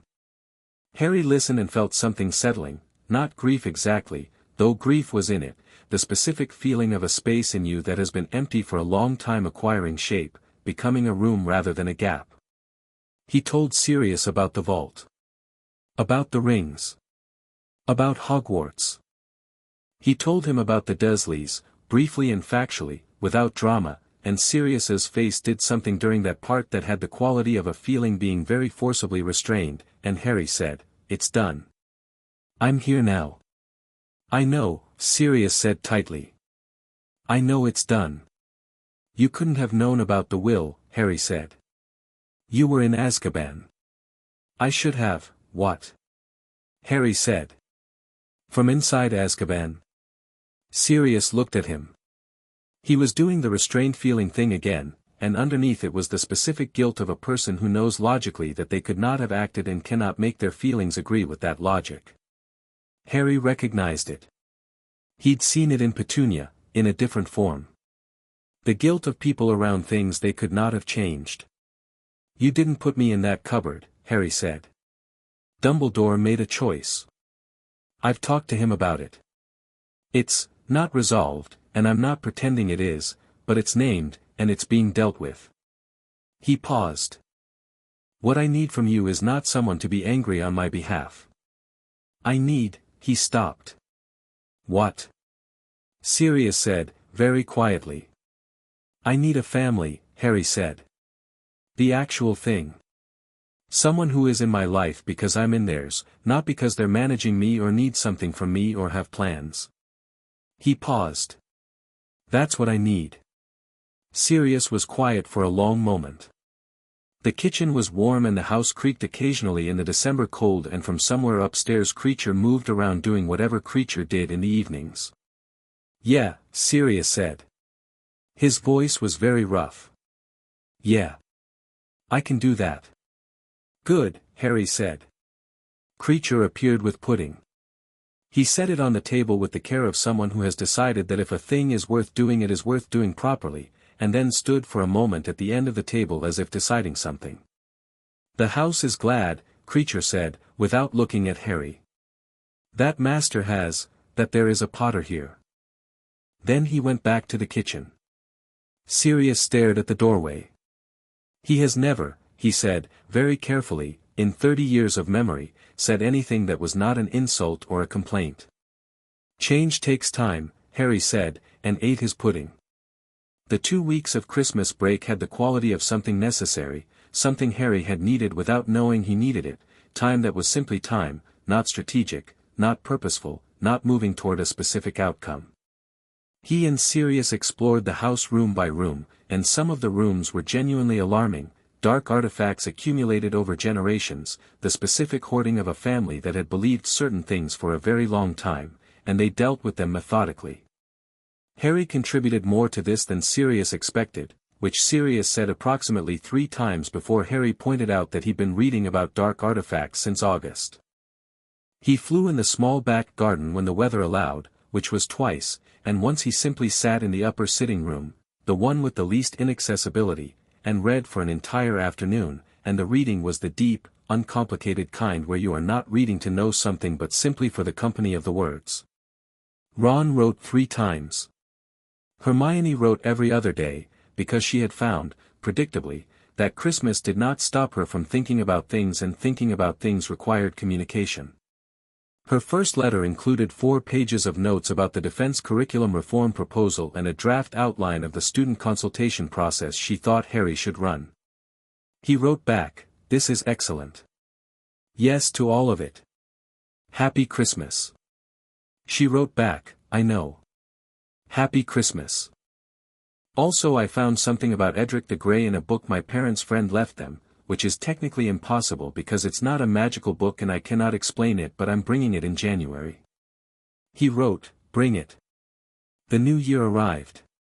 Harry stood at the window of Grimmauld Place's top floor, the one Sirius had got unsealed on Boxing Day after a lengthy argument with what turned out to be a rather confused ward enchantment from the 1800s, and looked out at London in the first hour of January and thought, New Year, same ring, different everything. He went back to Hogwarts on the 3rd of January. Sirius came to King's Cross. He was still not entirely comfortable in public spaces, the crowds and the noise had an edge for him, but he came, and they stood on the platform in the winter morning and Sirius hugged him with the careful intensity of someone who is still learning that they're allowed to. 2 weeks, Sirius said. After Easter, you'll come back. I'll come back, Harry said. Right. Sirius stepped back, composed himself with the practiced ease of someone who has been composing themselves under pressure for years. Look after yourself. Not that you need telling. All right, Harry said. He got on the train and Sable found the window from outside and tapped the glass once and then went to sleep on the overhead rack, and the train moved through the cold January morning, and Harry opened his notebook and wrote. He wrote down everything he intended to do this half of the year, organized not by priority. Everything on the list was a priority, but by the sequence that made logical sense. The Lupin appointment. The defense curriculum proposal. The ministry meeting. The ongoing restoration work in the castle, the other suppressed locations the ring was still finding. The study of Voldemort's likely next moves, the entity was still out there, and understanding what options it had in a severely diminished state was something Harry had started in December and needed to continue. And the prophecy. Sitting at the back of everything, patient as stone. He looked at the list. He thought about the year that had passed, vault to ring to Diagon Alley to Hogwarts to the sorting to the names in the walls and the decree and the ministry and Voldemort in a corridor and Quirrell on a floor and Christmas in a kitchen with someone who was going to be real family. He turned the ring on his finger and thought, I am 10 years old and I know what I'm doing and I'm not afraid of anything on this list. He was not arrogant about this. It was simply true, the way the ring was true, the way the castle was true. There would be things on this list he hadn't anticipated, and things that went differently than he planned, and those would require adjustment rather than panic. He had built good instruments, people who thought clearly and challenged him and told him when he was wrong, and a castle that told him things he couldn't find in books, and a godfather who was going to be exactly what Harry had asked him to be. The train pulled into Hogsmeade as the January afternoon went early to dark, and Harry stepped off and breathed the cold sharp air and felt, immediately, the castle's hum, distant but present, the specific quality of it now entirely familiar, a recognition that went both ways. He was back. The castle knew. He walked up to the school through the cold and the light from the windows and the ring warm on his finger, and as he passed through the main doors and into the entrance hall he put his right hand flat on the stone of the doorframe for a moment. The castle's warmth was immediate and specific and complete. I know, he said quietly. I'm back. He was halfway up the stairs when he heard his name from the landing above.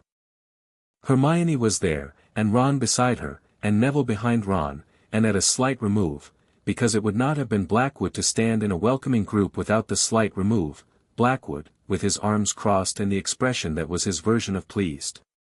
Train was on time, Ron said. It was, Harry agreed. I have the book, Hermione said, holding it up. The one with the Edric reference. I've been thinking about it all holiday. I know, Harry said. You wrote 4 times. 3 times, Hermione said. The last one was 2 letters sent the same day, Harry said. Hermione paused. Those were about different subjects. Still 2 letters. Ron was grinning. Neville was smiling, the quiet, real smile that appeared on him more often now than it had in September. Blackwood uncrossed his arms and said, the Lupin correspondence. I found 2 additional academic references to support the appointment case. Good, Harry said. We'll go through them after dinner. He came up the stairs and they fell into step around him and went toward the great hall and the warmth of it, and the castle hummed its clean full note, all 7 founders present in the record and all 7 founders' ring on Harry's hand. The meeting with Minister Fudge was a month later. It took place in a formal room at the ministry, neutral ground, Sharpclaw had arranged, and Fudge arrived with 3 advisors and the particular energy of a politician who has been told something is unavoidable and is performing acceptance while constructing an internal narrative in which he always had it under control. Harry arrived with Sharpclaw at his side and the ring on his hand and the charter documents in a folder, and he sat down across from the Minister of Magic and he did not perform anything because he didn't need to. Mr. Potter, Fudge said. Or, should I say, Harry is fine, Harry said. Fudge looked at him, at the ring, at the folder, at the composed, unhurried 10-year-old across the table, and adjusted. We appreciate you agreeing to this meeting. I suggested it, Harry said. Through Sharpclaw. Yes. Fudge smiled, warmly and carefully. We hoped to establish a productive working relationship. The ministry and the sovereign. I'd like that too, Harry said. It's straightforward if we're both honest about what the relationship is. He opened the folder and turned it to face Fudge. The sovereignty clause establishes my authority over Hogwarts' foundational magic, wards, and governance structures. That authority is independent of the ministry, established 400 years before the ministry existed, and recognized internationally. He paused. The ministry's authority covers everything else. Magical law, the broader community, regulatory frameworks. We don't overlap except in specific cases. In those cases, I'd like us to communicate directly rather than through lawyers. Fudge read the relevant charter section. His advisors read over his shoulder. There was a silence. The specific cases, Fudge said carefully. Sirius Black, Harry said. You exonerated him, which I appreciate. The process should have happened 12 years ago, but that's done. He paused. Werewolf employment law. I'm appointing a lycanthropic wizard to the defense against the dark arts position. The current ministry classification of werewolves creates barriers to that appointment that are discriminatory and need to change. Fudge looked up from the folder. That's a broader issue than, I know it is, Harry said. I'm raising it as a conversation, not a demand. The appointment is happening regardless. The sovereignty clause includes provisions for faculty appointments. But I'd rather the broader law reform happen through ministry channels with my support than through a public conflict. He paused. Which is better for both of us? Fudge was quiet for a long moment. His advisors were exchanging looks with the subtle intensity of people calculating rapidly. You're 11 years old in a week, one of the advisors said, apparently unable to fully contain it. Yes, Harry said. Does that change anything substantive about what I've said? A silence. No, Fudge said, and to his credit said it without resentment. No, I don't suppose it does. They talked for 2 more hours. Harry did not win every point, he hadn't expected to, and winning every point in a first meeting wasn't the goal. The goal was establishing that the conversation was between equals who had different domains of authority and were capable of respecting that. He made concessions where it was reasonable to make them. He held firm where the charter was unambiguous. He was polite without being deferential, and when it was over Fudge shook his hand at the door with the look of a man who had come to this meeting expecting to manage a situation and was leaving it having been managed himself, and was not entirely sure how, and was finding it more acceptable than he'd anticipated. In the car back to Gringotts, Sharpclaw said, that was well done. The werewolf employment thing will take time, Harry said. Everything takes time, Sharpclaw said. The question is whether it takes less time than it would have without the conversation.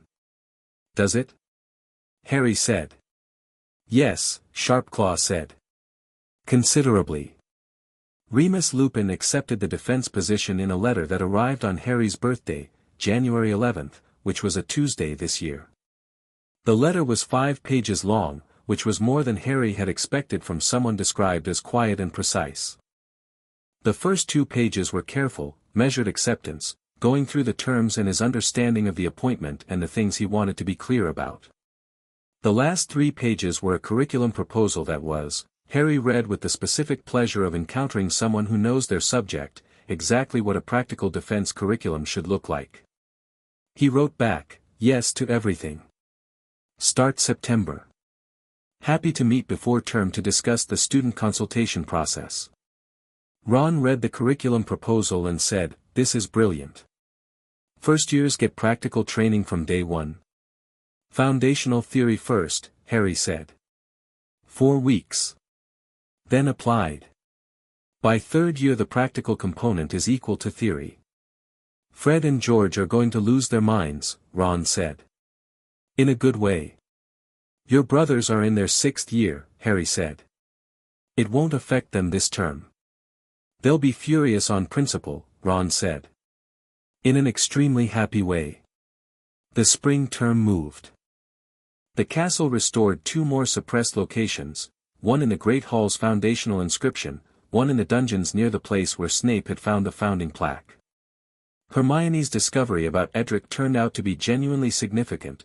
The Muggle book had somehow preserved a fragment of his architectural theory that didn't exist in any magical record, and Blackwood's analysis of it led to an article that attracted serious attention from magical academia, and to a quiet, extended correspondence between Harry and the Beauxbatons archivist that was producing more recovered founding-era material month by month. Blackwood's article on curriculum reform, the historical case for it, the founding principles, Marin's educational philosophy extracted from her texts, appeared in the school paper in February and was reprinted by 2 wizarding academic journals before the month was out. The student consultation process Harry ran in March, 3 formal sessions in the Great Hall, open to all years, to discuss the defense curriculum changes before they went to the Board of Governors, was the first time Harry had addressed the school as a collective since the sorting. He stood at the front of the hall on the first evening and looked at 400 students and thought, these are the people this is for. He talked about the changes plainly, without drama, and then opened the floor, and the conversation that followed was the best hour and a half he'd spent in a large group, disagreements and enthusiasms and the specific quality of young people who have been asked genuine questions and realize they are genuinely expected to answer them. Cassian Blackwood, from the back of the room, asked the hardest question of the evening. How do we know this isn't just the sovereign's preferences being put into curriculum?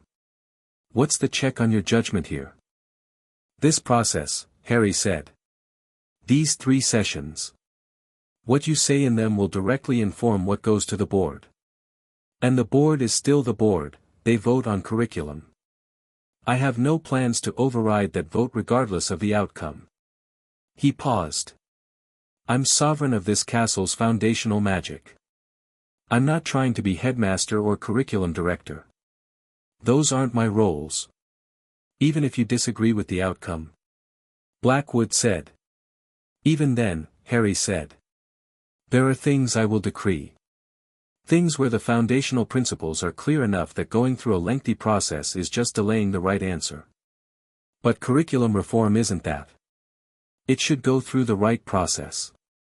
Blackwood nodded, once, and sat back. After the 3rd session, McGonagall found Harry in the corridor and walked with him toward the stairs with the specific quality of someone who has something to say and has been deciding how to say it. The sessions were well run, she said. Thank you, Harry said. I've been at this school for a long time, McGonagall said. I've watched a great many students come through it. I've watched a great many things about it stay the same when they shouldn't have. She paused. I want you to know that, what you're doing. The restorations. The decree. The process. It's, another pause, and Harry thought, she doesn't do this often, whatever this is. It's what the school should have been. Harry looked at her. You've kept it functional and honest, he said. That's not a small thing. The school had something worth building on. McGonagall looked at him for a moment. Her expression was doing the complicated thing, but differently than usual, the complexity resolving rather than being managed. I'm glad you found the vault, she said. So am I, Harry said. The year moved toward its close. The Board of Governors voted on the defense curriculum proposal in April, 9-4 in favor, which Sharpclaw described in his letter as a decisive result, particularly given the composition of the board. The Lupin appointment was formally confirmed. The ministry published a working group recommendation on werewolf employment classification that stopped short of full reform but was, Harry's legal analysis suggested, the first step toward it. Voldemort was quiet. Not gone, Harry hadn't expected gone, but quiet, disembodied, very limited. The castle's ward matrix, fully functional and restored to Marin's original strength, was not a place a disembodied dark entity found comfortable, and Harry thought about this sometimes, about the fact that restoring the 3 founders' names and strengthening the foundational wards had made Hogwarts, structurally, significantly more resistant to the kind of influence Voldemort had been trying to exert through Quirrell. Not a coincidence. Marin had known something about this. Her texts were full of principles about the relationship between a place's acknowledgement of its full history and its resistance to corruption. A place that knows its own truth, she'd written, in the translation Hermione and Blackwood had produced, cannot be made to host a lie. Harry had read that line several times. The last night of term. June, the air warm and the castle full of end-of-year energy, exams finished, trunks packed, the specific relief and nostalgia of a year concluding. The great hall was loud at dinner and the enchanted ceiling showed a perfect summer evening and Harry sat between Ron and Hermione with Neville across from them, and the meal was excellent, and the noise was good, and the ring was warm on his hand. Afterward, in the evening, while the light was still there, the long northern summer light that lasted until 10 in Scotland, Harry went to the grounds. Down to the lake, because the lake in summer was the best view the castle had from outside, the water dark and still and the towers reflected in it and the mountains beyond. He sat on the bank and Sable landed on his shoulder and looked at the water with him.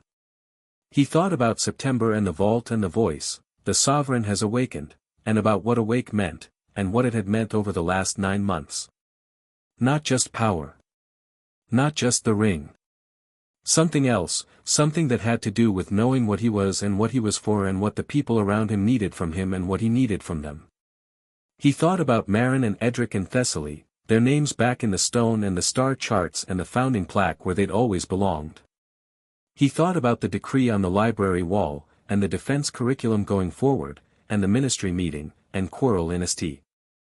Mungo's sending a short, careful letter in April that had simply said thank you, and Sirius in Grimmauld Place learning to be in the world again, and Blackwood in the Slytherin dungeon writing things that were changing conversations in academic circles, and Ron and Hermione and Neville who had become something he would not give back for anything. He thought about the prophecy, patient and eventual. About Voldemort somewhere out there, diminished and thinking, and about the fact that the thinking they were both doing was the most important variable in what came next. He thought, I'm ready for what comes next. Not because I'm not afraid of it. Because I know what I'm doing and I know who I have and I know what this castle is. The ring pulsed once, slow and warm and complete.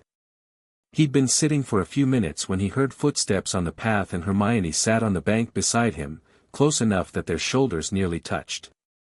Ron's still at dinner, she said. He's trying to fit in a final portion of treacle tart. I know, Harry said. Next year, Hermione said. It's going to be more complicated. Yes, Harry said. Voldemort will make another move, she said. It was not a question. Yes, Harry said. Probably not this year's specific approach. He'll find something different. He's genuinely intelligent and he's been thinking all year. So have we, Hermione said. So have we, Harry agreed. The water was very still and the sky was going slowly gold with the late evening, and the castle behind them was warm and lit and humming its fullest note, all 7 founders restored, all 7 founders ring on its sovereign's hand, the foundational ward strong and clear and the architectural magic singing in the walls and the library full of Marin's texts and Edric's principles and Thessaly's theory and the books they were going to write themselves. I'm glad I got on your train, Hermione said. So am I, Harry said. She was quiet for a moment. Then, you're going to face Voldemort properly at some point. Not Quirrell. Actually him. Yes, Harry said. And you're not afraid of that. He looked at the ring. 7 colors turning slowly in the evening light, gold and silver and bronze and green and amber and clear and black, never settling, always moving. He thought about the vault, and the voice, and everything between then and now. He thought about what afraid meant and what he was and what he had. I'm afraid of the people around me being hurt, he said. I'm afraid of making mistakes I can't undo. I'm afraid of, he paused. I'm afraid of becoming someone who uses the power wrong. Who starts thinking the ring is the important thing rather than what it's for. That's the right thing to be afraid of, Hermione said. I know, he said. Which is why I'm not afraid of Voldemort. He lost that fear somewhere. He stopped being afraid of what he'd become and started being afraid only of what would stop him. He paused. That's where he went wrong. That's where it always goes wrong. Hermione was quiet for a long moment. You've thought about this a lot. All year, Harry said. She nodded, just once, the nod of someone whose hypothesis has been confirmed by evidence.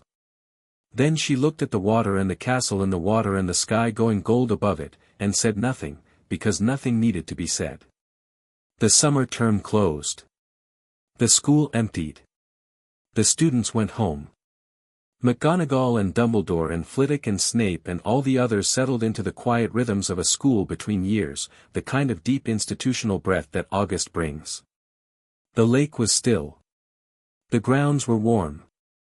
In the headmaster's office, Dumbledore sat at his desk with Fawkes on the perch behind him and the Sorting Hat on its shelf and the portrait predecessors asleep in their frames, and he wrote a letter.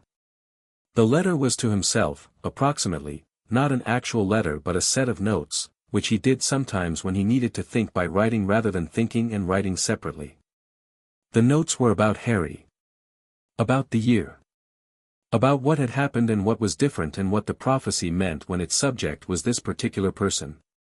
He wrote for an hour. Then he stopped and read what he'd written, and Fawkes made the sound he made when he wanted attention, and Dumbledore looked at the Phoenix for a long moment. "I know," Dumbledore said. "I was wrong about several things." Fawkes made another sound. "I'm trying," Dumbledore said. He set the notes aside. He looked at the window, at Hogwarts in summer, the grounds empty and green and the lake glittering in the late afternoon. He thought about a 10-year-old who had arrived in September with a ring on his hand and his parents' will in his pocket and had spent 9 months being exactly, precisely, completely himself, without permission and without apology. He thought, perhaps I was wrong about what the story needed. He thought, perhaps the story is better than I planned. He was not sure he'd earned the right to find comfort in that. But he found it anyway, cautiously, the way you find warmth in a room that has been cold for a long time. Harry Potter was on the train. The train moved through Scotland into England, through the long summer afternoon, and Harry sat at the window with his notebook and wrote, and Sable slept above him, and the ring was warm on his finger, and through the window the world was green and going gold, and ahead of him was a summer with Sirius and then another year and then whatever came after that, and he was 10 years old and he knew what he was and he knew what he was doing and he was going somewhere. He had always been going somewhere. He just knew where now.